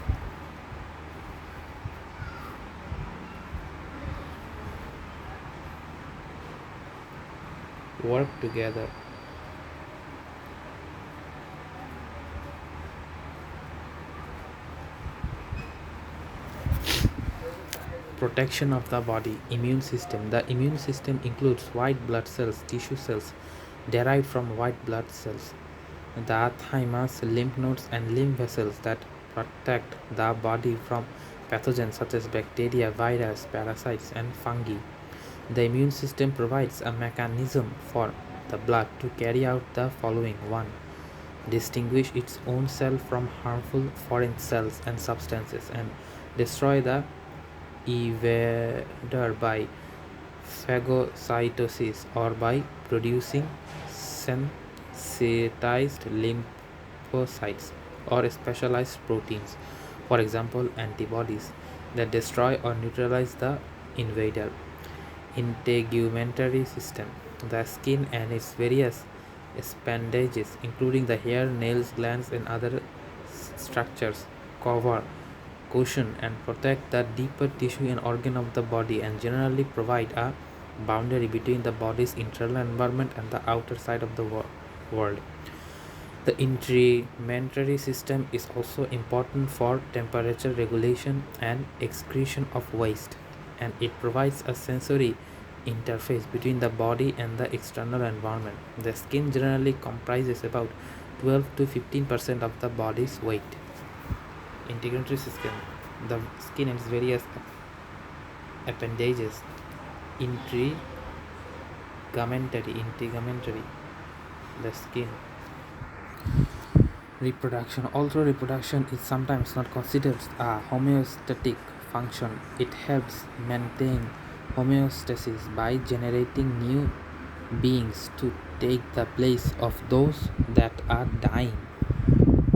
It may sound like a permissive usage of the term homeostasis, but it illustrates that in the final analysis, essentially all body structures are organized to help maintain the automaticity and continuity of life. Control system of the body. The human body has thousands of control systems. Some of the most intricate of these systems are genetic control systems that operate in all cells to help regulate intracellular and extracellular functions. This subject is discussed in Chapter 3. Many other control systems operate within the organs to regulate functions of the individual parts of the organs. Others operate throughout the entire body to control the interrelationship between the organs. For example, the respiratory system operating in association with the nervous system regulates the concentration of carbon dioxide in extracellular fluid. The liver and pancreas control glucose concentration in the extracellular fluid, and the kidneys regulate concentration of hydrogen, sodium, potassium, phosphate, and other ions in the extracellular fluid. Examples of control mechanism: regulation of oxygen and carbon dioxide concentration in extracellular fluid. Because oxygen is one of the major substances required for chemical reaction in the cell, the body has a special control mechanism to maintain an almost exact and constant oxygen concentration in the extracellular fluid. The mechanism depends principally on the chemical characteristics of hemoglobin, which is present in red blood cell. Hemoglobin combines with oxygen as the blood pressure passes through the lungs. Then, as the blood passes through the tissue capillaries, hemoglobin, because of its strong chemical affinity for oxygen, does not release oxygen into the tissue fluid if too much oxygen is already there. However, if oxygen concentration in the tissue fluid is too low, sufficient oxygen is released to re-establish an adequate concentration. Thus, regulation of oxygen concentration in the tissue relies to a great extent on the chemical characteristics of hemoglobin. The regulation is called oxygen buffering function of hemoglobin. Carbon dioxide concentration of the extracellular fluid is regulated in much different way. Carbon dioxide is a major end product of oxidative reactions in cells. If all the carbon dioxide formed in the cells continue to accumulate in the tissue fluid, all energy-giving reactions of the cells would cease. If all the carbon dioxide formed in the cell continue to accumulate in the tissue fluids, the energy-giving reaction of cells would cease. Fortunately, a higher than a normal carbon dioxide concentration in the blood exceeds the respiratory center, causing a person to breathe rapidly and deeply. This deep, rapid breathing increases expiration of carbon dioxide, therefore removes excess carbon dioxide from the blood and tissue fluids.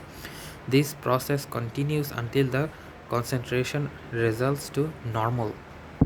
Figure 1.3: negative feedback control of artery pressure by the arterial baroreceptors. Signals from the center baroreceptors are sent to the medulla of the brain.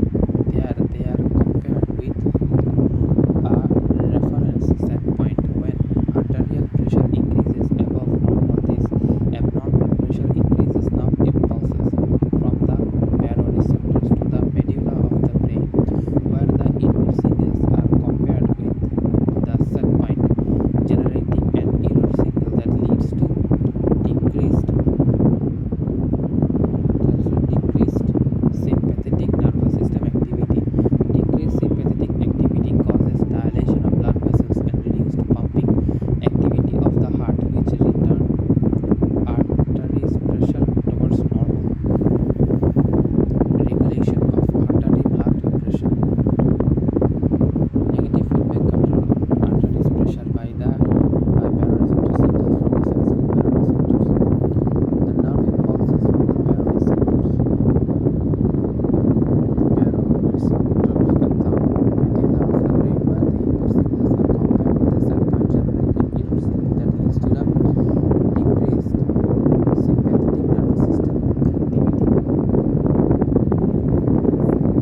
say a decrease in arterial pressure below normal releases the stretch receptors, allowing the vasomotor center to become more active than usual, thereby causing vasoconstriction and increased heart pumping. The initial decrease in arterial pressure thus initiates negative feedback mechanism that raises arterial pressure back towards normal. Normal ranges and physical characteristics of important extracellular fluid constituents. Lists some important constituents and physical characteristics of extracellular fluid along with the normal values, normal ranges, and maximum limit without causing death. Note the narrowness of normal range of each one. Values outside these ranges and often caused by illness, injuries, or major environmental challenges. Oxygen normal value 40, normal range 25 to 40. Approximate short-term non-lethal limit 10 to 1000 millimeter per mercury. Carbon dioxide normal value 45. Sodium ion 142. Sodium ion normal value is 142 millimeter per mercury. Potassium 4.2. Calcium ion 1.2. Chloride ion 106. Bicarbonate ion 24. Glucose 90. Lethal is 20 to 1015 500. Body temperature 98.4. Normal range 98 to 98.8. Approximate short term non lethal limit 65 to 110. Acid base 7.4. Normal range 7.3 to 7.5. Approximate short term non lethal limit 6.9 to 8. Most important are the limits beyond which abnormalities can cause death. For example, an increase in the body temperature of only 11 degrees Fahrenheit 7 degrees Celsius above normal can lead a vicious cycle of increasing cellular metabolism.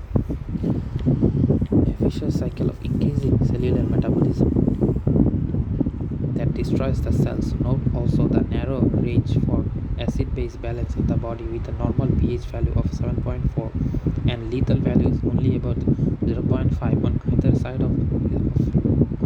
side of normal. Whenever the potassium ion concentration decreases to less than 1/3 normal, paralysis may result from the inability of the nerves to carry signals. Alternatively, if potassium ion concentration increases to 2 or more times normal, the heart muscle is likely to be severely depressed. Also, when the calcium ion concentration falls below about 1/2 normal, a person is likely to experience deadening concentration of muscle through the body because of the spontaneous generation of excessive nerve impulses in peripheral nerves. When the glucose concentration falls below 1/2 normal, a person frequently exhibits extreme mental irritability and sometimes has convulsions. This example should be one an appreciation for the necessity of the vast number of control systems that keep the body operating in health. In the absence of any one of those controls, serious body malfunctions or death can result. Characteristics of control systems. The aforementioned examples of homeostatic control mechanism are only a few of the many thousand in the body, all of which have some common characteristics explained in this section. Negative feedback nature of most control systems. Most control systems of the body act by negative feedback, which can be explained by reviewing some of the homeostatic control systems mentioned previously. In the regulation of carbon dioxide concentration, a high concentration of carbon dioxide in the extracellular fluid increases pulmonary ventilation. This in turn decreases the extracellular fluid carbon dioxide concentration because the lungs experience greater amount of carbon dioxide from the body. Thus, the higher concentration of carbon dioxide initiates events that decrease the concentration towards normal, which is negative to the initiating stimulus. Conversely, a carbon dioxide concentration that fails to low results in feedback to increase the concentration. This response is also negative to the initial stimulus. In the arterial pressure regulating mechanisms, a high pressure causes a series of reactions that promote reduced pressure, or a low pressure causes a series of reactions that promote increased pressure. In both cases, these effects are negative with respect to the initial stimulus. Therefore, in general, if some factors become excessive or deficient, a control system initiates negative feedback with which a series of changes that return the factor towards a center main value, thus maintaining homeostasis. Gain of a control system. The degree of effectiveness which a control system maintains constant conditions is determined by the gain value of negative feedback. For example, let us assume that a large value of blood is transformed into a person whose baroreceptor pressure control system is not functioning, and the arterial pressure rises from the normal level 100 millimeter mercury to 175 millimeter mercury. Then let us assume the same value of blood is injected into the same person. The same value of blood is injected into the same person with the baroreceptor system is functioning, and this time the pressure increases by only 25 millimeter per mercury. Thus, the feedback control system is caused a correction of minus 50 millimeter mercury from 175 millimeter mercury to 125 millimeter mercury. There remains an increase in the pressure of plus 25 millimeter mercury called the error, which means that the control system is not 100% effective in preventing change. The gain of control system is the calculated by using the following formula: gain correction by error. Thus, in the baroreceptor system example, the concentration is minus 50 mercury Hg. The error persisting is plus 25 millimeter mercury. Therefore, the gain of the person's baroreceptor system of control of artery pressure is minus 50 divided by plus 25, or minus 2. This is a disturbance that increases or decreases the arterial pressure does not only one-third as much as would occur if the control system were not present. That is a disturbance that increases or decreases the arterial pressure does so only one-third as much as would occur if this system were not present. The gains of some other physiological control systems are much greater than that the baroreceptor system. For example, the gain of the system controlling internal body temperature when a person is exposed to the moderate cold weather is about minus 30. Therefore, one can see that temperature control system is much more effective than the baroreceptor pressure control system. Positive feedback may cause vicious cycle and death. Why do most control systems of the body operate by negative feedback rather than by positive feedback? If one considers the nature of positive feedback, it is obvious that positive feedback leads to instability rather than stability, and in some cases can cause death. Figure 1.4 shows an example of which can ensure from positive feedback. This figure depicts the pumping effectiveness of the heart, showing the heart of a healthy human being pumping about 5 liters of blood per minute.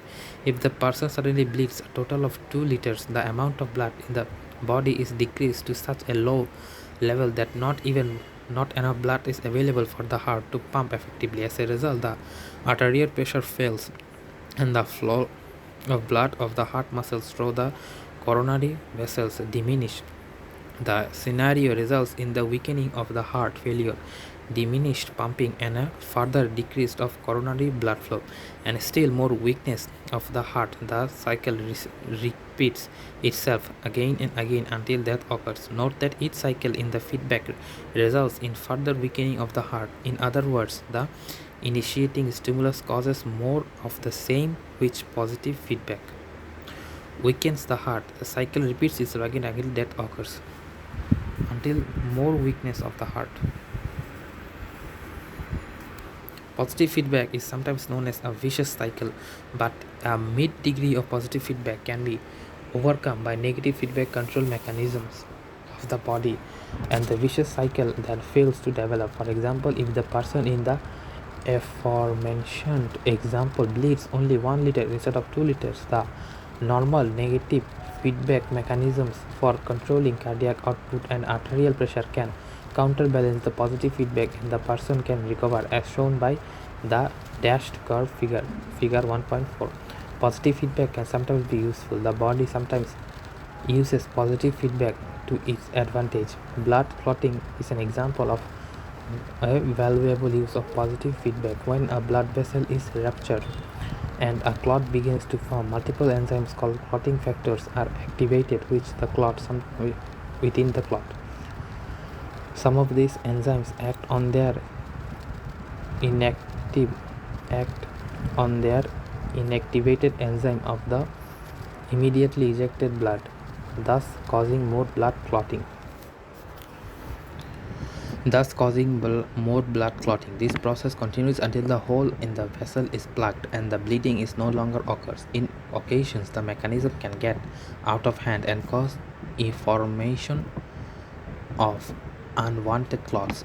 In fact, this is what initiates most acute heart attacks, which can be caused by a clot beginning on the side surface of the arteriosclerotic plaque in the coronary artery, of then growing until the artery is blocked. Childbirth is another situation in which positive feedback is valuable. When uterine contractions become strong enough for the baby's head to begin pushing through the cervix, stretching of the cervix sends signals through the uterine muscle back to the body of the uterus, causing even more powerful contractions. Thus, the uterine contractions stretch the cervix, and cervical stretch causes strong concentrations. When this process becomes powerful enough, the baby is born. If they are not powerful enough, the contractions usually die out, and a few days pass before they begin again. If they are not powerful enough, the contractions usually die out, and a few days pass before they begin again. Another important use of positive feedback for the generation of nerve signals. Stimulation of the membrane of a nerve fiber causes slight leakage of sodium ions through sodium channels in the nerve membrane of the fiber's interior. The sodium ions entering the fiber then change the membrane potential, which in turn causes more opening of channels, more change of potential, still more opening of channels, and so forth. Thus, a slight leak becomes an explosion of sodium entering the interior of the nerve fiber, which creates the nerve action potential. This action potential in turn causes electrical currents to flow along the outside and the inside of the fiber, and initiates additional action potential. This process continues until the nerve signals goes all the way to the end of the fiber. In each case in which positive feedback is useful, the positive feedback is part of an overall negative feedback process. For example, the case of blood clotting, the positive feedback clotting process is a negative feedback process of the maintenance of normal blood flow volume. Also, the positive feedback that causes nerve signals also allows the nerve to participate in thousands of negative feedback nervous control systems. More complex types of control systems feed forward and adaptive control. Later in this text, when we study the nervous system, we shall see this system containing great number of interaction control mechanisms.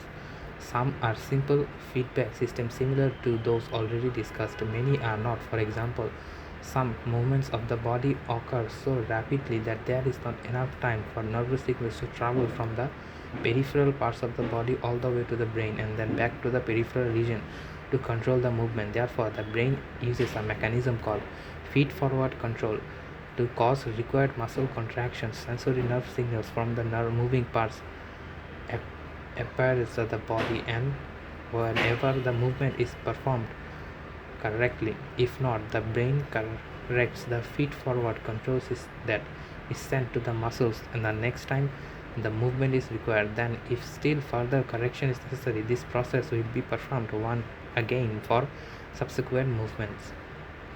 This process is called adaptive control. Adaptive control, in a sense, is delayed negative feedback. Physiological variability. Through some physiological variables such as plasma concentration of potassium, calcium, and hydrogen ions are tightly regulated. Others such as body weight and adiposity and wide variation among different individuals and even the same individual at different stages of life. Blood pressure, cardiac pumping, metabolic rate, nervous system activity, hormones, and other physiological variables change throughout the day as we move about the NH in normal daily activities.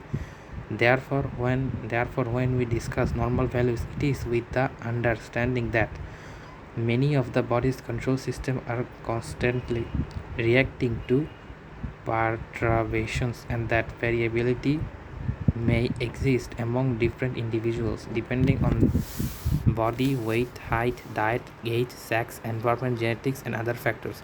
For simplicity, discussion of physiological functions often focus on the average of 70 kgs young lean male. However, the American male is no longer weighs an average of 70 kgs.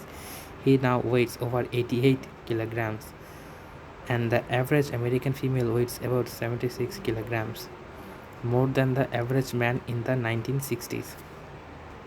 Body weight has also increased subsequently in most other industrialized countries during the past 40 to 50 years.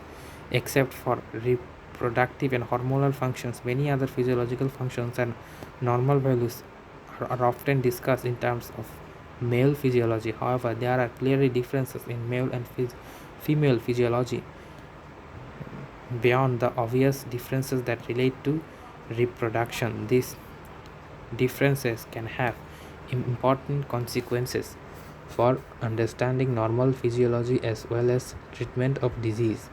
Age-related and ethnic or racial differences in physiology also have important influences on body composition, physiological control system, and pathology of disease. For example, in a lean young male, the total body water is about 60% of body weight. As a result, growth and ages, this percentage gradually decreases. Parts because aging is usually associated with declining skeletal muscle mass and increasing fat mass. Aging may also cause a decline in function and effectiveness of some organs and physiological control systems. These sources of physiology variability, sex difference, aging, ethnic, and racial are complex but important consideration when discussing normal physiology and pathology of disease. Summary: autonomicity of the body. The main purpose of this character has been to discuss briefly the overall organization of the body and the means whereby the different parts of the body operate in harmony. To summarize, the body is actually a social order of about 35 to 40 trillion cells organized into different functional structures, some of which are called organs. Each functional structure contributes its share to the maintenance of homeostasis in the extracellular fluid, which is called the internal environment. As long as normal conditions are maintained in this internal environment, the cells of the body continue to live and function properly. Each cell benefits from the homeostatic, and in turn, each cell contributes its shape towards the maintenance of homeostasis. This reciprocal interplay provides continuous automaticity of the body until one or more functional system loses the ability to control their share of function. When this happens, all cells of the body suffer. Extreme dysfunction leads to death. Moderate dysfunction leads to sickness. Physiology, Chapter 2, Guyton, the cell and its functions.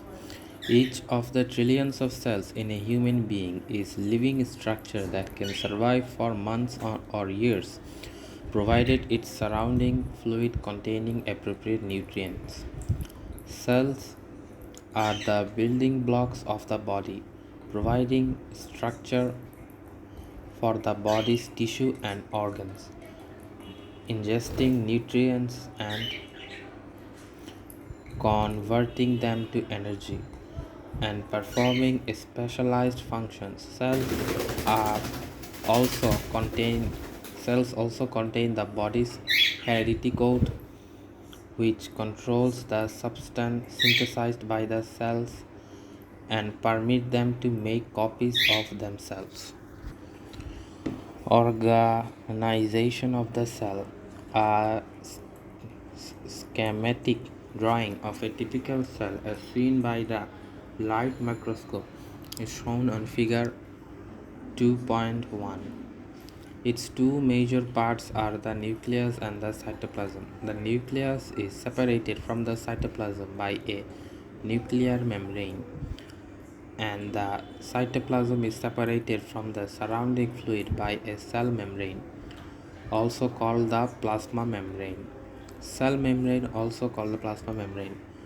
The different substances that make up the cell are collectively called protoplasm.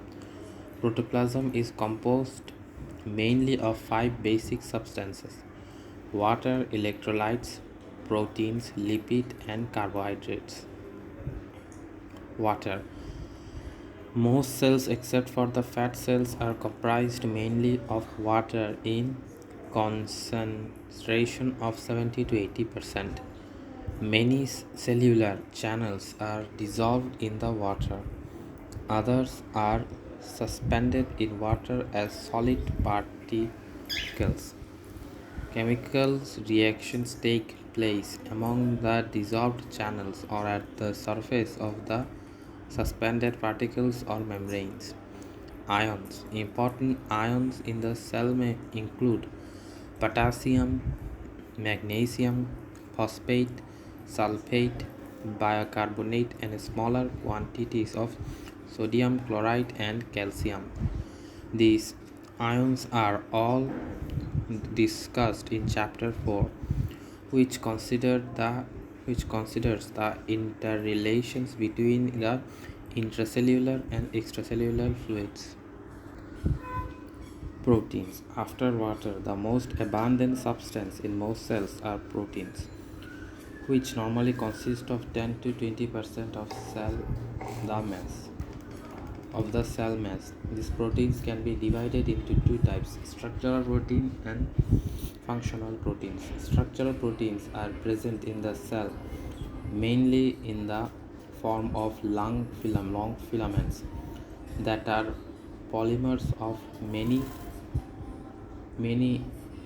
individual protein molecules.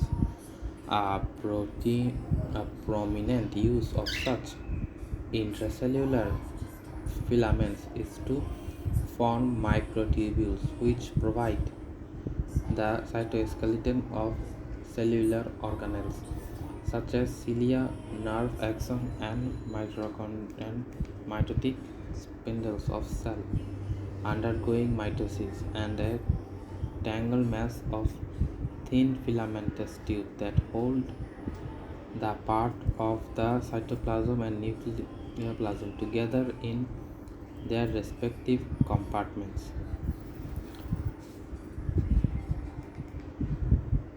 Fibrillar proteins are found outside the cell, especially in the collagen and elastin fibers of connective tissue, and elsewhere, such as in blood vessels, valves, tendons, and ligaments.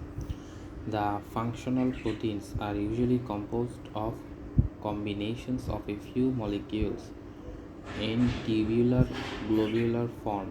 These proteins are mainly the enzymes of the cell, and in contrast to the fibrillar proteins, are often mobile in the cell fluid. Also, many of them are adherent to membrane structure inside the cell and catalyze specific intracellular chemical reactions. For example, the chemical reactions that split glucose into its component part and then combine this with oxygen to form carbon dioxide and cell while simultaneously providing energy for cellular functions, are also catalyzed by a series of protein enzymes. Lipids are several types of substances that are grouped together because of their common property of being soluble in fat solvents. Especially important lipids are phospholipids and cholesterol, which together constitute only about 2% of the total cell mass. Phospholipids and cholesterols are mainly insoluble in water and therefore are used to form the cell membrane and intercellular membrane barriers that separate the different cell compartments. In addition to phospholipids and cholesterol, some cells contain large quantities of triglycerides, also called neutral fats. In fat cells, adipocytes, triglycerides often account for as much as 95% of the cell mass. The fat stored in these cells represent the body's main storehouse of energy-giving nutrient that can later be used to provide energy wherever it is needed in the body. Carbohydrates. Carbohydrates play an important role in cell nutrition and as a part of glycoprotein molecules have structural functions. Most human cells do not maintain large stores of carbohydrates. The amount usually averages only about 1% of the total body mass but increases to as much as 3% in muscle cells and occasionally to 6% in liver cells. However, carbohydrate in the form of dissolved glucose is always present in the surrounding extracellular fluid, so it is readily available to the cell. Also, a small amount of carbohydrate is stored in cell as glycogen, as insoluble polymer of glucose that can be depolarized and used rapidly to supply the cell's energy needs. Cell structure. The cell contains highly organized physical structures called intracellular organelles, which are crucial for cell function. For example, without one of the organelles, the mitochondria, more than 95% of the cell's energy released from nutrient would cease immediately. Without one of the organelles, the mitochondria, more than 95% of the cell's energy release from nutrient would cease immediately. The most important organelles and the structures of the cells are shown in figure 2.2.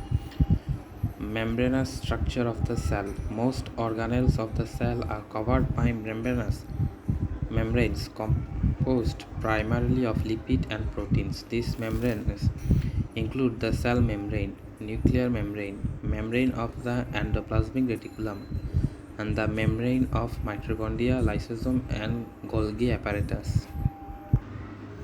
Figure 2.3. Structure of the cell membrane shown that is composed mainly of lipid bilayer of phospholipid molecules with large numbers of protein molecules protruding through a layer. Also, carbohydrate molecules are attached to the protein molecules on the outside of the membrane and two additional protein molecules on the inside. The lipids are membranes provided a barrier that impedes movement of water and water-soluble substances from one cell compartment to another because water is not soluble to lipids. However, protein molecules often penetrate all the way through membranes, thus providing specialized pathways often organized into actual pores for passage of specific substances through membrane. Also, many other membrane proteins are enzymes which catalyze a multitude of different chemical reactions, which discussed here in the subsequent chapters. The lipids in membranes provide a barrier that impedes movement of water and water-soluble substances from one cell compartment to another because water is not soluble in lipids. However, protein molecules often penetrate all the way through membranes, thus providing specialized pathways. So, lipid molecules provide and all through membranes, providing specialized pathways by proteins. Protein molecules often organized into actual pores for passage of specific substances through membranes. Also, many other membrane proteins are enzymes which catalyze a multitude of different chemical reactions discussed here and in subsequent chapters. Cell membrane. The cell membrane, also called the plasma membrane, envelops the cell and is a thin, malleable, elastic structure only 0.7 to 10 nanometers thick.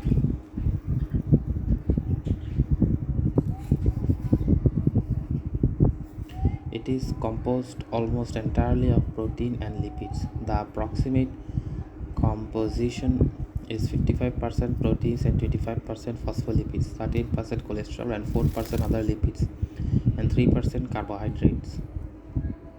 The cell membrane lipid barrier impedes penetration by water-soluble substances. Showing the structure of cell membrane, its basic structure is a lipid bilayer, which is a thin double-layered film of lipids, each layer only one molecule thick, that is continuous over the entire cell surface. Interspread in this lipid film are large globular proteins. The basic lipid bilayer is composed of three main types of lipids: phospholipids, sphingolipids, and cholesterol. Phospholipids are the most abundant cell membrane lipids. One end of each phospholipid molecule is hydrophilic and soluble in water. The other end is hydrophobic and soluble in fats. The phospholipid end of the phospholipid is hydrophilic and the fatty acid protein is hydrophobic. Because the hydrophobic proteins are of the phospholipid molecules are repelled by water but are mutually attached to another. They have a natural tendency to attach to one another in the middle of the membrane, as shown in figure 2.3. The hydrophilic phosphate proteins then constitute the two surfaces of the complete cell membrane in contact with intracellular water on the inside of the membrane and extracellular water on the outside surface. The lipid layer in the middle of the membrane is impermeable to the usual water-soluble substances, which are ions, glucose, and urea. Conversely, fat-soluble substances such as oxygen, carbon dioxide, and alcohol can penetrate the portion of the membrane with ease. Sphingolipids, derived from the amino alcohol sphingosine, also have hydrophobic and hydrophilic groups and are present in small amounts in the cell membrane, especially nerve cells. Complex sphingolipids in the cell membrane are thought to serve several functions, including protection from harmful environmental factors, signal transmission, and adhesion site for extracellular proteins. Cholesterol molecules in membrane are also lipid because their steroid nuclei are highly fat soluble. These molecules, in a sense, are dissolved in the bilayer of the membrane. They mainly help determine the degree of permeability or impermeability in the bilayer of water soluble constitutes of the body fluids. Cholesterol controls much of the fluid of the membrane as well. Integral and peripheral cell membrane proteins, figure 2.3, also shows globular masses floating in the lipid bilayer. These membrane proteins are mainly glycoproteins. which are two types of cell membrane proteins: integral proteins, which protrude all the way through the membrane, and peripheral proteins, which are attached only to one surface of the membrane and do not penetrate all the way through. Many of the integral proteins provide structural channels or pores through which water molecules and water soluble substance, especially ions, can diffuse between extracellular and intracellular fluids. These protein channels also have selective properties that allow peripheral diffusion of some substances over others.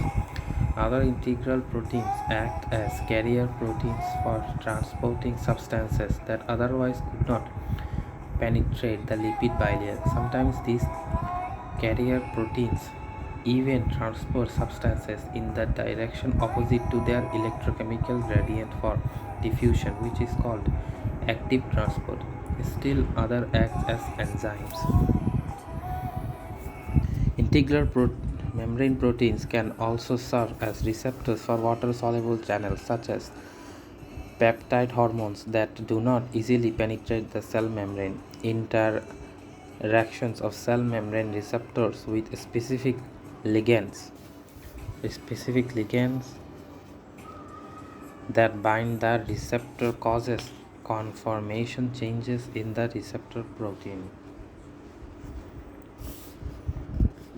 This process in turn enzymatically activates the intracellular part of the protein or induces interactions between the receptor and proteins in the cytoplasm that act as second messenger, relaying the signal from extracellular part of the receptor to the interior of the cell. In this way, integral proteins spanning the cell membrane provide a means of conveying information about the environment into the cell interior.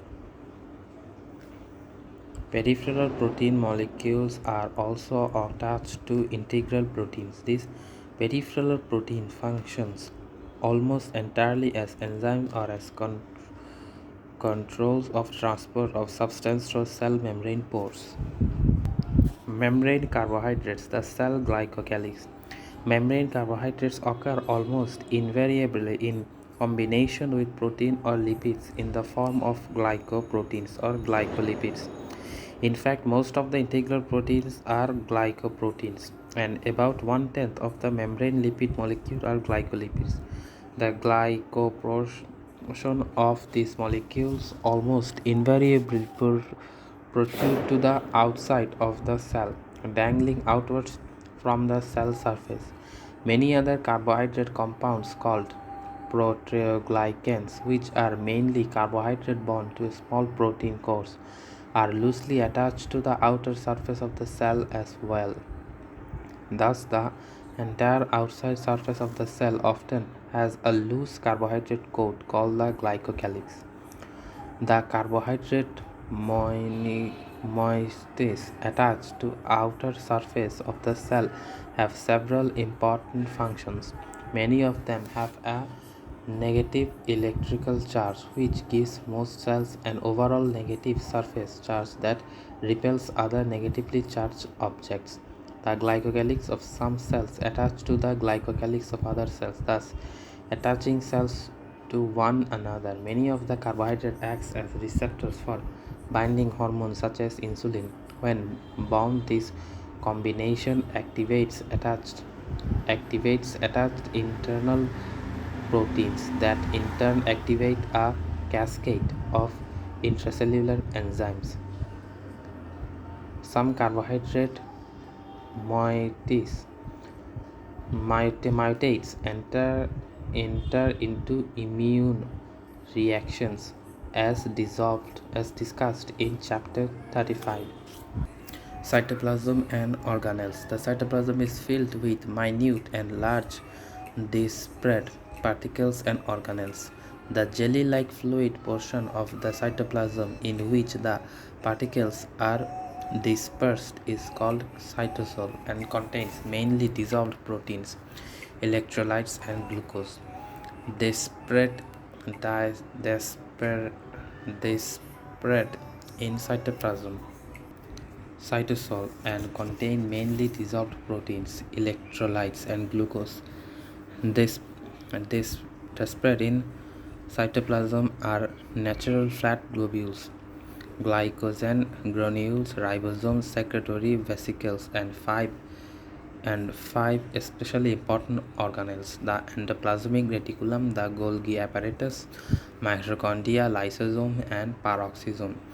Endoplasmic reticulum. Figure 2.2 shows the endoplasmic reticulum, a network of tubular structure called cisternae and fat visceral structure in the cytoplasm. The organelles helps process molecules made by the cell and transport them to their specific destinations inside or outside the cell. The tubes and vesicles interconnect. Also, their walls are constituted of lipid bilayer membrane that contain large amount of protein similar to the cell membrane. The total surface area of the structure in some cells, the liver cells for example, can be as much as 30 to 40 times in the cell membrane area.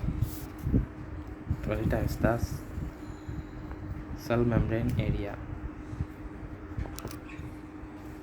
The detailed structure of a small portion of endoplasmic reticulum is shown on figure 2.4.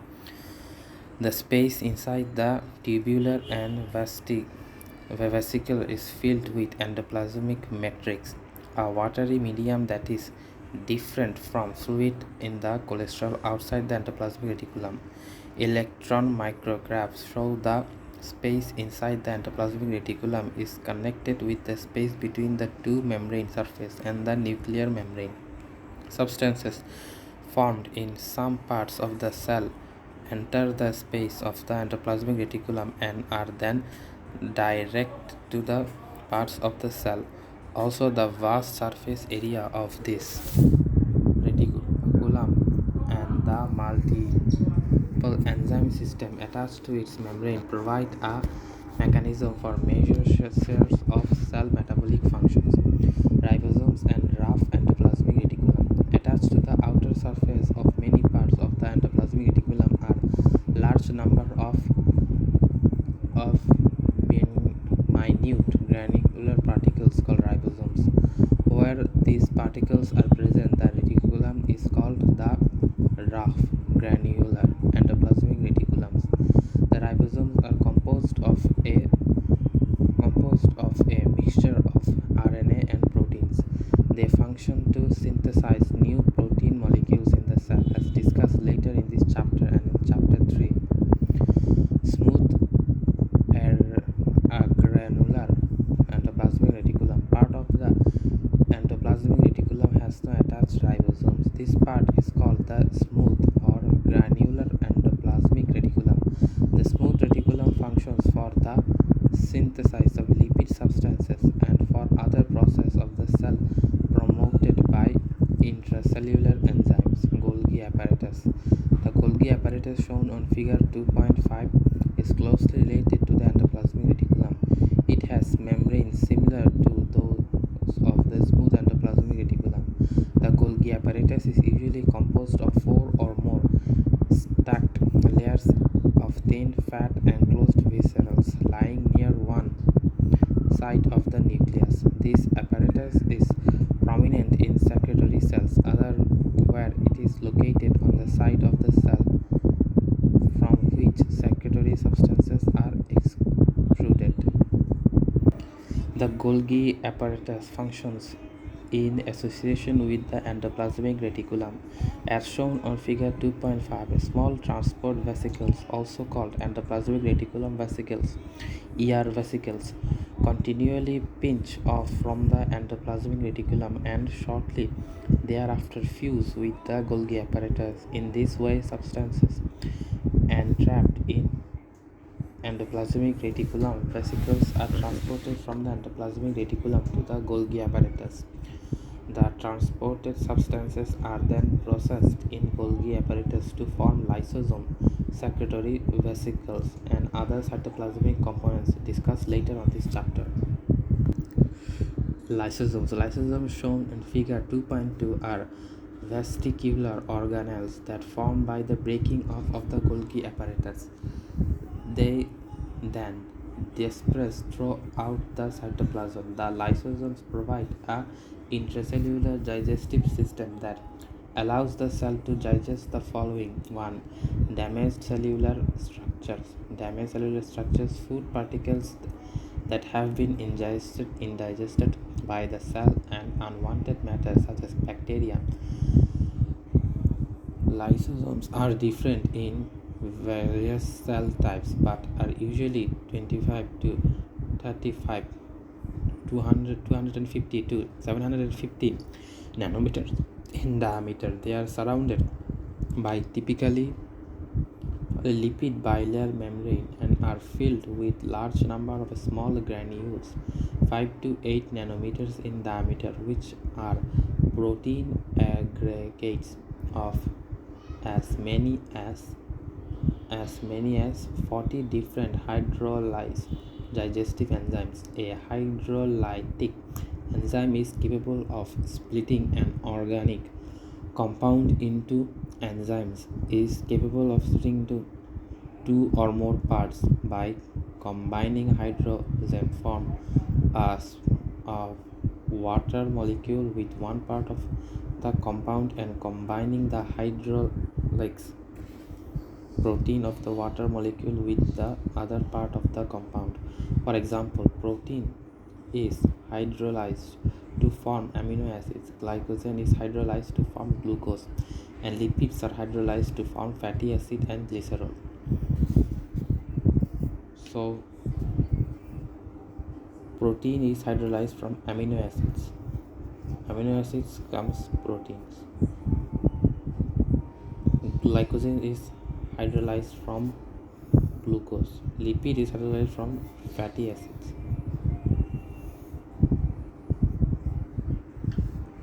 And glycerols. Hydrolytic enzymes are highly concentrated in lysosomes. Ordinarily, the membrane surrounding the lysosome prevents the enclosed hydrolytic enzyme from coming into contact with other surroundings in the cell and therefore prevents their digestive action. However, some conditions of the cell break the membrane of lysosome, allowing release of the digestive enzymes. These enzymes then split the organic substance with which they come in contact with small, highly diffusible substance such as Figure 2.6 Secretory glands, secondary vesicles in acinier cell of the pancreas, amino acids and glucose. Some of the specific functions of lysosomes are discussed later in this chapter. Peroxisomes. Peroxisomes are physically smaller in lysosomes but are all different in two important ways. First, they are believed to be formed by self-replicating or perhaps by building off from the smooth endoplasmic reticulum rather than the Golgi apparatus. Secondly, peroxisomes are especially similar to lysosomes, but they are different in two important ways. First, they are believed to form from self-replicating or perhaps building from smooth endoplasmic reticulum.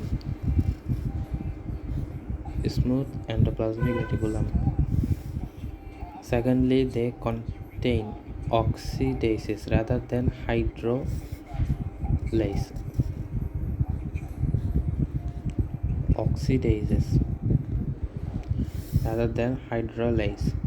Several of oxidases are capable of combining oxygen with hydrogen ions derived from different intracellular chemicals to form hydrogen peroxide. Hydrogen peroxide is a highly oxidizing substance and is used to associate with catalase, another oxidized enzyme present in large quantities in peroxisomes to oxidize many substances that might otherwise be poisonous to the cell. For example, about half of the alcohol that a person drinks is deoxified into acetaldehyde by the peroxisomes.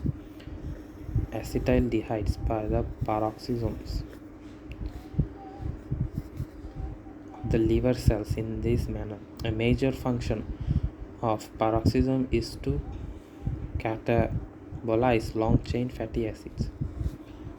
Secretory vesicles. One of the important functions of many cells is secretion of special chemical substances. Almost all such secretory substances are formed by the endoplasmic reticulum Golgi apparatus system and are the released from the Golgi apparatus into the cytoplasm in the form of storage vesicles called secretory vesicles of secretory granules. Secretory vesicles. One of the important functions of many cells is secretion of special chemical substances. Almost all such secretory substances are formed by the endoplasmic reticulum Golgi apparatus system and are then released from the Golgi apparatus into the cytoplasm in the form of storage vesicles called secretory vesicles or secretory granules. Figure 2.6 shows typical secretory vesicles inside pancreatic acneate cells. These vesicles store protein enzymes that are not yet activated. The proenzymes are secreted later through the outer enzymes that are not yet activated. The proenzymes are secreted later through the outer cell membrane into the pancreatic duct and then into the duodenum. The outer cell membrane pancreatic duct. The proenzymes are secreted through the outer cell membrane and duodenum, where they become activated and perform digestive functions on the food in intestinal tract. Mitochondria. The mitochondria shown in figure 2.2 and figure 2.7 are called the powerhouse of cell. Without them, cell would be unable to contract enough energy, form the nutrient, and essentially all cellular functions would cease. Mitochondria are present in all areas of each cell cytoplasm, but the total number per cell varies from less than 100 up to several thousand, depending on the high energy requirements of the cell. Cardiac muscle cells, cardiomyocytes, for example, use large amount of energy that have far more mitochondria than fat cells, adipocytes. Fat cells are called adipocytes. Large amount of energy, cardiac muscle cells, which are much less active and use less energy. Furthermore, the mitochondria are concentrated in those portions of the cell responsible for the major share and its energy metabolism. They are also variable in size and shape. Some mitochondria are only a few hundred nanometers in diameter and are globular in shape, whereas others are elongated and are as long as 1 micrometer in diameter to 7 micrometers long. Still, others are branching and filamentous. The basic structure of the mitochondrion: 1 millimeter in diameter to 7 millimeters long. 1 millimeter in diameter to 7 millimeters long. 7 micrometers long. The basic structure of mitochondrion shown in figure 2.7 is composed mainly of two lipid bilayer protein membranes, an outer membrane and an inner sleeves of an inner membrane. Many inner folds of the inner membrane from enzymes are attached. The to provide a large surface area for chemical reactions to occur. In addition, the inner cavity of the mitochondria is filled with a matrix that contains large quantities of dissolved enzymes necessary for extracting energy from nutrients. These enzymes operate in association with oxidative enzymes on the crystal to cause oxidation of nutrients, thereby forming carbon dioxide and water, and at the same time releasing energy. In the liberated energy is used to synthesize high energy substance called adenosine triphosphate ATP. ATP is then transported out of the mitochondrion and diffuses through the cell to release its own energy wherever it is needed for performing cellular functions. The chemical details of ATP formed by the mitochondria are provided in chapter 68, but some basic functions of ATP is the cell are introduced later in this chapter. Mitochondria are self-replicative, which means that one mitochondrion can form a second one, a third one, a self-replicative.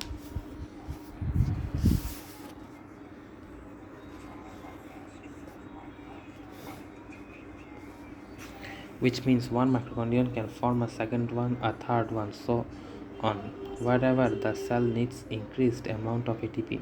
Indeed, the mitochondria contains DNA similar to the found in cell nucleus. In chapter 3, we will see that DNA is the basic constituent of nuclei that controls replication of the cell. The DNA of the mitochondrion plays a similar role controlling replication of the mitochondrion. Cells that are faced with increased energy demands, for example, in skeletal muscle subjected to chronic exercise training, may increase the density of mitochondria to support the additional energy required. Self-replicative, which means that one mitochondria can form a second one, a third one, and so on, wherever the cell needed increased amount of ATP. Indeed, the mitochondria contains DNA similar to that found in cell nucleus. In chapter 3, we will see the DNA is the basic constituent of nuclei that controls replication of the cell. The DNA of mitochondrion plays a similar role controlling replication of the mitochondrion.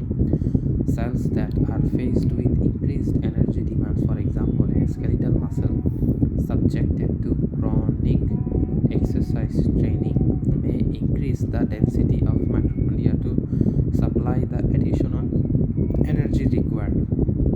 Cytoskeleton, filaments and tubular structures. The cell cytoskeleton is a network of fiber proteins organized into filaments or tubules. These organates as precursed proteins synthesized by ribosomes in the cytoplasm. The precursor molecules that polymerize to form filaments. As an example, large number of action filaments frequently occur in the outer zone of the cytoplasm, called the ectoplasm, to form an elastic support for the cell membrane. Also, in muscle cell, actin and myosin filaments are organized into a space contrail machine that is the basis of muscle contraction as described in chapter 6. Intermediate filaments are generally strong, rope-like filaments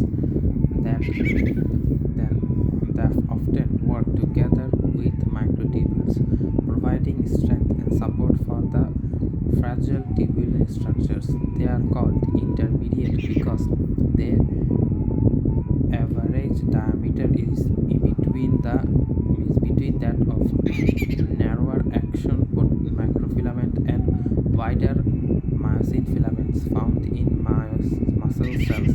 Their functions are mainly mechanical and they are less dynamic than action filaments or microtubules. All cells have intermediate filaments, although the protein subunits of these structures vary depending on the cell type. Specific intermediate filaments found in various cells include desmin, filaments in muscle cells, neurofilaments in neurons, and cartilages and epithelial cells. A special type of stiff filament composed of of polymerase tubule molecules is used in all cells to contract strong tubular structures in microtubules. Figure 2.8 shows typical microtubule of a cell. Another example of microtubules is the tubular skeletal structure in the center of each cilium that radiates upward from the cell cytoplasm to the tip of the cilium. The structure is discussed later on the chapter. See figure 2.18. Also, both the centrioles and mitotic spindles of the cell undergoing mitosis are composed of stiff microtubules. A major function of microtubules is to act as a cytoskeleton, providing rigid physical structures for certain parts of the cell. The cell cytoskeleton not only determines cell shape but also participates in cell division, allows cells to move, and provides a track-like system that directs the movement of organelles in the cells. Microtubule serves as the conveyor belts for the intercellular transport of vesicles, granules, and organelles, such as mitochondria. Nucleus. The nucleus is the control center of cell and sends messengers to the cell to grow a mature, replicate, or die. To grow and mature, replicate, or die. Briefly, the nucleus contains large quantities of DNA, which comprises the genes. The genes determine the characteristics of the cell properties, including the structure of proteins, as well as the extracellular enzymes that control cytoplasmic and nuclear activities. The genes also control and promote cell reproduction. The genes first endoplasmic and reproduce to create two identical cells of genes. Then the cell split by a special process called mitosis to form the two daughter cells, which receive one of the two sets of DNA genes. All these activities of the nucleus are discussed in chapter 3. Unfortunately, the appearance of the nucleus under the microscope does not provide any clues to the mechanism where the nucleus performs its controlled activities. Figure 2.9 shows the light microscope appearance of the interface nucleus during the period between mitosis, revealing darkly staining chromatin material throughout the nuclear plasm. During mitosis, the chromatic material organizes in the form of highly structured chromosomes, which can then be easily identified using the light microscope, as illustrated in chapter 3. Nuclear membrane. The nuclear membrane, also called the nuclear envelope, is usually two separate bilayer membranes, one inside the other. The outer membrane is continuous with the endoplasmic reticulum of the cell cytoplasm, and the space between the two nuclear membranes is also continuous with the space inside the endoplasmic reticulum, as shown in figure 2.9. The nuclear membrane is penetrated by several thousand nuclear pores. Large complex of proteins are attached in the edges of the pores, so that the central area of each pore is only about 9 nanometers in diameter. Even this size is large enough to allow molecules up to a molecular weight of 44,000 as pass through the reasonable ease. Nuclear and formation of ribosomes. The nuclei of most cells contain one or more highly staining structures called nuclei. The nuclei, unlike most other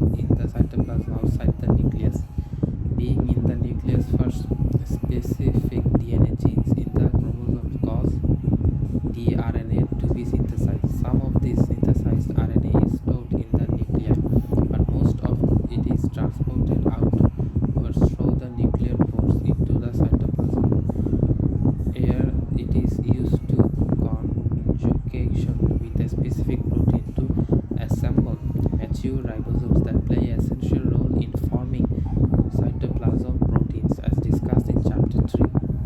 In 1939, American physiologist Walter Cannon, from 1871 to 1945, coined the term homeostasis to describe the maintenance of nearly constant conditions in the internal environment.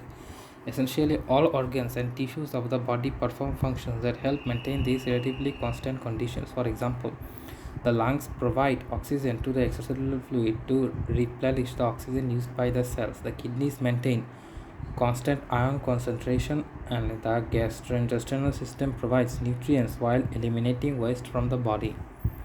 The various ions, nutrients, waste products, and other constituents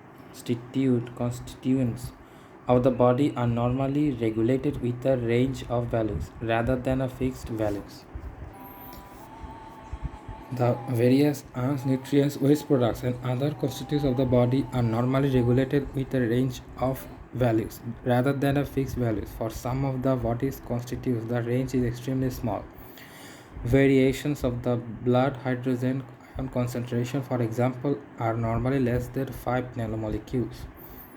The blood sodium concentration is highly regulated, normally varying only a few millimoles per liter. Even the large changes in sodium intake, but these various ions of sodium concentration are at least 1 million times greater than the for hydrogen ions.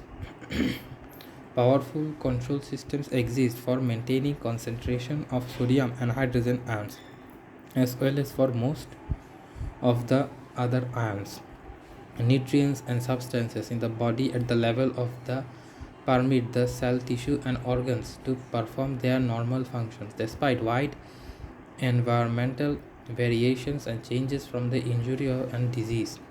Much of the text is concerned with how each organ or tissue contribute to homeostasis. Normally, body functions require integrated actions of cell, tissue, organ, and multiple nervous, hormonal, and local control systems that together contribute homeostasis and good health. Homeostatic components of homeostasis compensations in disease. Disease is often considered a state of disrupted homeostasis. However, even in the presence of disease, homeostatic mechanism continues to operate and maintain vital functions through multiple compensations. In some cases, these compensations may lead to major deviation in the body's function from the normal range, making it difficult to distinguish the primary cause of the disease from the compensatory response. For example, disease that impair the kidney's ability to excrete salt and water may lead to high blood pressure, which initially helps return excretion to normal so that a balance between intake and renal excretion can be maintained. This balance is needed to maintain life, but however, a long period of time, the high blood pressure can damage various organs, including the kidneys, causing even greater increase in blood pressure and more renal damage. Thus, homeostatic compensations that ensure after injury, disease, or major environmental changes to the body may represent trade-offs are necessary to maintain vital body functions, but in the long term contribute to additional abnormalities of body function. The discipline of pathology seeks to explain how the various pathological processes are altered in disease or injury. Pathology seeks to explain how various physiological processes are altered in disease and injury. The chapter outlines the different functional systems in the body and their contributions to homeostasis. We then briefly discuss the basic theory of the body's control system that allows the functional system to operate in support of one another. Extracellular fluid transport and mixing system, the blood circulatory system. Extracellular fluid is transported through the body in two stages. The first stage is the movement of blood through the body in blood vessels. In the second is the movement of fluid between the blood capillaries and the intracellular space between the tissue cells. All the blood in the circulation traverses the entire circuit, an average of 1 each minute in the body is the rest as many as 6 times once each minute when the body is at rest, and as many as 6 times each minute when a person is extremely active. As blood passes through the blood capillaries, continual exchange of cellular fluid occurs between the plasma portion of the blood and the interstitial fluid that fills the intercellular space. This process is shown in figure 1.2. The capillary walls are permeable to most molecules in the blood plasma, with the exception of plasma proteins, which are too large to pass through the capillaries readily. Therefore, large amount of fluid and its dissolved constitutes diffuse back and forth between the blood and the tissue spaces, as shown by arrows in figure 1.2. This process of diffusion is called as kinetic. This process is caused by kinetic motion of molecules in plasma and the interstitial fluid. This is the fluid and the dissolved molecules are continually moving and bouncing in all directions in the plasma and fluid in the intercellular space, as well as through capillary pores. Few cells are located more than 50 micrometers from a capillary, which ensures diffusion of almost any substance from the capillary to the cell within a few seconds. Thus, the extracellular fluid everywhere in the body, both that of the plasma and that of the interstitial fluid, is continually being mixed, thereby maintaining homogeneity of extracellular fluid throughout the body. Origin of the nutrient in the extracellular fluid. Respiratory system shows that each time blood passes through the body, it also flows through the lungs. The blood picks up oxygen and alveoli, thus acquiring the oxygen needed by cells. The membrane between the alveoli and the lumen of the pulmonary capillaries. The alveolar membrane is only 0.4 to 2 micrometers thick. The oxygen rapidly diffuses by molecular motion through this membrane into the blood. Gastrointestinal tract. A large portion of the blood pumped by the heart also passes through the wall of the gastrointestinal tract. Hence, where different dissolved nutrients, including carbohydrates, fatty acids, and amino acids, are absorbed from ingested food into the extracellular fluid to the blood, liver, and other organs that perform primary metabolic functions. Not all substances absorbed from the gastrointestinal tract can be used in the absorbed from by the cells. Liver changes the chemical compositions of many of these substances to more sustainable forms, and other tissues of the body as fat cells, gastrointestinal mucosa, kidneys, and endocrine glands help modify the absorption substances to store them until they are needed. The liver also eliminates certain waste products produced by the body and toxic substances that are ingested. Mucoskeletal system. How does the mucoskeletal system contribute to homeostasis? The answer is obvious and simple. It is not awareness of the body could not move and obtain required food. Removal of metabolic, removal of carbon dioxide by lungs, kidneys, gastrointestinal tract, liver. Regulation of body functions. Regulation system. The nervous system is composed of three major parts: the sensory input portion, the central nervous system or the integrative portion, and the motor out portion. Sensory receptors detect the state of body and its surroundings. For example, respirator receptors in the skin alert us when an object touches the skin. The eyes are sensory organs that give us a visual image of surrounding area. The area are also sensory organs. The central nervous system is composed of brain and spinal cord. The brain stores information, generates thoughts, and creates ambition, then determines reactions that the body performs in response to sensations. Appropriate signals are then transmitted through the motor output portion of the various system to carry out one's desires. Appropriate signals are then transmitted through the major output portion of the nervous system to carry one's desire. An important segment of nervous system is called the autonomic system. It operates at a subconscious level and controls many functions of internal organs, including the level of pumping activity by the heart, movement of the gastrointestinal tract, and secretions by many of the body's glands. Hormone system. Located in the body are endocrine glands, organs and tissue that secrete chemical substances called hormones. Hormones are transported in the extracellular fluid to other parts of the body to help regulate cellular function. For example, thyroid hormone increases the rate of most chemical reactions in the cells, thus helping set the tempo of the body activity. Insulin controls glucose and metabolism. Endocortical hormones control sodium and potassium ions and protein metabolism. And parathyroid hormone controls the body calcium phosphate. Thus, the hormone provides a regulatory system that complements the nervous system. The nervous system controls many muscular secretory activities of the body, whereas the hormonal system regulates many metabolic functions. The nervous and the nervous system together coordinate in a manner control the essential organs situated in the body. Immune system, phagocytosis, interglutinary system, protection of the body. Skin is generally composed about 10 to 15% of body weight. The skin generally comprises about 10 to 15% of the body weight. Reproduction, generating new beings. The human body has thousands of control systems. Some of the most intricate of these are systems. The most intricate of these systems is the genetic control system that operates in all cells to help regulate intracellular and extracellular functions. This subject is discussed in chapter 3.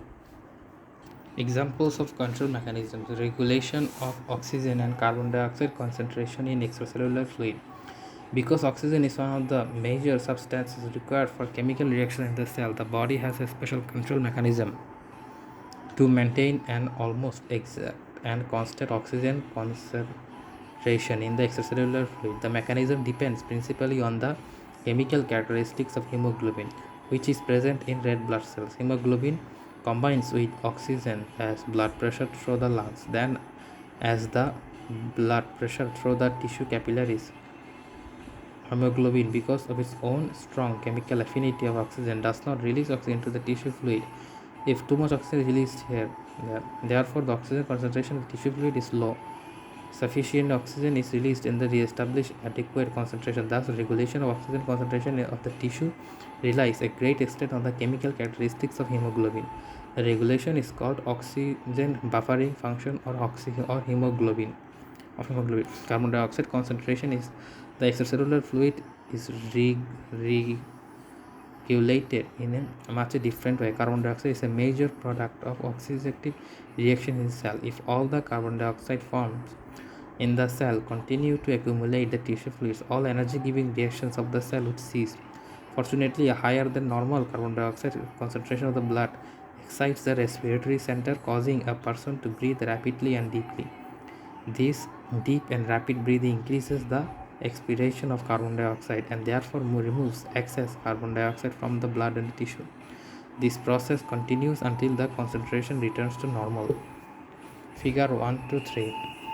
Negative feedback controls the arterial pressure by the arterial baroreceptors. Signals from the sensor baroreceptors are sent to the medulla of brain, where they are compared with reference set point. When artery pressure increases above normal, this abnormal pressure increases nerve impulses from the baroreceptors to the medial of brain, where the input signals are composed with the set point, generating an error signal that leads to decreased sympathetic nerve sympathetic activity.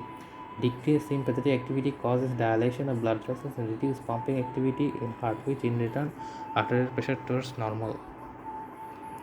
Regulation of arterial blood pressure.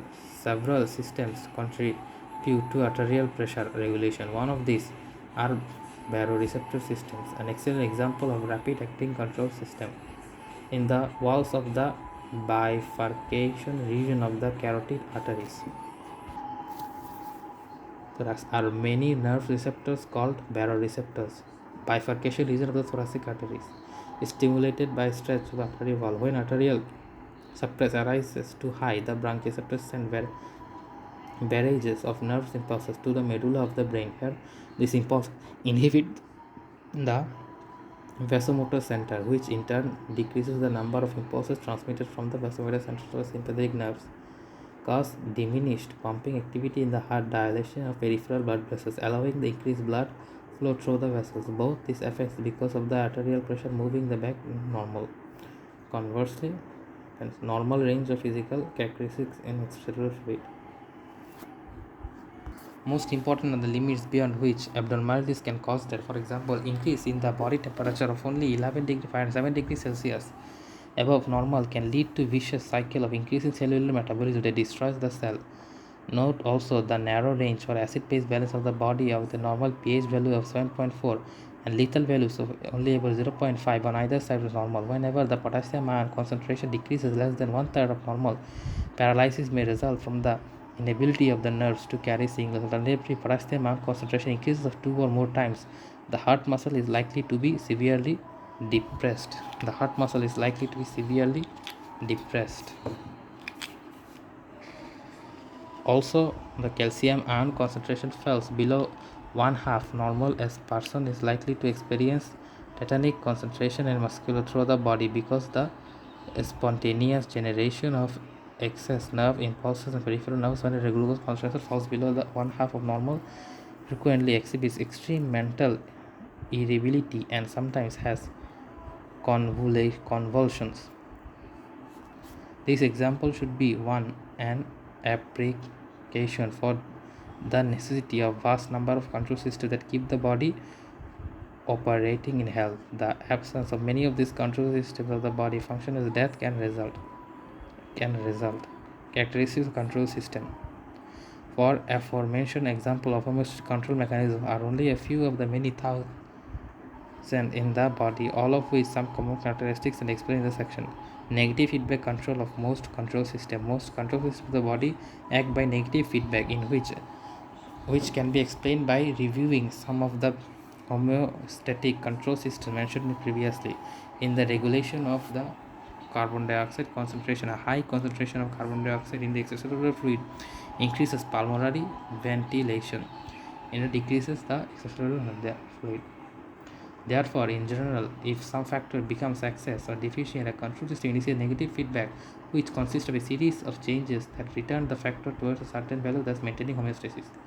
The degree of effectiveness with which a control system maintains the constant conditions is determined by the gain of negative feedback. Thus, the control system pressure reliability is 2 minus 30. Therefore, we can see that temperature control system is much more effective than a baroreceptor pressure control system. Positive feedback can cause vicious cycles and death. Blood clotting factor, uterine contractions, generative nerve signals. Most complex types of control system feed forward and adaptive control. Later in this text, when we study the nervous system, we shall see this system contains great number of interconnected control mechanisms. Some are simply feedback similar to those already discussed. Many are not. For example, some movements of the body occur so rapidly that there is not enough time for nerve signals to travel from the peripheral parts of the body all the way to the brain and then back to the peripheral again to control the movement. Therefore, the brain uses a chemical called feed-forward control to cause required muscle contractions. Sensory nerve signals from the moving part apprise the brain about where the movement is performed correctly. If not, the brain corrects the feed-forward signals that it sends to the muscle the next time the movement is required. Then, if still further correction is necessary, this process will be performed again and subsequent movements. The process is called adaptive control. Adaptive control in essence is delayed negative feedback. Thus, one can see how complex the feedback control system of the body can be. A person's life depends on all of them. Therefore, much of this text is devoted to discussing the life-giving mechanisms. Chapter 1, Functional Origination of the Human Body and Control of the Internal Environment. Physiology is the science that seeks to explain the physical and chemical mechanisms that are responsible for the origin, development, and progression of life. Each progression of life. Each type of life, from the simplest virus to the largest tree of the complicated human being, it has its own function characteristics. Therefore, the vast field of physiology can be divided into viral physiology, bacterial physiology, cellular physiology, plant physiology, invertebrate physiology, vertebrate physiology, mammalian physiology, human physiology, and many more subdivisions. Human physiology. The science of human physiology attempts to explain the specific characteristics and mechanisms of the human body that makes a living being. The fact that we remain alive is the result of complex control system. Hunger makes us seek food, and fear makes us seek refuge. Sensations of cold makes us look for warmth. Other forces causes us to seek fellowship and to reproduce. The fact that we are seeking, feeling, and knowledgeable beings is a part of the automatic sequence of life. These special attributes allows us to exist under widely varying conditions that otherwise would make life impossible. Human physiology links the basic science with medicine and integrates multiple functions of the cell, tissues, and organs into the function of the living beings.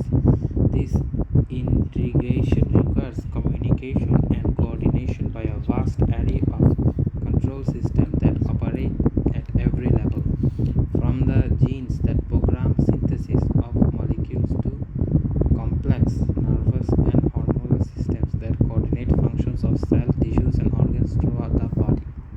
Human physiology links the basic sciences with medicine and integrates multiple functions of cells, tissues, and organs into the functions of the living human being.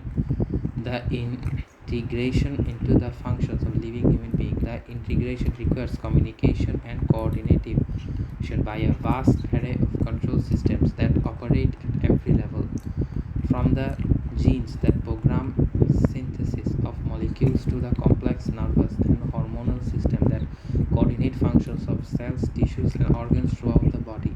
Thus, the coordination functions of the human body are much more than the sums of its parts, and life in health, as well as in disease states, relies on the total function. Although the main focus of this book is on normal human physiology, we will also discuss to some extent pathology, which is the study of disorder body function from the basis of clinical medicine. Cells are the living units of the body. The basic living unit of the body is the cell. Each tissue or organ is an aggregate of many different cells held together by intercellular supporting structures.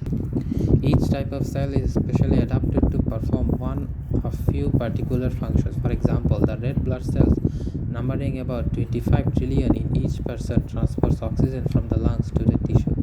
Although red blood cells are the most abundant of any single type of cell in the body, there are also trillions of additional cells of other types that perform functions different from those of red blood cells. The entire body then contains about 35 to 40 trillion human cells. The many cells of the body often differ marked from one another, but all have certain basic characteristics that are alike. For example, oxygen reacts with carbohydrate, fat, and protein to release the enzyme required for cells and to functions. Furthermore, the general clinical mechanism for changing nutrients into energy are basically the same in all cells, and all cells deliver products of their chemical reactions into the surrounding fluids. Almost all cells have the ability to reproduce additional cells of their own type.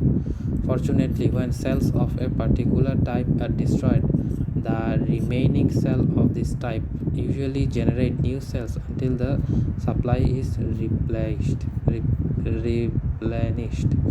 Microorganisms living in the body outnumber human cells.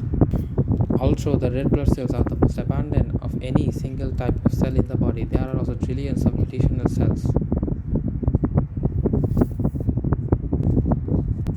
In addition to human cells, trillions of microbes inhabit the body, living on the skin and on the mouth, gut, and nose. The gastrointestinal tract, for example, normally contains for a complex and dynamic population of 400 to 1000 species of microorganisms that outnumber the human cells. Communities of microorganisms that inhabit the body, often called microbiota, can cause disease, but most of the time they live in harmony with their human host and provide vital functions that are essential for survival of their host. Also, the importance of gut microbiota in the digestion of foodstuff is widely recognized. The additional roles of the body's microbe in nutrition, immunity, and other functions are just beginning to be appreciated and represented an intensive area of biological research. Extracellular fluid, the internal environment. About 50 to 70% of the blood of the adult human body fluid, mainly a water solution of ions and other substances. Also, most of this fluid inside the cell, and it is called intracellular fluid. About 1/3 of the space outside the cell, and it is called extracellular fluid.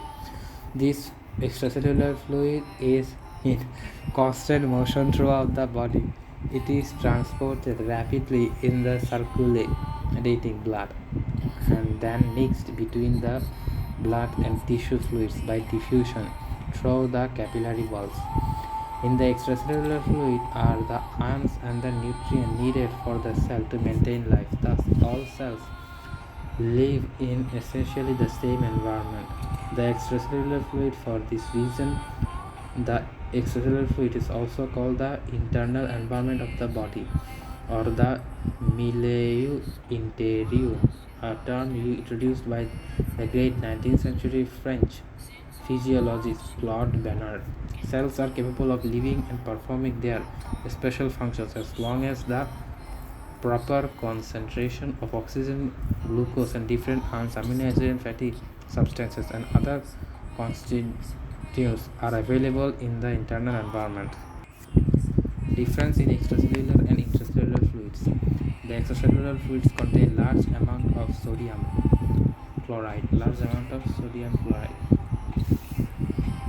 and bicarbonate ions plus nutrients for cell such as oxygen, glucose, fatty acid, and amino acid. It also contains carbon dioxide that is being transported from the cell to the lungs to be excreted, plus other cellular waste products that are being transported to the kidneys for excretion. The extracellular fluid contains large amount of potassium, magnesium, and phosphate ions instead of the sodium and chloride ions found in the extracellular fluid.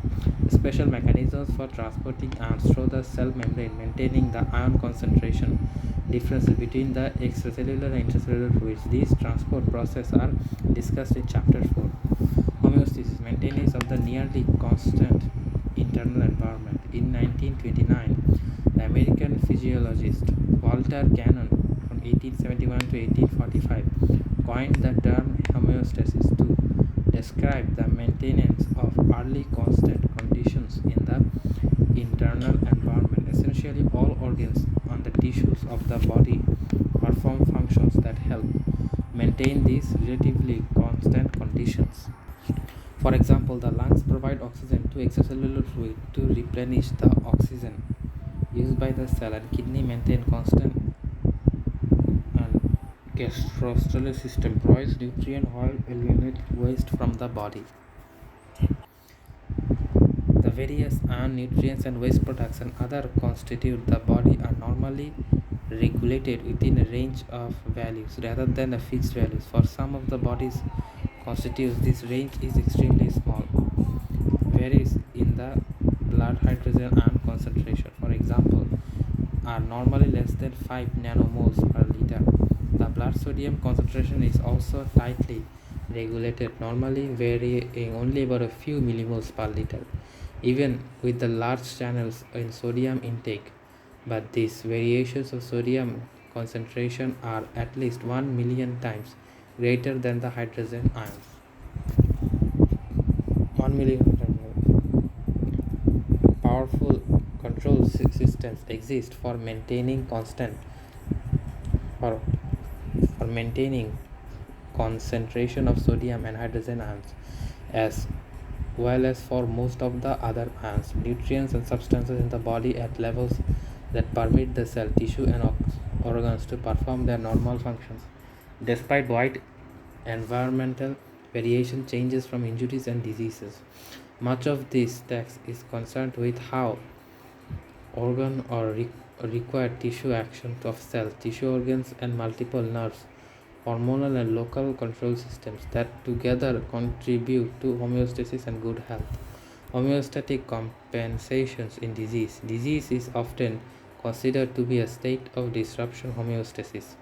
However, even in the presence of disease, homeostatic mechanisms continue to operate the maintain vital functions through multiple compensations. In some cases, these compensations may lead to major deviations of the body's function from the normal range, making it difficult to distinguish the primary case of this disease from the compensatory responses. Maintain constant ion concentration of the gastrointestinal system provides nutrients while eliminating waste from the body. The various ions, nutrients, and waste products and other constitute the body are normally regulated within a range of values rather than a fixed values. For some of the body's constituents, this range is extremely small. Balance between intake and renal excretion can be maintained. This balance is needed to maintain life. But over long periods of time, high blood pressure can damage various organs, including the kidneys, causing even greater increase in the blood pressure and more renal damage. Thus, homeostatic compensation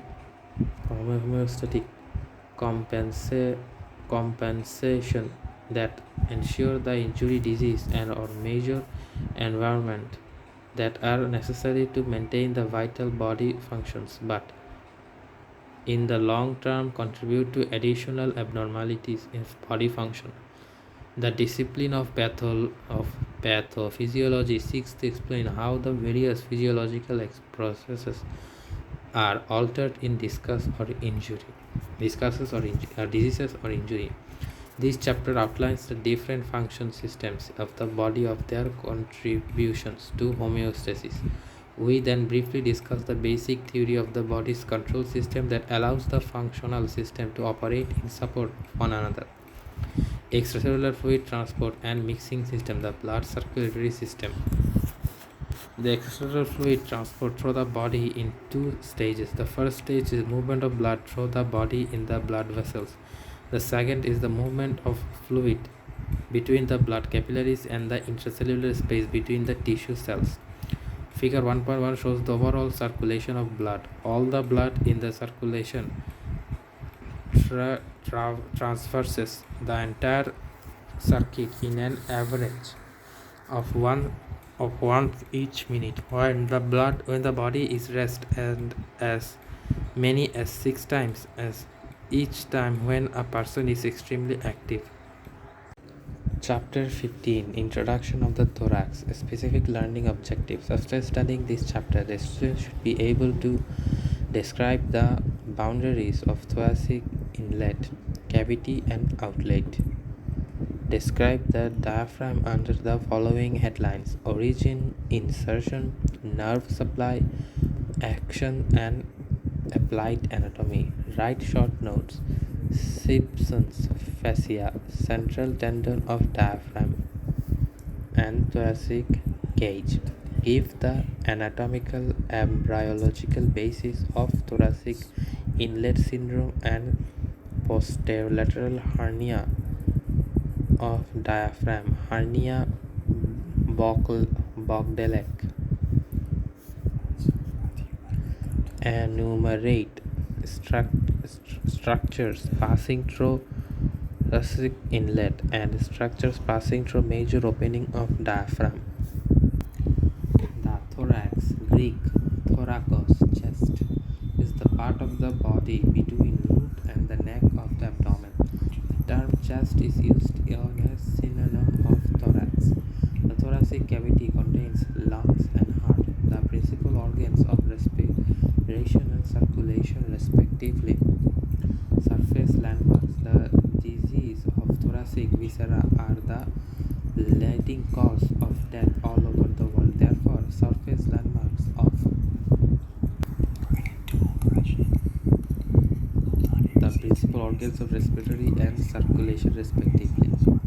Surface landmarks. The disease of thoracic viscera are the leading cause of death all over the world. Therefore, surface landmarks of the thorax are extremely important to the physician in providing reference locations for performing inspection, visual observation, palpation, feeling of the pressure, persuasion, detecting densities through tapping, and osculation, listening sounds with stereoscope, palpation, precaution, and osculation. Bony landmarks. The bony landmarks of the thoracic wall are followed: suprasternal notch, jugular notch. It is felt just above the superior border of the manubrium sternum between the proximal medial end of the two clavicles. It lies at the level of lower border of the body of the two vertebrae. The trachea can be palpated in the notch. 2. Sternal angle, angle of Lois. Suprasternal notch, jugular notch, sternal angle. It is felt as a transverse ridge between 5 cm below the suprarostal notch. The marks the angles made between the manubrium and the body of the sternum. The angle between the long axis of the manubrium and body of the sternum is 163 posteriorly and 17 degrees anteriorly. It lies at the level of intervertebral discs between the T4 and T5 vertebrae. The second rib cartilage articulates on either side with the sternum at this level. Hence, it is used as a surface landmark for counting the ribs. For details, see page 205.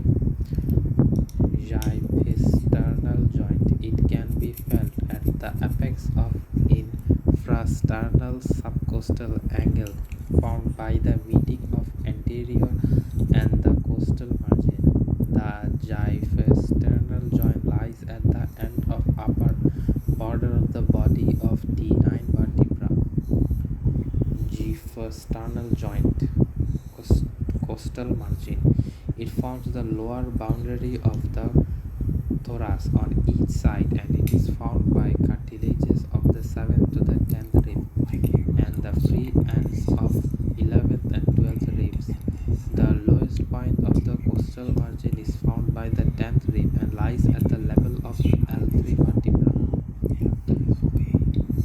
Subcostal angle. It is situated at the inferior end of the sternum between the sternal attachments of the 7th and costal cartilage.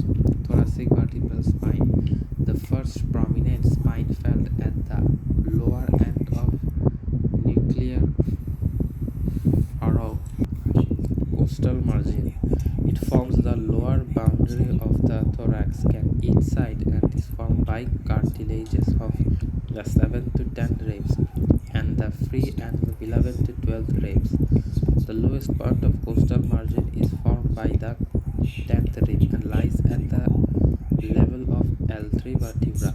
subcostal angle. It is situated at the inferior end of the sternum between the sternal attachment of the 7 costal cartilage, thoracic vertebral spines. The first prominent spine felt at the lower end of nuchal furrow, midline furrow of the back of the neck is the spine of C7 vertebra prominence. All the thoracic spines are counted below this level. For reference, the third thoracic spine lies at the level of root spine of a scapula, and seventh thoracic spine lies at the level of inferior angle of the scapula. Soft tissue landmarks. 1. Nipple. In males, the nipple is usually located in the fourth interstitial space, about 4 in 10 inches, 10 centimeters from the mediastinal line. In females, its position varies considerably. Fourth intercostal space. Apex beat of the heart. It is lowermost and outermost thrust of the cardiac pulsation, which is felt in the left fifth intercostal space, 3 to 5 inches, 9 centimeters from the mediastinal line, and just medial to the midclavicular line. Lines of origination. The following imaginary lines are often used to describe surface locations of the anterior and the posterior chest wall. Mediastinal line. It runs vertically downward the medial plane on the anterior aspect of the sternum. Midclavicular line. It runs vertically downward from the midpoint of the clavicle to the mid-inguinal point. It crosses the tip of the ninth costal cartilage. Anterior axillary lines. It runs vertically down towards the anterior axillary fold. Medullary line. It runs vertically downwards from the point of the axillary located between the anterior and the posterior axillary folds. Posterior axillary line. It runs vertically downwards from the posterior axillary fold. Scapular line. It runs vertically downward the posterior aspect of the chest, passing through the inferior angle of the scapula with arms at the side of the body. Thoracic cage. The thoracic is supported by a skeletal framework called thoracic cage. The thoracic cage surrounds and protects the heart and lungs in the thoracic cavity. It provides attachment to the muscles of the thorax, upper extremities, back, and diaphragm. It is osteocartilaginous and elastic in nature. It is primarily diagnosed for increasing or decreasing the interthoracic pressure so that air is sucked into lungs during inspiration and expelled from lungs during expiration.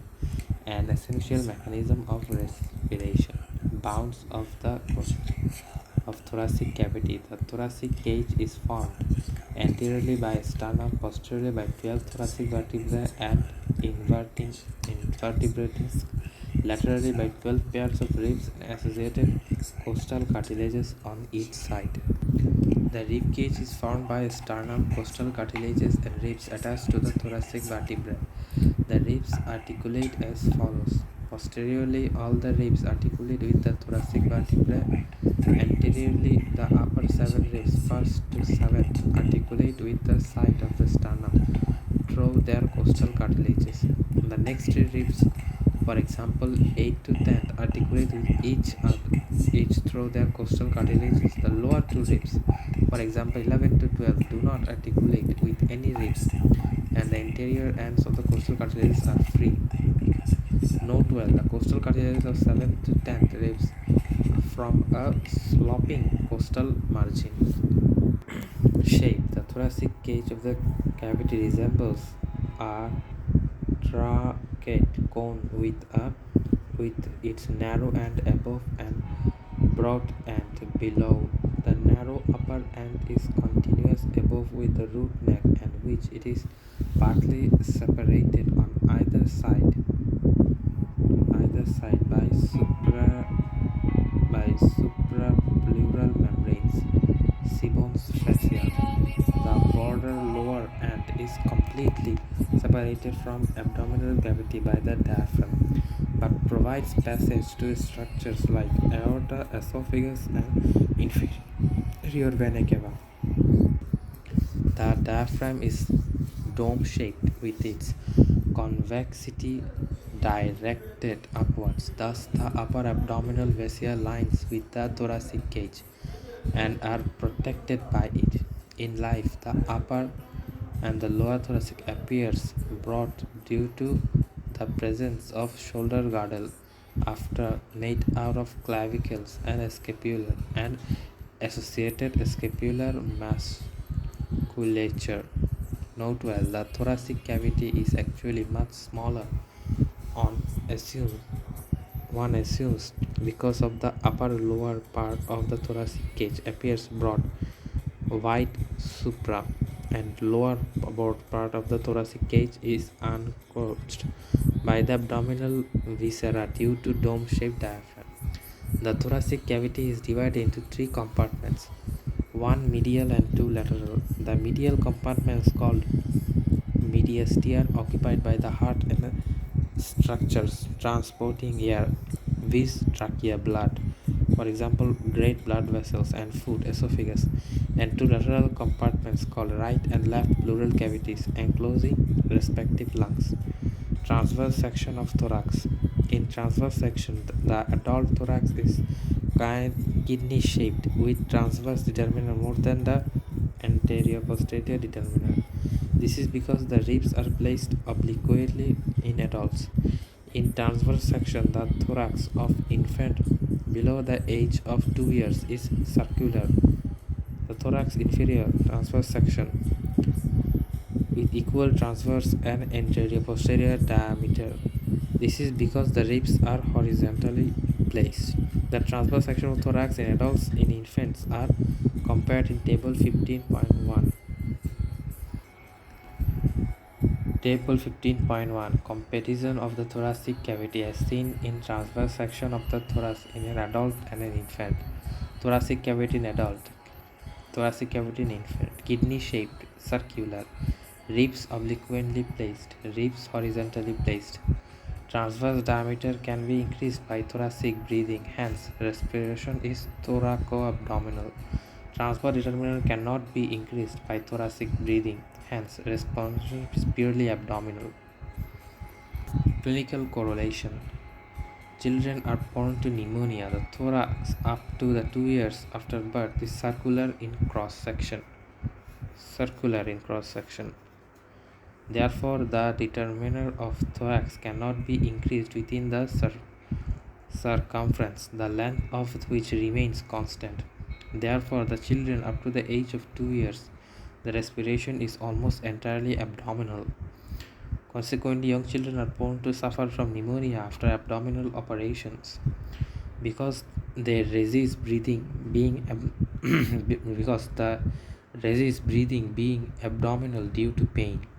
As a result, the secretion in the lungs tend to accumulate, which may become infected and cause pneumonia.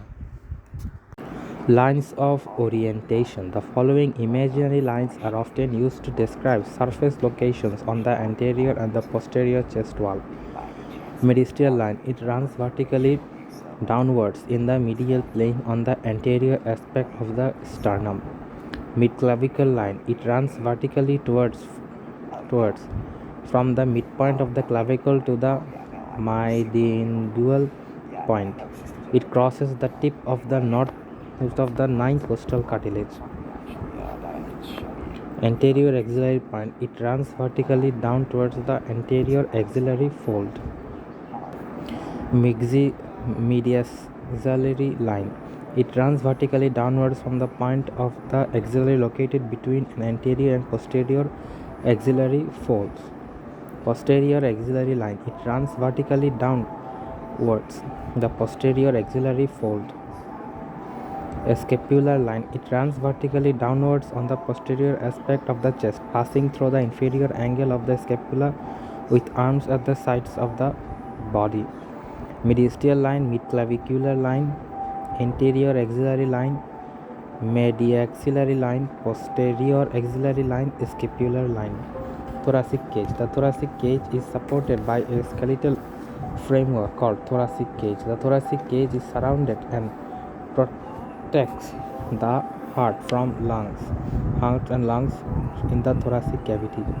It provides attachment to the muscle of thorax, upper extremities, back and diaphragm. It is osteocartilaginous and elastic in nature.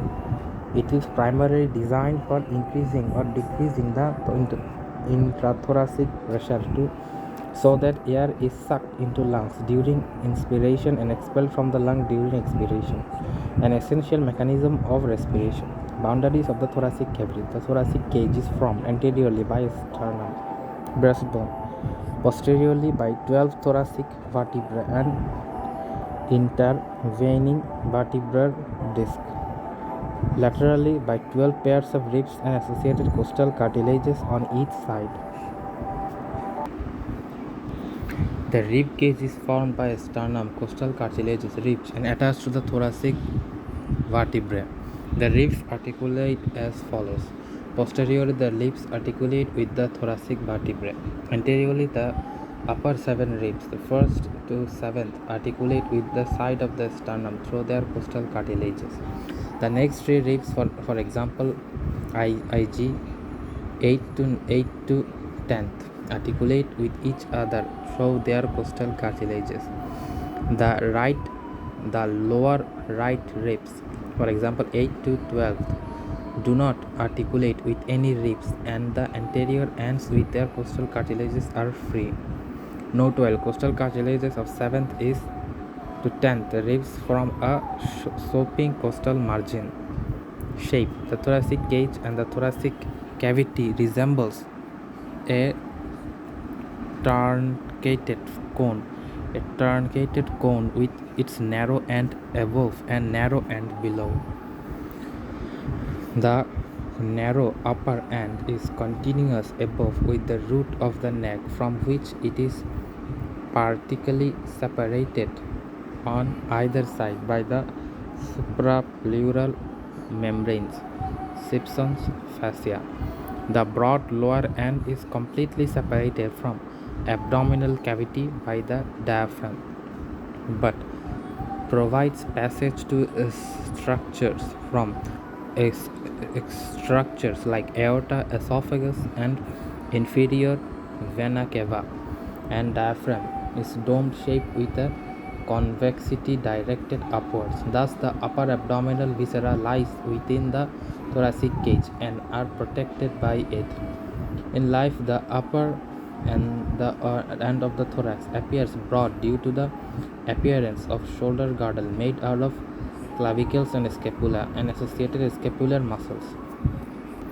The diaphragm is dome-shaped with its convexity directed upwards. Thus, the upper abdominal viscera lies within the thoracic cage and are protected by it. In life, note well, the thoracic cavity is actually much smaller than one assumes, because the upper narrow part of the thoracic cage appears broad via supra, and the lower thoracic part of the thoracic cage is enarcated by the abdominal viscera due to the dome-shaped diaphragm.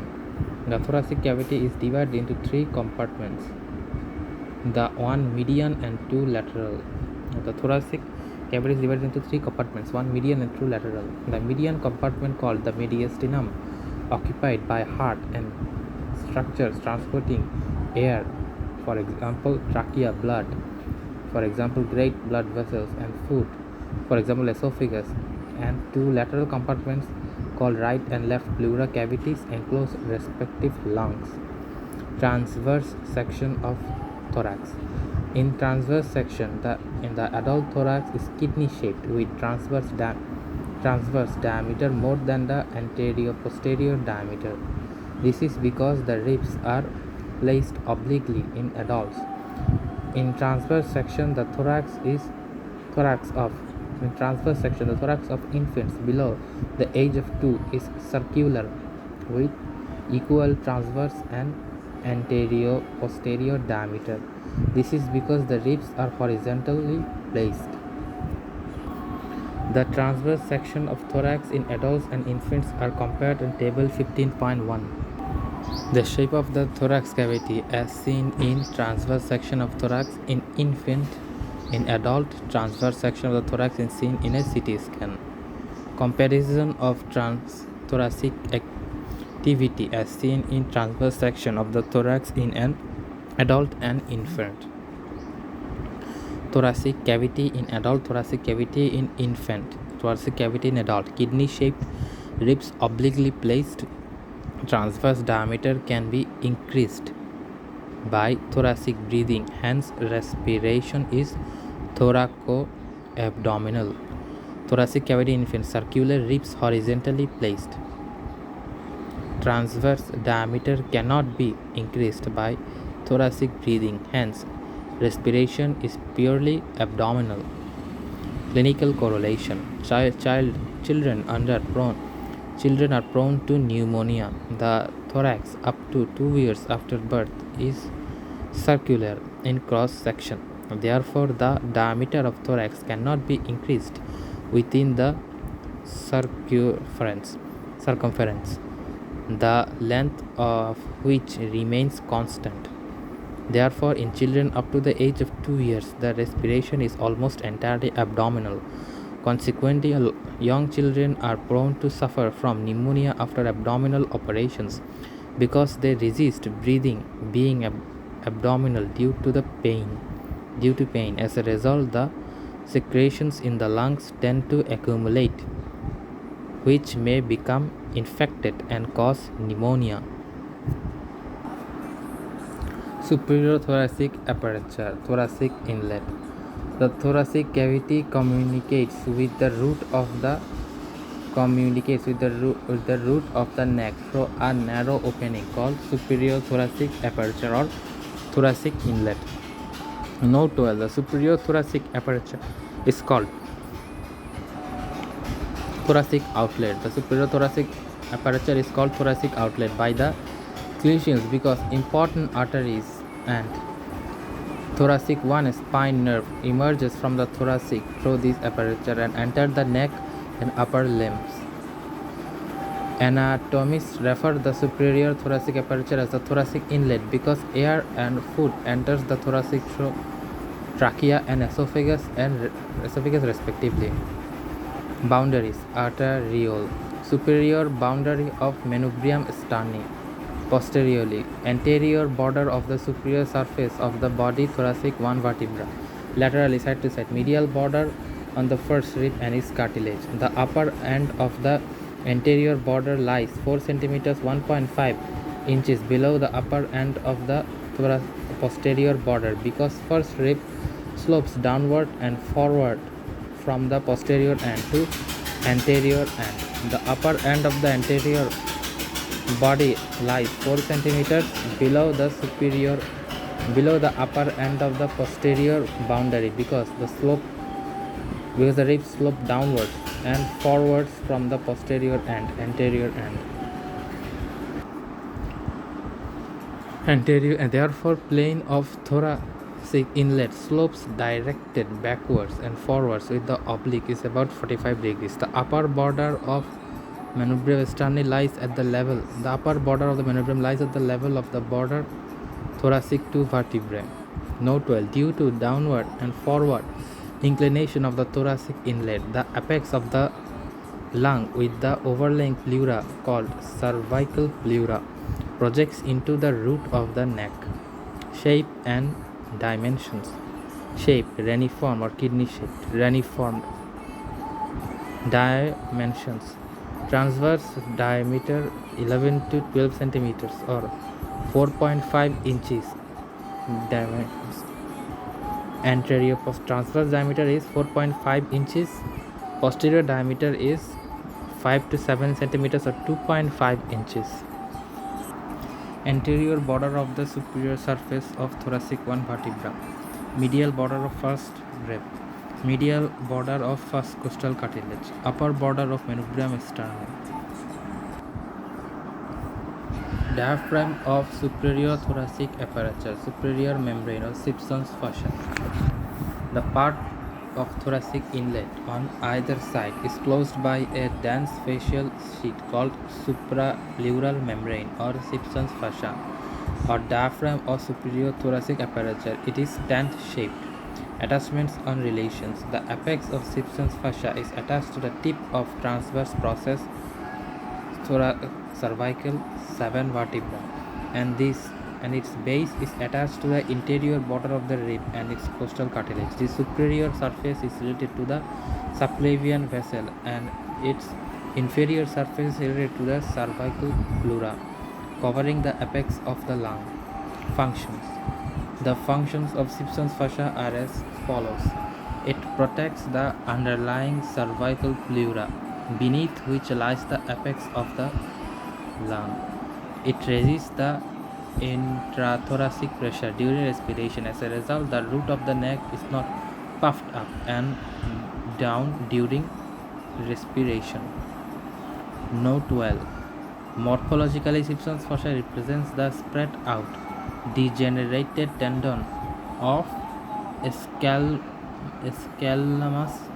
minimus or pleuralis muscle. Functions. Morphologically, Simpson's fascia represents the spread out degenerated tendon of scalmus minimus or pleura muscle. Structures passing through the thoracic inlet. Muscles. Sternohyoid, sternothyroid, longus clavicis or longus colli. Longus clavicis or longus colli. Arteries. Right and left internal thoracic arteries. Right and left internal thoracic arteries. Brachiocephalic trunk or artery. Left common carotid artery. Left subclavian artery. Right and left superior intercostal arteries. Nerves. The right and left vagus nerves, left recurrent laryngeal nerve, right and left phrenic nerve, right and left first thoracic nerve, right and left sympathetic chains. Veins. Right and left brachiocephalic veins, right and left posterior intercostal veins. Inferior thyroid veins. Lymphatic thoracic duct. Others. Interior or intradural ligament. Esophagus, trachea, right and left domes of clavicular pleura. Anterior apex, right and left lungs anteriorly. Clinical correlation. Thoracic inlet syndrome. The subclavian artery and the lower trunk of the brachial plexus arch over the first rib to pass through the gap between the scalus anterior and the scalus medius, scalus triangle. Hence, they may be stretched and pushed up by the presence of congenital hyperthyroid, scalous anterior muscle or cervical nerve. This leads to thoracic inlet syndrome, also called scalus anterior syndrome or cervical rib syndrome. It prevents the flowing of clinical features. Numbness. It presents the following clinical features: numbness, tingling and pain along the medial side of forearm and head, and wasting of a small muscle of the hand due to the involvement of lower trunk of brachial plexus. Thoracic 1. They may be ischemic symptoms in the upper limb, such as pallor or coldness of the upper limb, and weak radial pulse due to the pressure of subclavian artery. The clinicians call this syndrome thoracic outlet syndrome. For details, see page 68, volume 3. Inferior thoracic rib aperture. Inferior thoracic aperture, thoracic outlet. The inferior thoracic aperture is bound and surrounded the upper part of the abdominal cavity. The large musculoepinuretic diaphragm attached to the margin of thoracic outlets separates the thoracic cavity from the abdominal cavity. Boundaries. Anteriorly, gymphoid gyphosternal joint, posteriorly Body of 12 thoracic vertebra laterally on side to side costal margin formed by costal cartilage 7th to 12th rib and 11th and the 12th rib. Superior thoracic aperture, thoracic inlet. The thoracic cavity communicates with the root of the neck through a narrow opening called superior thoracic aperture or thoracic inlet. Note well, the superior thoracic aperture is called thoracic outlet by the clinicians because important arteries and T1 spinal nerves emerge from the thorax through this aperture and enter the neck and the upper limbs. Anatomists refer to the superior thoracic aperture as the thoracic inlet because air and food enters the throat through the trachea and esophagus respectively.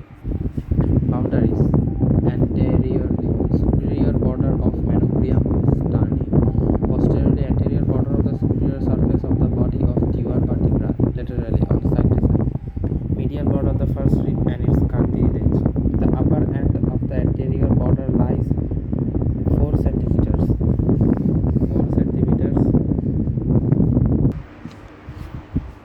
4 centimeters below the superior end of the posterior boundary because first rib slopes down and forward from the posterior end to the anterior end. Therefore, plane of thoracic inlet slopes downward and forward with the obliquant of about 45 degrees. The upper border of the manubrium sternum lies at the level of the lower border at T2 vertebra, figure 15.7. Note well. Due to downward and forward inclination of thoracic inlet, the apex of the lung with the overlying pleura called cervical pleura projects into the root of the neck. Shape and dimensions. Shape: reniform kidney shape. Dimension: transverse diameter 11 to 15 centimeters or 4.5 inches. 0.5 inches. Boundaries of the thoracic inlet. Diaphragm of the superior thoracic aperture, superior membranes, Simpson's fascia. The part of the thoracic inlet on either side is closed by a dense fascial sheet called suprapleural membrane or Simpson's fascia or diaphragm of superior thoracic aperture. It is tent-shaped. Attachment of relations. The apex of Simpson's fascia is attached to the tip of transverse process C7 vertebra and it is based attached to the inner border of the rib and costal cartilage. The superior surface is related to the subclavian vessel and its inferior surface is related to the cervical pleura covering the apex of the lung. Function. The function of Simpson's fascia are as follows. It protects the underlying cervical pleura beneath which lies the apex of the lung. It resists the introthoracic pressure during respiration. As a result, the root of the neck is not puffed up and down during respiration. Note well. Morphologically, Simpson's fascia represents the spread out, degenerated tendon of scalenus minimus or pleuris muscle. Structures passing through the thoracic inlet muscles: sternohyoid, sternothyroid, longus cervicis, longus colli, arteries, right and left arterial thoracic arteries, bibranchiocephalic trunk, left common carotid artery, left subclavian artery, right and left superior intercostal arteries. Transverse process C7 vertebra, first rib, first costal cartilage, Simpson's fascia, suprapleural membrane, subclavian arteries and even vein, first rib, cervical pleura, apex of the lung, esophagus, trachea, esophagus, trachea, apex of lung, nerves, veins, nerves include vagus nerve, laryngeal nerve, phrenic nerve, and first thoracic nerve and sympathetic nerve. Veins include brachiocephalic veins, posterior intercostal veins, inferior thyroid veins.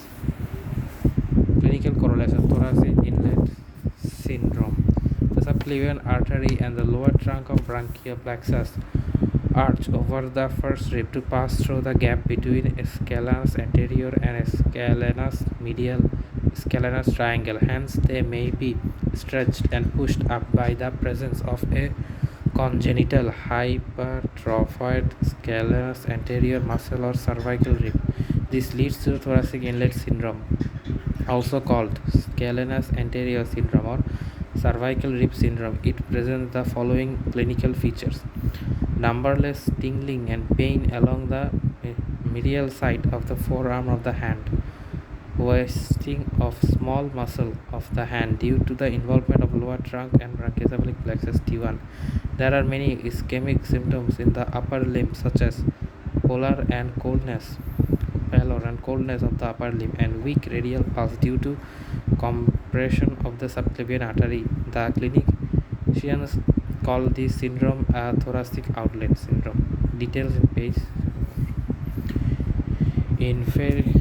Inferior thoracic aperture, thoracic outlet. The inferior thoracic aperture is broad and surrounding upper part of the abdominal cavity. The large musculopurotic diaphragm the large musculoaponeurotic diaphragm attaches to the margin of the thoracic outlet, separates the thoracic cavity from the abdominal cavity.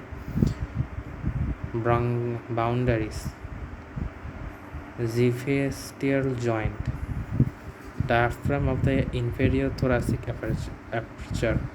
The thoracic outlet is closed by a large dome-shaped flat muscle called diaphragm. Since it separates thoracic cavity from the abdominal cavity, it is called thoracoabdominal diaphragm.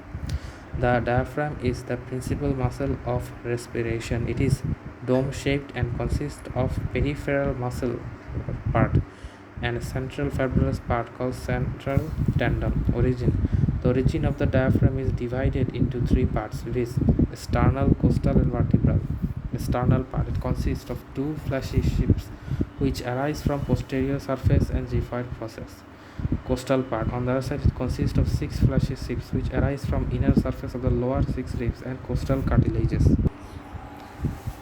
Crura, right crus. It is a vertical fleshy bundle which arises from the right side of the anterior surface of the upper three lumbar vertebrae and intervertebral discs. Left crus. It is a vertebral fleshy bundle which arises from the left side of the anterior aspect of upper two lumbar vertebrae and the intervening interval disc. The medial origin of the crura are tendinous.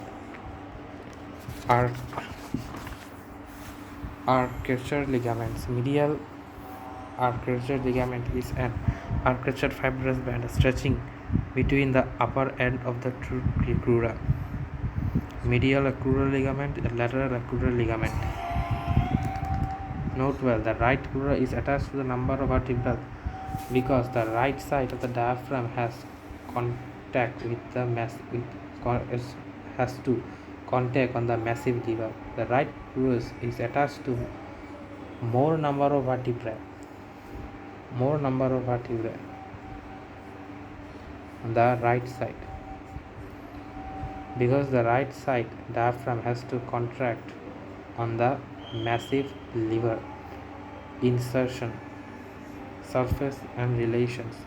The superior surface of the diaphragm projects on the either dome or cupola into the thoracic cavity. Depressed area between the two domes called central zone. The superior thoracic is covered by endothoracic fascia and related to the base of right and left crura on the side on the pleural pericardium in the middle. Inferior surface of the diaphragm is lined by the diaphragmatic fascia and perienteral peritoneum. On the right side, it is related to the right lobe of the liver of the kidney. On the left side, is related to the right lobe of the liver. Right lobe of the liver, right kidney, left lobe of the liver, fundus of the stomach. On the left side, the fundus of the stomach, spleen, left kidney, and suprarenal gland. Opening of the diaphragm. It's classified into two types: major openings and minor openings. Major openings include vena cava opening, esophagus opening, and aorta opening. Note well, effects and contraction of diaphragm are three major openings. Minor openings. Minor openings include superior epigastric vessels pass through the gap space of Larry between the muscles arising from G5 process and 7th costal cartilage. Structures passing through the three major openings of the diaphragm: vena cava opening, esophageal opening, aortic opening. Musculophrenic artery, lower 5 intercostal nerve and vessels, subcostal nerve and vessels, sympathetic chain, greater lesser and lesser splenic nerves, hemiazygous vein. Nerve supply: motor supply by right and left phrenic nerves, sensory supply, central part and peripheral part. Nerve supply. Then there is arterial supply, lymphatic drainage, actions of the diaphragm, clinical correlation, diaphragmatic paralysis the diaphragm. The unilateral damage of the phrenic nerve leads to unilateral diaphragmatic paralysis. The condition is diagnosed during fluoroscopy when an elevated hemidiaphragm is seen on the side of lesion and shown paradoxical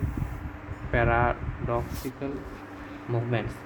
The bilateral damage of the phrenic nerves leads to complete diaphragmatic paralysis. It is a serious condition as it may cause respiratory failure. Hiccups: they occur due to involuntary spasmodic contractions of the diaphragm accompanied by the closure of the glottis. Hiccups normally occur after eating or drinking as a result of gastric irritation. The pathological causes of hiccups include diaphragmatic irritations, phrenic nerve irritations, hysterial and uremia. Development: adult derivatives. Note well, descent of diaphragm nerve. Clinical correlation: diaphragmatic hernias, congenital. The various types of congenital diaphragmatic hernias are as follows: posterolateral hernia, commonest congenital diaphragm hernia, figure 15.12. It is in this condition there is herniation of abdominal contents into the thoracic cavity, which compresses the lung and the heart. The herniation occurs through the gap pleuroperitoneal hiatus between the costal vertebral origin of the diaphragm called foramen of Bagdad. The gap remains due to the failure closure of pleuroperitoneal canal. It occurs commonly on the left side.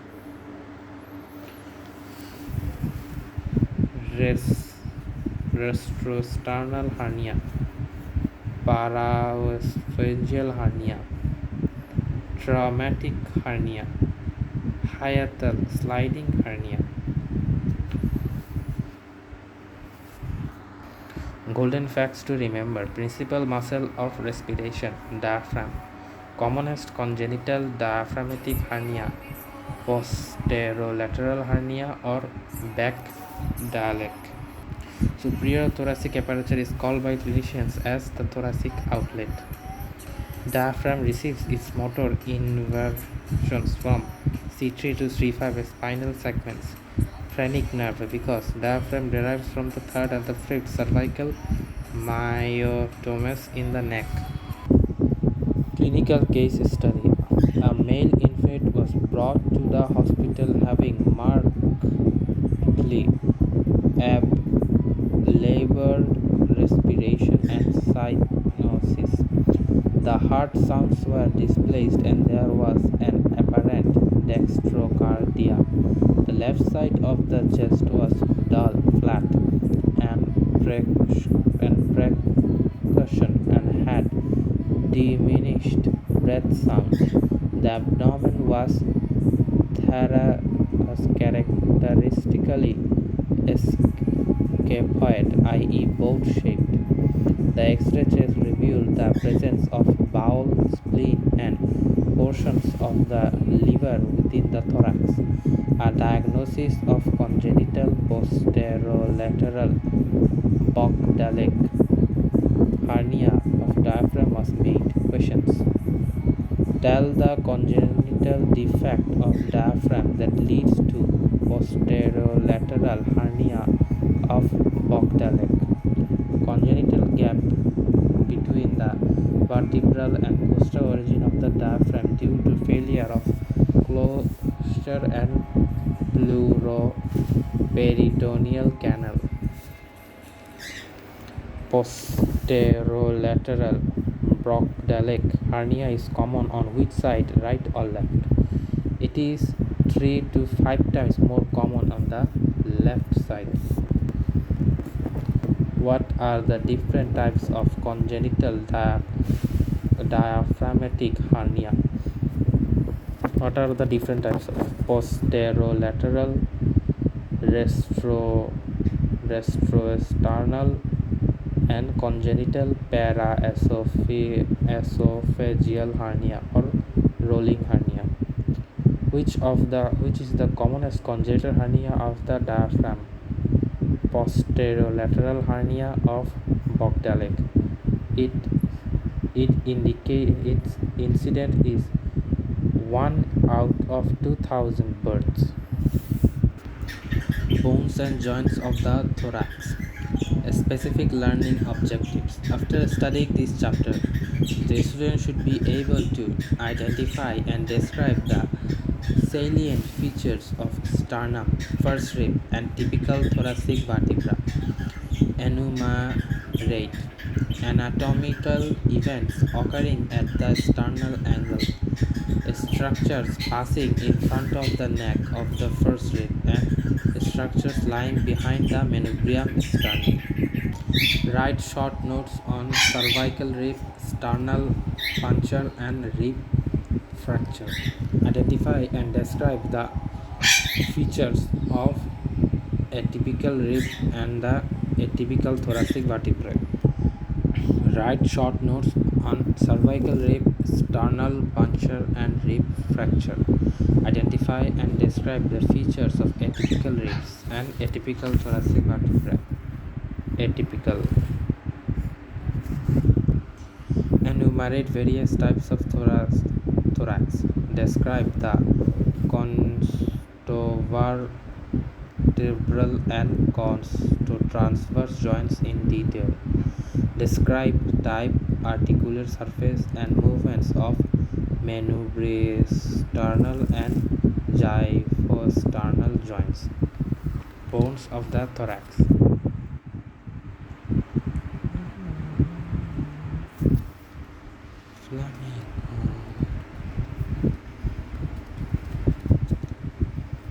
Always fascinated me.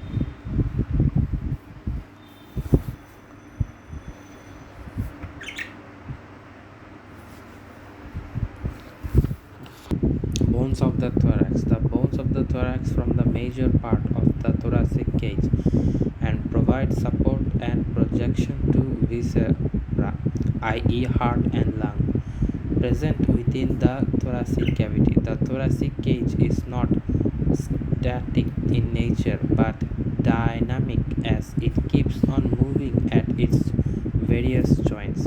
The bones of the thorax are sternum, 12 pairs of ribs, 12 thoracic vertebrae.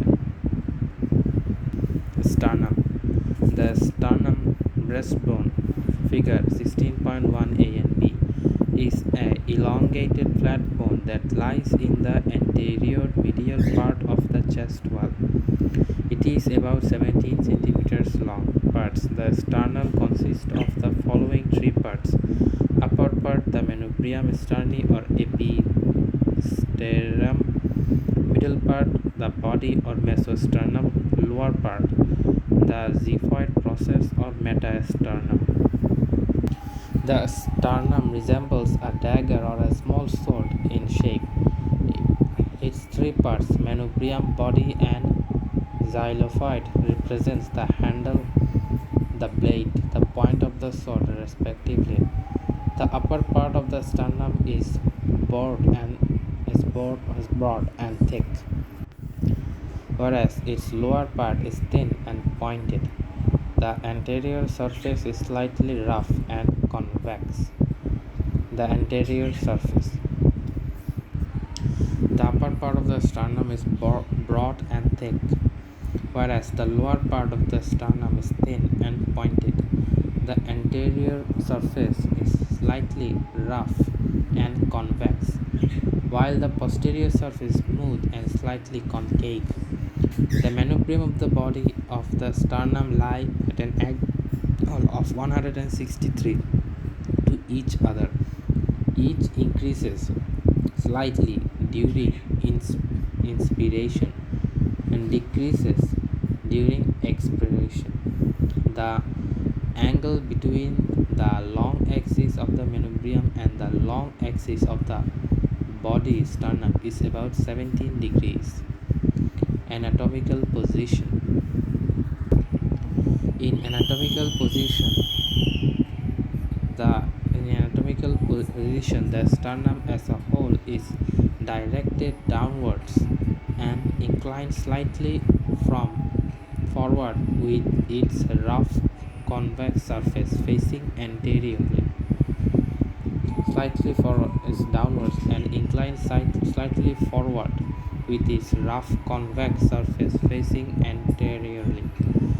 Its broad superior end is directed upwards, and it is pointed lower end is directed downward. Features and attachments. Manubrium. It is roughly quadrilateral in shape. It lies opposite to the third and the fourth thoracic vertebrae. It is the thickest and strongest part of the sternum and presents the following features. Two surfaces, anterior and posterior. Four borders, superior, inferior, and lateral, right and left. Two surfaces, anterior and posterior. Four borders, superior, inferior, and lateral, right and left.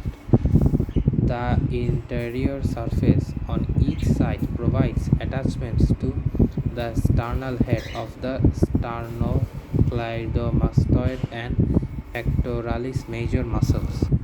The anterior surface on each side provides attachment to the sternal head of the sternocleidomastoid and pectoralis major muscles. The posterior surface is smooth and forms the anterior boundary of the superior mediastinum. On each side, it provides attachment to two muscles, sternohyoid at the level of the clavicular notch and sternohyoid at the level of the facet for the first costal cartilage. Level of facet for the costal cartilage. Lower half is related to the arch of aorta. The upper half is related to three branches of the aorta, namely brachiocephalic artery, left common carotid artery, left subclavian artery. Left common carotid artery, left subclavian artery, and brachiocephalic artery, and left brachiocephalic vein. Suprasternal notch body costal cartilages first, second, third, fourth, fifth, sixth, seventh. Xiphoid process. Clavicular notch manubrium. Sternal angle. Coast for costal cartilage body fourth, sixth, seventh. Xiphoid sternal joint. Xiphoid process. Features of the sternum: anterior aspect and lateral aspect. Full circle or facet. Sternal head of sternocleidomastoid. Jugular notch. Clavicle. Sternal angle. Pectoralis major. Rectus abdominis. Sternohyoid clavicle. Sternothyroid. Sternal angle. Area related to pleura. Lines of pleural reflection. Sternocostalis. Diaphragm. Bare area of pericardium. Fourth costal cartilage. So we can see pectoralis major and sternohyoid, sternoclavicle, sternohyoid, sternothyroid. Then we can also see sternocostalis. The upper border is thick, rounded, and concave. The upper border is thick, rounded, and concave. It presents a notch called suprasternal notch or jugular notch. It provides attachment to the intraclavicular ligament. Clavicular notch on either side of the suprasternal notch articulates with the clavicle to the sternoclavicular joint. Clavicular notch either side of the suprasternal notch articulates with the clavicle to form the sternoclavicular notch. Saddle-shaped synovial joint. The lateral border presents two articular facets. Upper facet that articulates with the first costal cartilage to form the primary cartilaginous joint. Lower demifacet along with the other demifacet in the body of the sternum articulates with the second costal cartilage. The lower border articulates with the upper end of the body of the sternum and forms. The lower border articulates with the upper end of the body of the sternum and forms the secondary cartilaginous joint called the manubriosternal joint.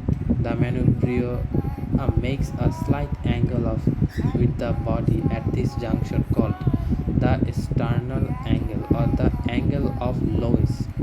It is recognized by the presence of transverse ridges on the anterior aspect of the sternum. It is recognized by the presence of transverse ridges on the anterior surface of the sternum. Body, mesosternum. The features of the body are as follows. The features of the body are as follows. It is longer, narrower, and thinner than the manubrium. It is broadest roughly in the middle, opposite to the articulation of the fifth costal cartilage. It is broadest roughly in the middle, opposite to the articulation of the fifth costal cartilage. Fifth. Its upper end articulates with the manubrium at the sternal angle to form the symphysis, the manubrio-osternal joint. The lower end articulates with the xiphoid process to also form the secondary cartilaginous joint, symphysis, the xiphoesternal joint. Its anterior surface presents the three transverse ridges dedicating the lines of fusion of four small segments called the sternobrae. The anterior surface on the each side gives origin to the pectoralis major muscle. Its posterior surface is smooth and slightly concave.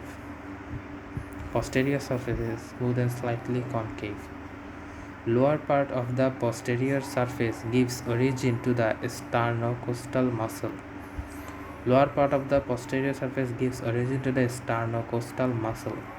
On the right end of the medial plane, the posterior surface is related to the pleura that separates it from the lung. On the left side of the medial plane, the upper half of the body is related to the pleura and the lower half to the pericardium, bare area of the pericardium. Its lateral border articulates with the third to second costal cartilages from synovial joints.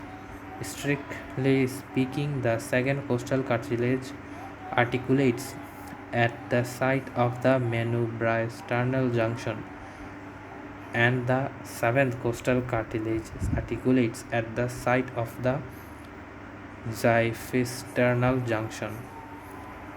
Lateral border articulates with the second to seventh costal cartilages to form synovial joints. Strictly speaking, the second costal cartilage articulates from the site of the manubrosternal joint and from the seventh costal cartilage articulates at the site of the xiphisternal junction. Xiphoid process. It is the lowest and the smallest part of the sternum. It varies greatly in size and shape. It may be bifid or perforated. Its anterior surface provides insertion to the medial fibers of the rectus abdominis. Its posterior surface gives origin to the sternal fibres of the diaphragm. Its tips provides attachment to the upper end of the linea alba. Muscles attached on the posterior and anterior surfaces of the sternum are summarized below. Muscle attached to the anterior surface of the sternum. Muscle attached to the posterior surface of the sternum. The anterior muscle attached to the anterior surface of the sternum. Sternal head of sternocleidomastoid attached to the sternum. Muscle attached to the posterior of the sternum. Sternocleidomastoid, pectoralis major, rectus abdominis. And posterior includes sternohyoid, sternothyroid, sternocostalis, and diaphragm. Sternal fibers. Sternal angle. The sternal angle can be felt as a transverse ridge on the sternum about 5 cm below the supraanal notch, the suprasternal notch. The sternal angle is an important surface bony landmark for many anatomical events that occur at this level. These are second costal cartilage articulates on either side with the sternum at this level. Hence, this level is used for counting the ribs. Second costal cartilage articulates on either side with the sternum at this level. Hence, the level is used for counting the ribs.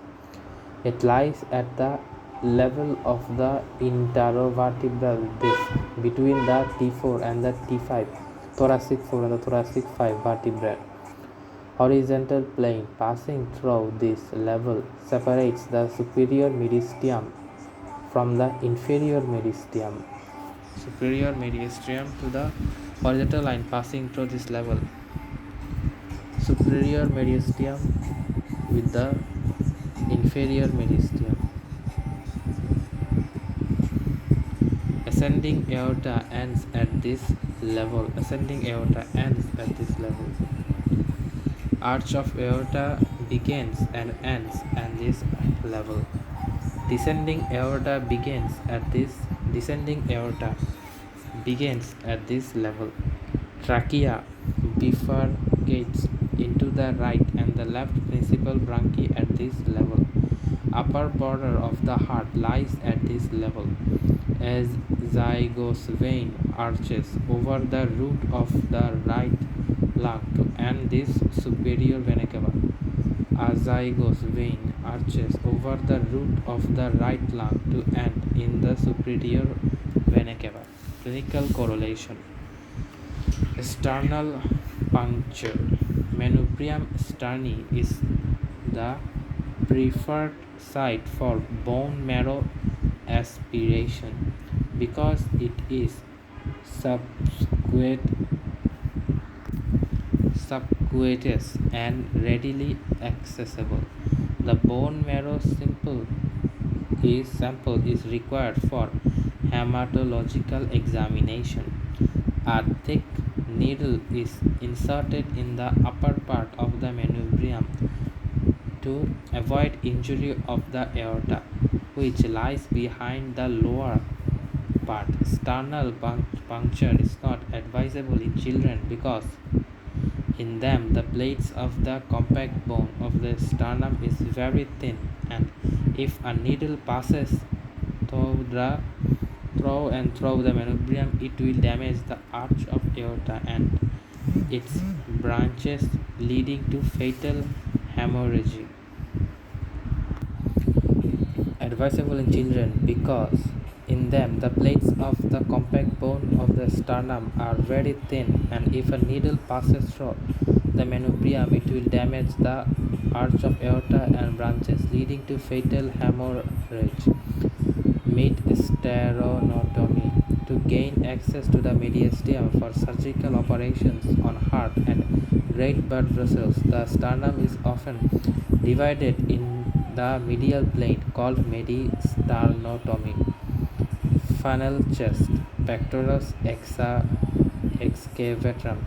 It is an abnormal shape of the thoracic cage in which chest is compressed anterior-posteriorly and the sternum is pushed backwards by the overweight of the ribs and may compress the heart. Pigeon chest. Pectoris carnatum. It is an abnormal shape of the thoracic cage in which chest is compressed from side to side and the sternum projects forward and downward like a keel of a boat. Pigeon chest. Funnel chest is an abnormal shape of thoracic cage. Sternal fracture. It is a common in automobile accidents. For example, when a driver's chest is hit against the steering wheel, the sternum is often fractured at the sternal angle. The backward displacement of the fractured fragment may damage aorta, heart, or liver and cause severe bleeding that may prove fatal. Ossification. The sternum develops from two varietal cartilaginous plates, sternal plates, that fuses in the middle. The sternum ossifies from 6 double plate centers, namely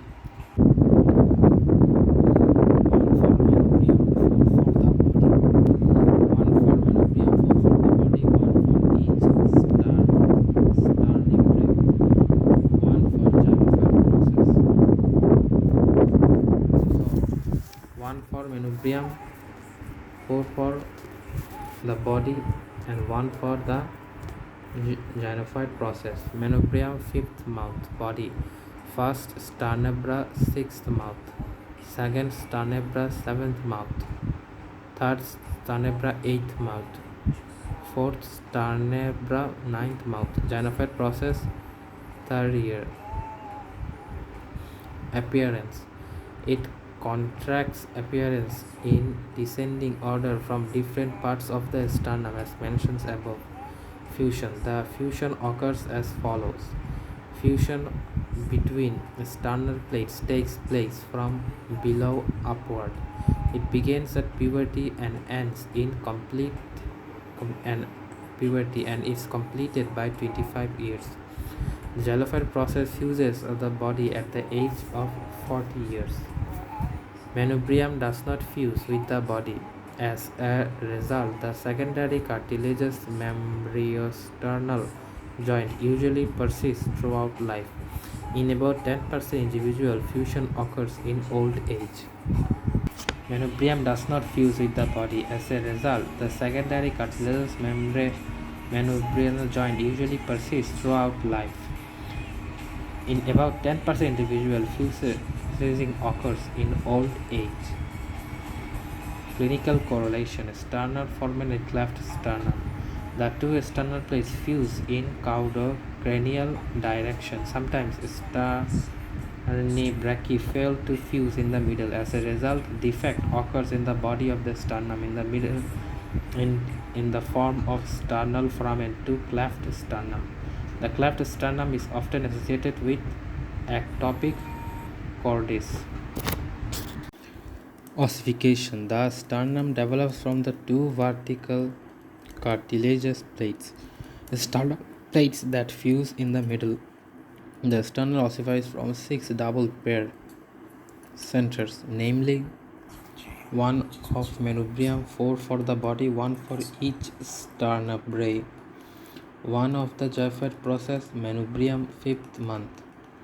Manubrium develops in the 5th month. Body: first sternabrae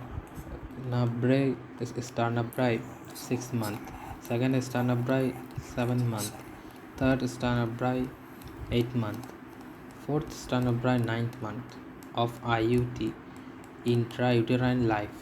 Xylophite process, 3rd year. Appearance: the centers appears in descending order from different parts of the sternum as mentioned above. Fusion: the fusion occurs as follows. The fusion between sternal parts takes place from below upwards. It begins at puberty and is completed by the 25th year. The xylophile process tissue with the body at the age of 40 years. Manubrium does not fuse with the body. As a result, the secondary cartilaginous membrosternal joints usually persist through life. Is about 10% of individual fusion occurs in old age. Clinical correlation: sternal foramen and cleft sternum. The two sternal plates fuse in the caudocranial direction. Sometimes sternum fails to fuse in the midline. As a result, defect occurs in the body. The sternum is in the form of a sternal foramen or the cleft sternum. The cleft sternum is often associated with ectopical cordis. The ribs are flat, ribbon-like, elastic, bony arches that extend from thoracic vertebrae posteriorly to the lateral borders of the sternum anteriorly. Their anterior ends are connected to the costal cartilage. The ribs, along with its costal cartilage, constitute the costa. The ribs and their costal cartilages form greater part of the thoracic skeleton. Number: normally there are 12 pairs of ribs, but the occurrence of accessory cervical or lumbar ribs may increase them to 13 parts. Of the absence of 12 ribs may reduce them to 11 parts. Arrangements and general outline: the ribs are arranged one below the other. The gaps between the adjacent ribs are called intercostal rib space. The length of the ribs increases from the first to the seventh rib and then gradually decreases. Hence, seventh rib is the largest rib. The transverse diameter of the thorax increases progressively from the first to eighth rib. Hence, the eighth rib has the greatest lateral projection. The ribs are arranged obliquely, that is, their anterior end lie at the lower level than their posterior end. The oblique of the rib increases progressively from the first to the ninth rib. Hence, the ninth rib is most obliquely placed. The ninth rib is most obliquely increases progressively, hence the ninth is obliquely placed. The width of the rib is gradually reduced from above downwards. The anterior ends of the first seven ribs are connected to the sternum through their costal cartilages. The cartilages at the anterior end of the 8, 9, and 10 ribs are joined in the next higher cartilage. The anterior ends of the 11th and 12th ribs are free and therefore called the floating ribs. Note well, the 10th rib usually have free anterior ends in Japanese. The first rib slopes down along the entire exit. The middle of the arch constituted of rib and its costal cartilage, except the first rib lies at the lower level than a straight line joining the two ends of the costa. According to features, typical ribs 3rd to 9th, atypical ribs 1st, 2nd, 10th, 11th, and 12th. These types of ribs have the same general features, whereas the typical ribs have special features and therefore can be differentiated from the remaining ribs. According to relations with the sternum, first true rib, first to 1 to first, false rib 11 to 12th.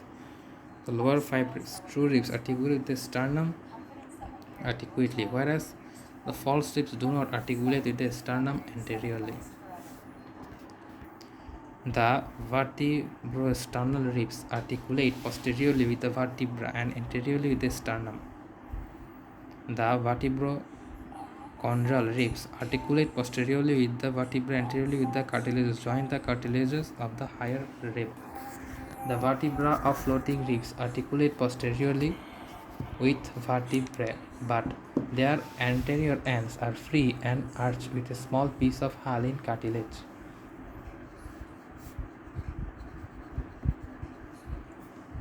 Typical ribs parts. Each rib has three parts: anterior part, posterior part, and a shaft. The shaft is the longest part that extends between the anterior and the posterior as it is flattened and twisted. The inner and the outer surface of the upper and the lower borders is curved with an convex directed outward and a bare costal groove and its inner surface near the lower border 5 cm away from the tubercle. It abruptly changes direction. This is called the angle of the rib. Site determination and anatomical position. The site of the rib can be determined by holding it in such a way that it posterior and having a head, neck, and a tubercle directly posteriorly. Its concavity faces medially and its sharp bottom is directed inferiorly.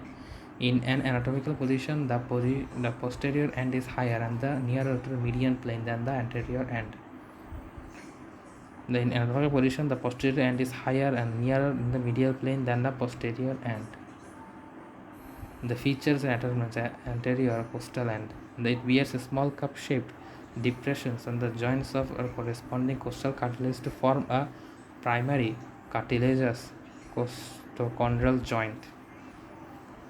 It presents the head, neck, and tubercle. Head. It has two articular facets, lower and upper. The lower large facets articulate with the body of the numerically corresponding vertebra. The upper smaller facet articulates with the next higher vertebra. The crest separates the two articular facets lies appropriate in their intracerebral disc, neck. It lies in front of the transverse process of the corresponding vertebra. It has two borders, superior and inferior, two surfaces, anterior and posterior. The surface border is sharp and chest-like, whereas the lower border is rounded. The upper border is sharp and crest-like, while the lower border is rounded. The posterior surface is rough and pierced by foramina. Tubercle. It is situated on the outer surface of the rib at the joint of the neck and the chap. It is divided into two parts: median articulation part and the lateral non-articulated part. The articulated part bears a small oval facet that articulates with the transverse process of the corresponding vertebra. The non-articulated part is rough and provides attachment to ligaments. Shaft. It is thin and flattened. It presents two surfaces, outer and inner, two borders, upper and lower, and two angles, posterior and anterior. Border, superior border. The superior border is thick and rounded and presents. The outer border is thinner lips. The outer border gives attachment to the external intercostal muscle. The inner lips give Attachment to the internal intercostal and intercostal intimus muscle. Lower border. Lower border is sharp and forms the lower border of costal group and gives the origin of external intercostal muscle. Surfaces. Outer surface. It is smooth and convex and presents two angles, posterior and anterior. The posterior angle, generally only called angle, is marked by the oblique ridge. The anterior angle is marked by the instinct oblique line. Inner surface. The inner surface is smooth and concave. It presents a costal group near its lower border. The costal group becomes unrecognizable in the anterior part. The costal group leads to anterior costal nerve and vessels from the downwards as follows.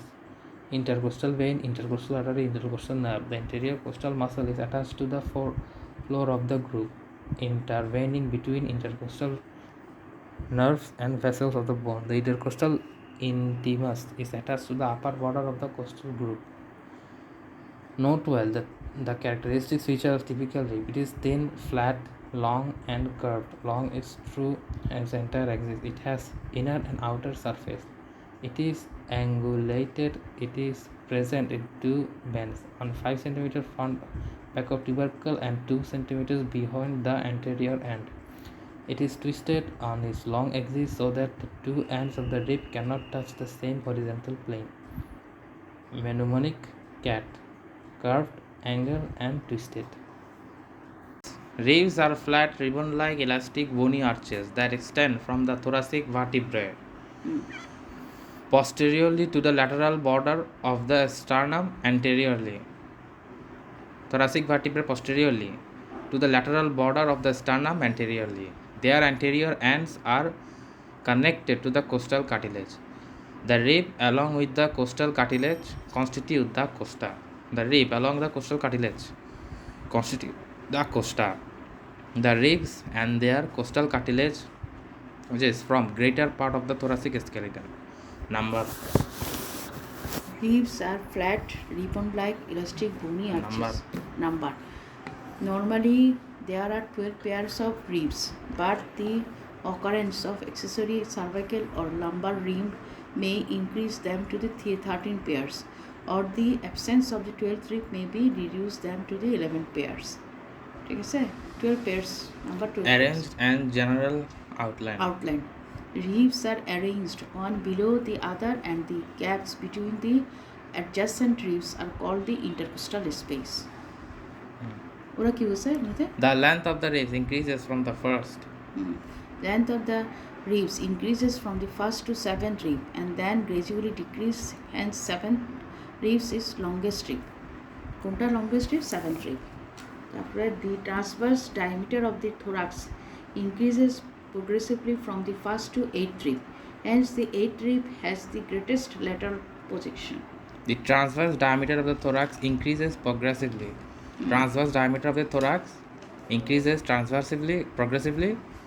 Hence the 8th rib is the largest lateral projection, has the largest lateral projection. এগুলো একটা বুঝো দেখে দেখে পড়তে হবে. The ribs.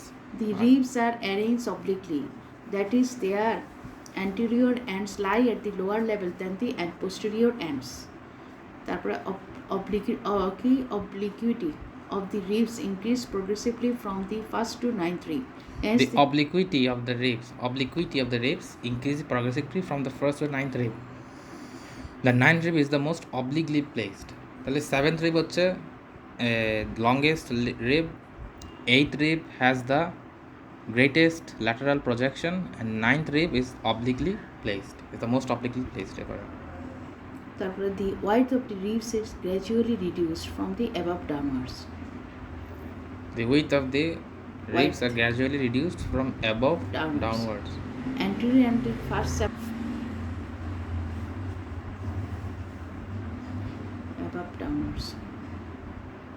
The anterior ends of the Anterior ends of the first 7 ribs are connected to the sternum through their costal cartilage. The cartilage at the anterior ends are 8th, 9th, and 10th ribs are joined to the next higher cartilage, and the anterior ends of the 11th and 12th rib free and before called the floating ribs.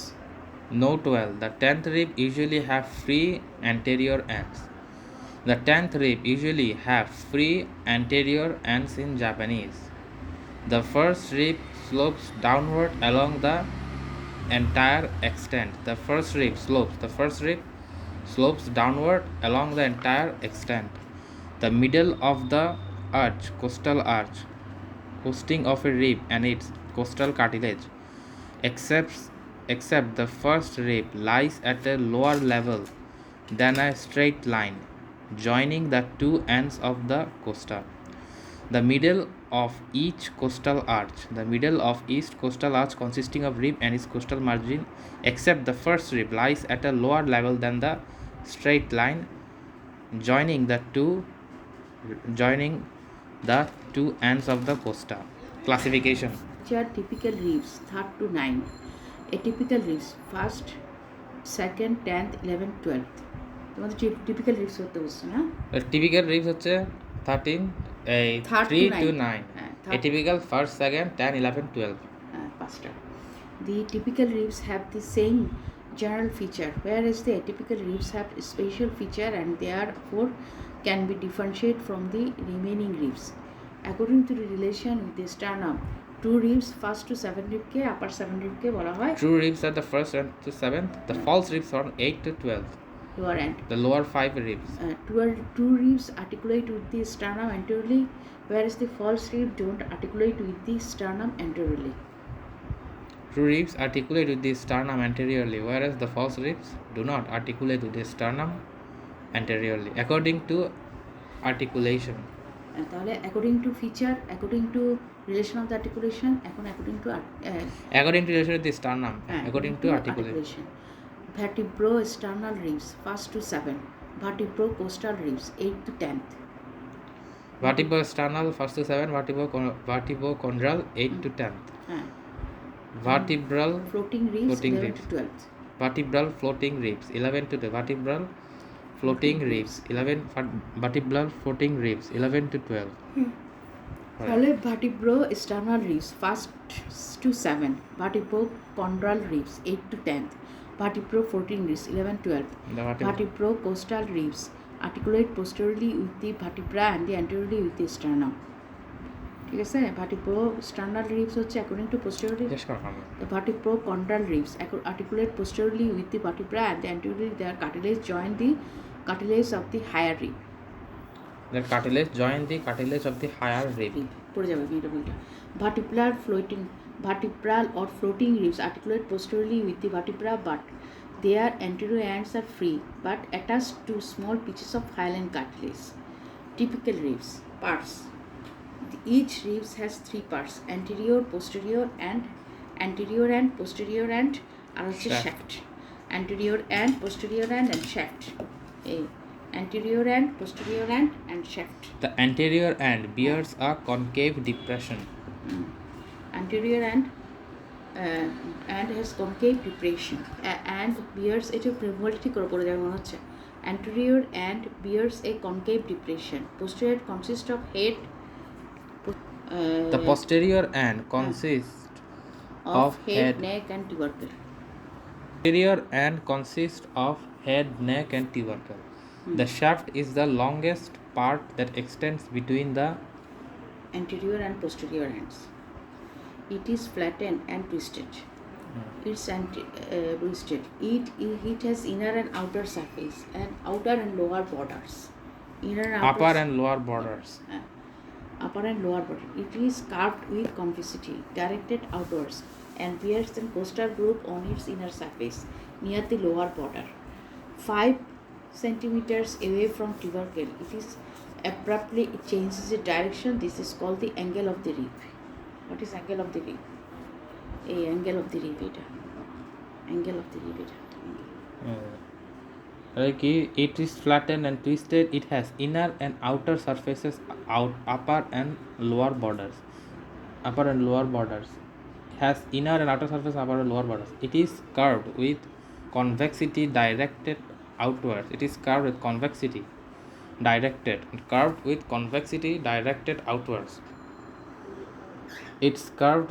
convexity upwards, bears a costal group in its inner surface. Near the lower border. 5 centimeters away from the tubercle. From the tubercle, it abruptly changes direction. This is called the angle of the rib. Side determination of the anatomical position. The side of the rib can be determined by the holding it is in the such a way that its position and of having the head, neck and tubercle is directed posteriorly. Its concavity faces medially and the sharp border is directed inferiorly. Again, the side of the rib can be determined by holding it in a such a way that its posterior end, having head, neck, and tubercle is directed posteriorly. Its concavity faces medially, and its sharp border is directed inferiorly. Its anatomical position, the position end is higher. The posterior end is higher and nearer the medial plane than the anterior end. Features and attachments. Feature and external. Anterior costal end. It bears a small cup-shaped depression that joins the corresponding costal cartilage to form the primary cartilaginous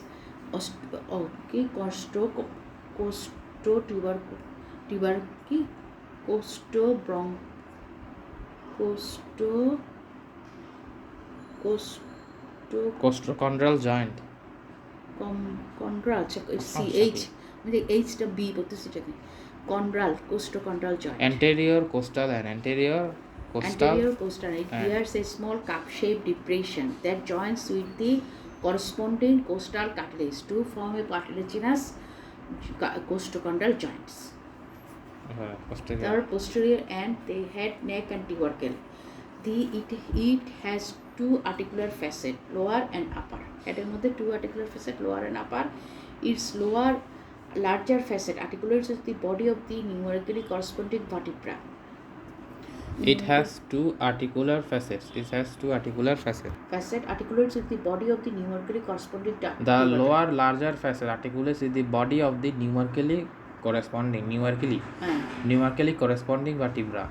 The upper smaller facet articulates with the next higher vertebra. The crest. The crest separating the two articular facets lies opposite to the intervertebral discs.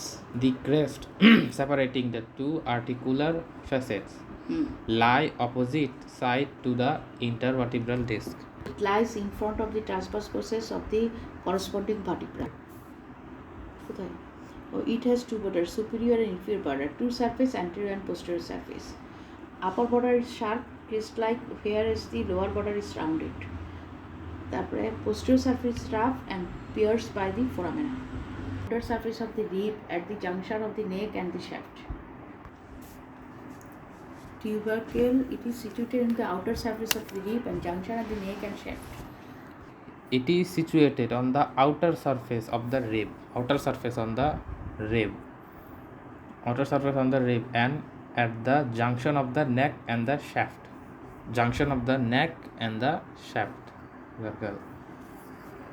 It is divided into two parts: medial articulation part and lateral non-articulation part. Medial articulation part, lateral non-articulation part. The articular part bears a small oval facet that articulates with the transverse process of the corresponding vertebra. Non-articular part is rough and provided attachment to ligaments. Shaft. It is thin and flattened. It presents two surface, outer surface, inner surface. Two borders, outer border, upper border, lower border. Two angles, posterior angle, anterior angle. And interior. Outer, inner, upper, lower angles, posterior and anterior. Borders. Superior border is thick and rounded and present the outer inner leaves. The superior border is thick and rounded and presents outer inner leaf. The superior border thick and rounded and present the outer and inner leaves. Outer and inner. এটা হচ্ছে outer, এটা inner. Outer and inner leaves. outer and inner leaves. তারপর হচ্ছে outer leaves attachment to the external costalis muscle. এখানে হচ্ছে external costalis muscle. External costalis muscle. হ্যাঁ, outer leaf attached to the external costalis muscle R inner leaf attached to the কোথায়? Inner leaf gives attachment to the internal intercostal and intercostalis intimus muscle. Chap and forms the lower border of the costal group and gives origin to external intercostal muscle. The lower border is sharp and forms the lower border of the costal group and gives origin to the external intercostal muscle. It is smooth and convex and present two angles, posterior and anterior. Posterior angle, generally called the only angle, is marked by the oblique ridge. The outer surface is convex and presents two angles posteriorly, and the outer surface it is smooth and convex outer surface and presents two angles, posterior and interior. Posterior angle, generally called only angle, it is marked by an oblique ridge. The anterior angle is marked by an indistinct oblique line. Surface, it is smooth and concave. Inner surface, it is smooth and concave, it present a costal group. The group একটা থাকে near the lower border ওখানে একটা group থাকে. The costal group becomes recognizable in the anterior part. The costal group lodges the costal artery. Anterior part. The costal group leads to the intercostal nerve. The costal group lodges the intercostal nerve and vessels from downwards as following. Numeric vein. Vein, artery, nerve. Intercostal vein, intercostal nerve, artery, intercostal nerve. এটা কোনটার পর কোনটাতে জিজ্ঞেস করবে। তারপরে internal intercostal muscle is attached to the floor of the group, intervening between the intercostal nerve and vessels and bones. Intercostalis intimus is attached to the upper border of the costal group. The intercostalis intimus is attached to the upper border of the costal. The intercostalis intimus. তারপর হচ্ছে three characteristic feature of a articulate. It is thin, flat, long and curved, and along its anterior extent and has an inner and outer surface. It is elongated, that is present two blends, one of 5 cm in front of the tubercle and one 2 cm behind the anterior end. That is present two bands, one 5 cm in front of the angulated. That is present two bands, 5 cm in front of the tubercle and 2 cm behind the anterior end. It is twisted on the long axis. So that the two ends of the ribs cannot reach the same horizontal plane. Mnemonic cat, curved, angle and twist. Will number on each side. They are numbered from above downwards. They represent the developmentally the costal elements of the thoracic region. They form a large part of the thoracic wall and connected behind to vertebral column. In front of the upper 7 pairs articulate through the costal cartilage with the sternum. They form a anterior, posterior and lateral wall of the bony thoracic cage. Their length increases from 1st to 7th rib. Then they diminish from above downwards. The ribs lie one above the other, and the space between them they are known as intercostal space. The ribs one above, there is space between them is known as the intercostal space. The ribs are obliquely placed so that intercostal space is deeper in front than the behind. Classification of rib, two ribs. এটা according to কি জানি ওরা বলছিল two ribs. First to 7 হচ্ছে first to 7 two ribs. They are connected in front through the costal cartilage with the sternum. False rib, 8 to 12, vertebrocondyle ribs. The cartilages of 8th, 9th and 10th ribs are joined each to the cartilage of the ribs above. Floating ribs 11 to 12, they are free and at their anterior ends. Typical, the ribs which present common features. Atypical, the ribs which present special features. They are 1st, 2nd, 10, 11 and 12. Characteristics of typical ribs. Curved, angulated lies about 2.5 inches from the tubercle, twisted such that the two ends do not touch in horizontal surface. So it's a part of the ribs, anterior and posterior end and shaft. The anterior end, recognized by the presence of a small cup-shaped depression which articulates with the lateral end of the corresponding costal cartilage. Posterior end, The penis consists of head, neck, and tubercle, posterior end. Bears two small facets separating by the two transverse ridges called crest. Head. Lower border face articulates the body and numerically corresponds to vertebra. Upper facet articulates with the vertebral above. The crest lies opposite to the intervertebral disc. Attachments. Radiate ligament. Interarticular ligament. Interarticular ligament on the crest. And capsular ligament or costovertebral joint along the circumference of the margin.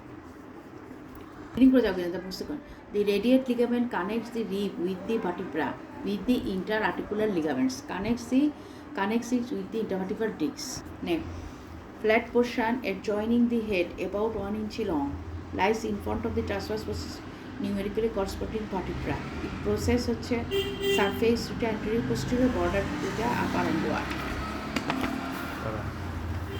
Surface, anterior surface faces upwards, forwards, and smooth. A ridge on its surface gives attachment to the internal intercostal membrane. Faces upwards and forwards, surfaces. Anterior surface, anterior surface. Smooth, anterior surface. Smooth ridges on the surface give attachment to the internal intercostal membrane. Posterior surface faces downward and backwards, rough, pierced by numerous vesicles and foramina, gives attachment to the inferior costal transverse ligament. Borders, upper border, lower border, called the crest of the neck, gives smooth attachment to the transverse ligament. Smooth and rounded, gives attachment to the internal costal membrane. Tubercle, situated at the posterior surface, interior posterior surface of the rib, joining the rib and the shaft. Consists of two parts: medial articular part, being an oval facet, bears an oval facet in articular with transverse process. Transverse process is numerically corresponding to vertebra. Lateral and non-articular part is rough. Rough gives attachment to the lateral costal transverse ligament. Attachment to the lateral costal transverse ligament. Shaft is thin and flat. It is curved, bent, and twisted itself. It possesses external and internal borders, superior and inferior. External surfaces, concave and smooth. Convex and smooth. A rough ridge crosses the surface of smooth some distance from the tubercle, indicating the position and of the angle. The ridge gives attachment to the thoracolumbar fascia and the iliocostalis thoracic muscle. Muscle or fascia. Attachment to the thoracolumbar fascia and the intercostalis thoracic or lateral fibers muscle. There are between the tubercle and the angle gives attachment to the levator costal muscle. Near the external end of this surface and the indistinct lat separate the origin of the external oblique and serratus anterior. Serratus anterior arises from 1st to 8th rib from the area behind the line, while the external oblique arises from the 8th to 12th rib from the area in front of the line. Latissimus dorsi arises from the canonical muscle from the area beyond the line of the 9th and 10th. Serratus anterior's boxer muscle. The surface is smooth, has a groove, costal groove along its lower border limited above by the ridge. The lodges intercostal vein, artery and nerve. Vein, artery and nerve. Vein, artery and nerve. In that order from the above downwards, the groove gives origin to the internal intercostal muscle.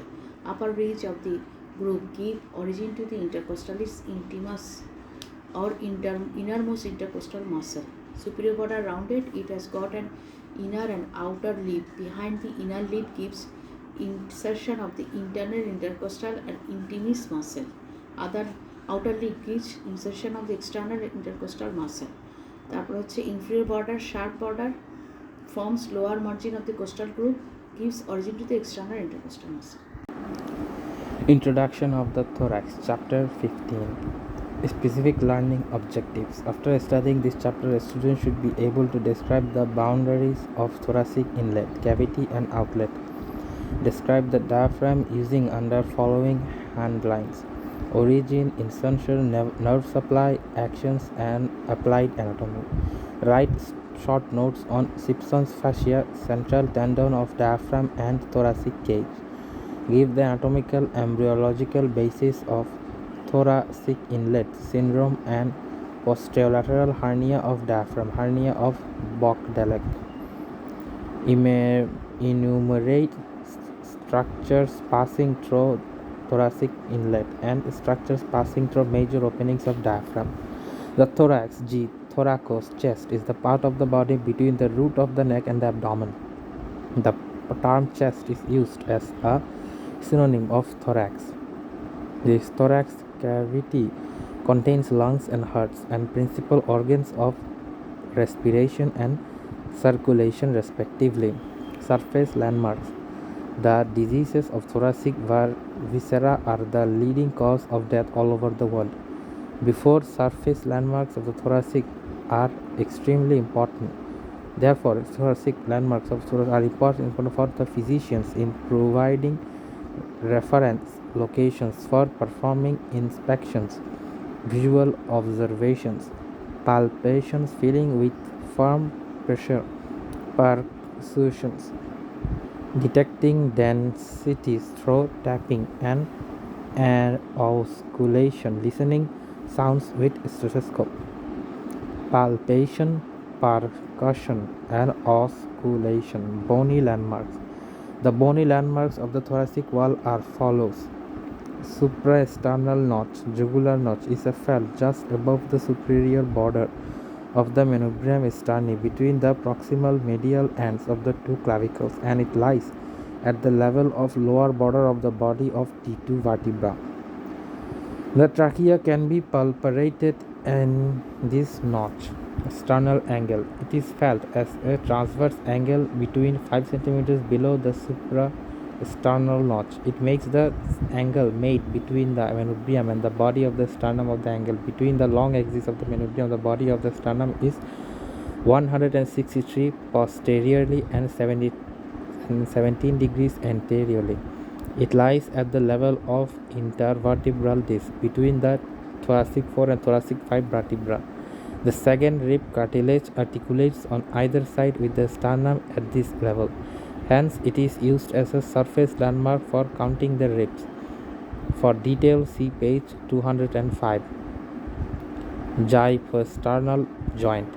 It can be felt at the apex of infrasternal subcostal angle formed by the meeting of anterior and of costal margins. The guyton joint lies at the level of the upper border of the body of thoracic 9 vertebra. So, supraesternal notch, jugular notch, sternal angle, angle of lowest, and guyton joint. Costal margin. It forms the lower boundary of the thoracic on each side and is formed by the cartilage of the 7th to 10th ribs and the free end of 11th and the 12th ribs. The lowest point of costal margin is formed by the 10th rib and lies at the level of Lambert 3 vertebra. The lowest point of the costal margin formed by the 10th rib lies at the end of Lambert 3 vertebra. Subcostal angle. It is situated at the inferior end of the sternum between the sternal attachments of the 7th costal cartilage.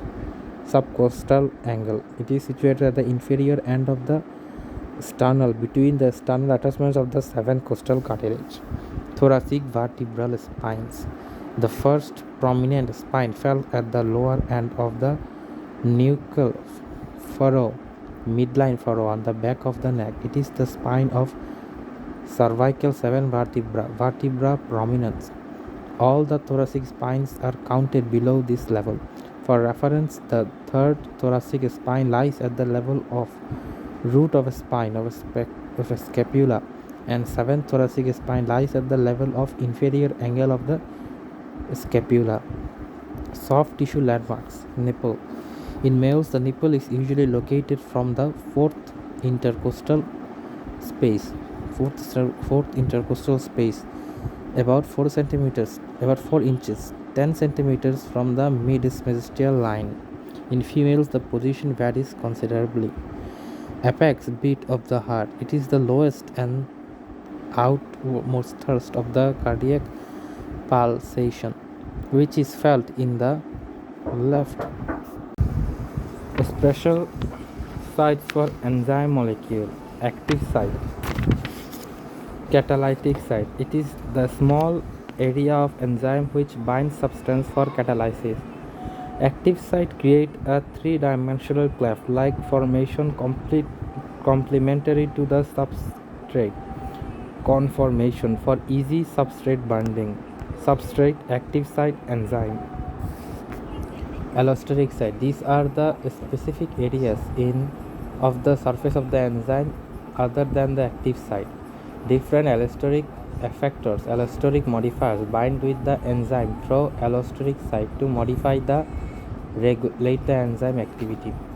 Unit of enzyme activity, expression of enzyme activity. 1 IU, international unit of enzyme, is the amount of enzyme required to convert 1 micromolecular substrate or 1 molecular project per minute under optimum condition, and it is expressed as 1 IU/ml or 1 IU into 1 molecular pressure per minute.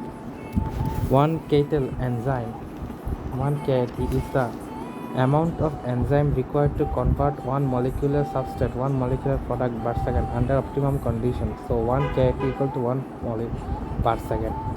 IUBMB, classification of enzyme.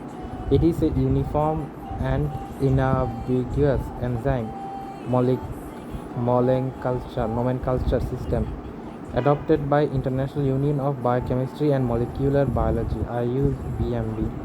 It has done according to the type of mechanism of chemical reaction catalyzed by the enzyme. This classification has been in use since 1964. IUBMB classified enzymes into 6 main classes. Under 6 classes, number of different substances, and under every substance, number of different subclasses proposed. Finally, under every subclasses, all relevant enzymes are numbered seriously. Class indicates the type of reaction, subclass indicates the type of group involved in the reaction, and subclass denotes the substance on which the enzyme acts. Following 6 main classes of enzyme are posed in the IUBMB classification. Oxidoreductase. This is a group of enzyme catalyzed for the oxidation and reaction of the substance. This group of enzyme catalyzes the oxidation and the reduction of the substance. There A is oxidized and B is reduced. Dehydrogenase and peroxidase. Transferase. This is the group of enzyme catalyzes the transfer of a particular functional group other than the hydrogen from one substance to another. For example, align amino transfer and aspartate amino transfer. Aspartate amino transfer. Hydrolase. This group of enzyme catalyzed the hydrolysis, cleavage of bond by addition of water substance. They do not need any coenzyme. For example, lactose and sucrose. Lysis. This group of enzyme catalyzed the fission of large substance with removal of a small group from the substance by non-hydrolytic cleavage, leaving a double bond on the substrate on most cases. They can also catalyze linking of 2 molecules. Lysis. Decarboxylase and aldolase. Isomerase. This group of enzyme catalyzes the isomerization and formation of isomer of a particular substance. Isomerase and epimerase. Ligase. This group of enzyme catalyzes the linking of 2 molecules by covalent bond with expenditure of ATP. DNA ligase and glutamine synthetase. Mechanism of enzyme catalysis. A chemical reaction occurs when a certain proportion of substance molecule gain minimum energy to sufficient energized to reach a transition state. In transition state, there is high probability that a chemical bond will be made or broken to form the product. This minimum energy is called the energy activation. This activation energy decreases, reaction starts quickly and reaction rate increased. Activation energy can be decreased by increasing temperature of the reaction medium, but human body is not possible to raise the temperature, so in the human body activation energy of chemical reaction is reduced by enzyme. Therefore, enzyme simply decreases the magnitude of required activation energy to quickly energize the substance molecule so that substance molecules can pass over the transition rate rapidly to complete the reaction by making products. A to B, the energy change of reaction in body catalyzed and uncatalyzed reaction of the starting point and the end point of reaction are identical because enzymes don't alter the extent of reaction. So enzymes do not change the free energy content of substrate and product. So enzymes does not affect the equilibrium constant of reaction. B to C, the energy activation in catalyzed reaction, whereas B to D is the energy of activation in uncatalyzed reaction. So in catalyzed reaction, energy of activation is reduced by enzyme that helps to complete the activation quickly. Analogy of catalysis. Catalysis may be like making a tunnel, through a mountain, because to go through the other side quickly without passing over the peak of the mountain. Catalysis may be like an easy analogy of catalysis may be an easy procedure to go to a hard job of driving 7 red houses among 3 individuals in the ratio of half and 1 1/3 and 1 1/9. At this ratio, it is not possible to distribute 17 red houses among the 3 individuals because division cannot produce whole numbers. Now one black house is needed to the 17 red horses. Total number of horses will be 18. Now it is possible to divide 18 horses among the individuals according to the above mentioned ratio, when the number of horses with every 3 individual will be 9, 6 and 2, the summation of which is until again 17, not 18. After distribution the 17 red horses in this manner, the black horse will go back unchanged, so their black horse play a catalyzed enzyme. Factors affecting enzyme activity. Factors affecting enzyme activity. Temperature. Initially, with rise of temperature, enzyme activity increases to reach the maximum, and then with the further rise of temperature, enzyme activity gradually falls. Temperature at which enzyme shows maximum activity is called optimum temperature. Optimum temperature for most of the enzyme in human body ranges between 27 degrees plus minus 1 degrees Celsius. Initially, with rise of temperature, enzyme activity increases. Temperature increases the kinetic energy content for substrate, in which increased number of substances molecules quickly attain the activation energy and become sufficiently energized to cross the transition state to go into the reaction. At temperature above the optimum point, enzyme activity decreases due to the denaturation of enzyme molecules. Temperature coefficient is the Guyton is the change of temperature reaction rate of enzyme catalyzed reaction at 2 temperature differing by 10 degrees. For most of the enzyme, temperature coefficient vary from 1.7 to 2.5 to average. So velocity of a reaction almost double with 10 degree rise of temperature and get almost half with 10 degree fall of temperature. Velocity of enzyme activity maintains bell-shaped curve with temperature. pH 2. For every enzyme there is a definite pH called optimal pH at which enzyme shows maximum activity. At pH beyond the optimum pH on the either side, less or more, enzyme activity gradually decreases. For example, optimum pH for pepsin is 1.5 to 2. For trypsin is 7 to 8, alkali phosphate to 10 to 11, but in general the optimum pH for most of enzyme in human body ranges between 7 to 8. pH affects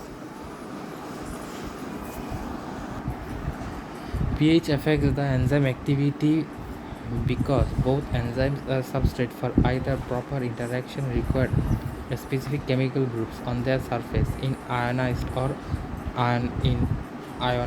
unionized state. This is determined by pH 4. For example, catalytic activity may need amino group for enzyme in protonated from NH3. All alkaline pH in this group become deprotonated NH2, so rate of reaction decreases. pH 4 may also influence the separation of coenzyme from holoenzyme to influence the enzyme activity. In extreme pH, too high or too low may be irreversible denaturation of enzyme to increase the enzyme activity because enzyme structure depends on ionic characters of amino acids side chains, which again depends on pH 4. Velocity of enzyme activity maintained bell-shaped curve with pH. 3. Substrate concentration. Substrate concentration. At a defined enzyme concentration, velocity of enzyme activity increases with increasing substrate concentration until a maximum velocity Vmax is reached, and then there is no further raise of velocity in spite of further increase in substrate concentration. Initially, a raise of substrate concentration enzyme activity increases because of more and more substrate binding with enzyme active site.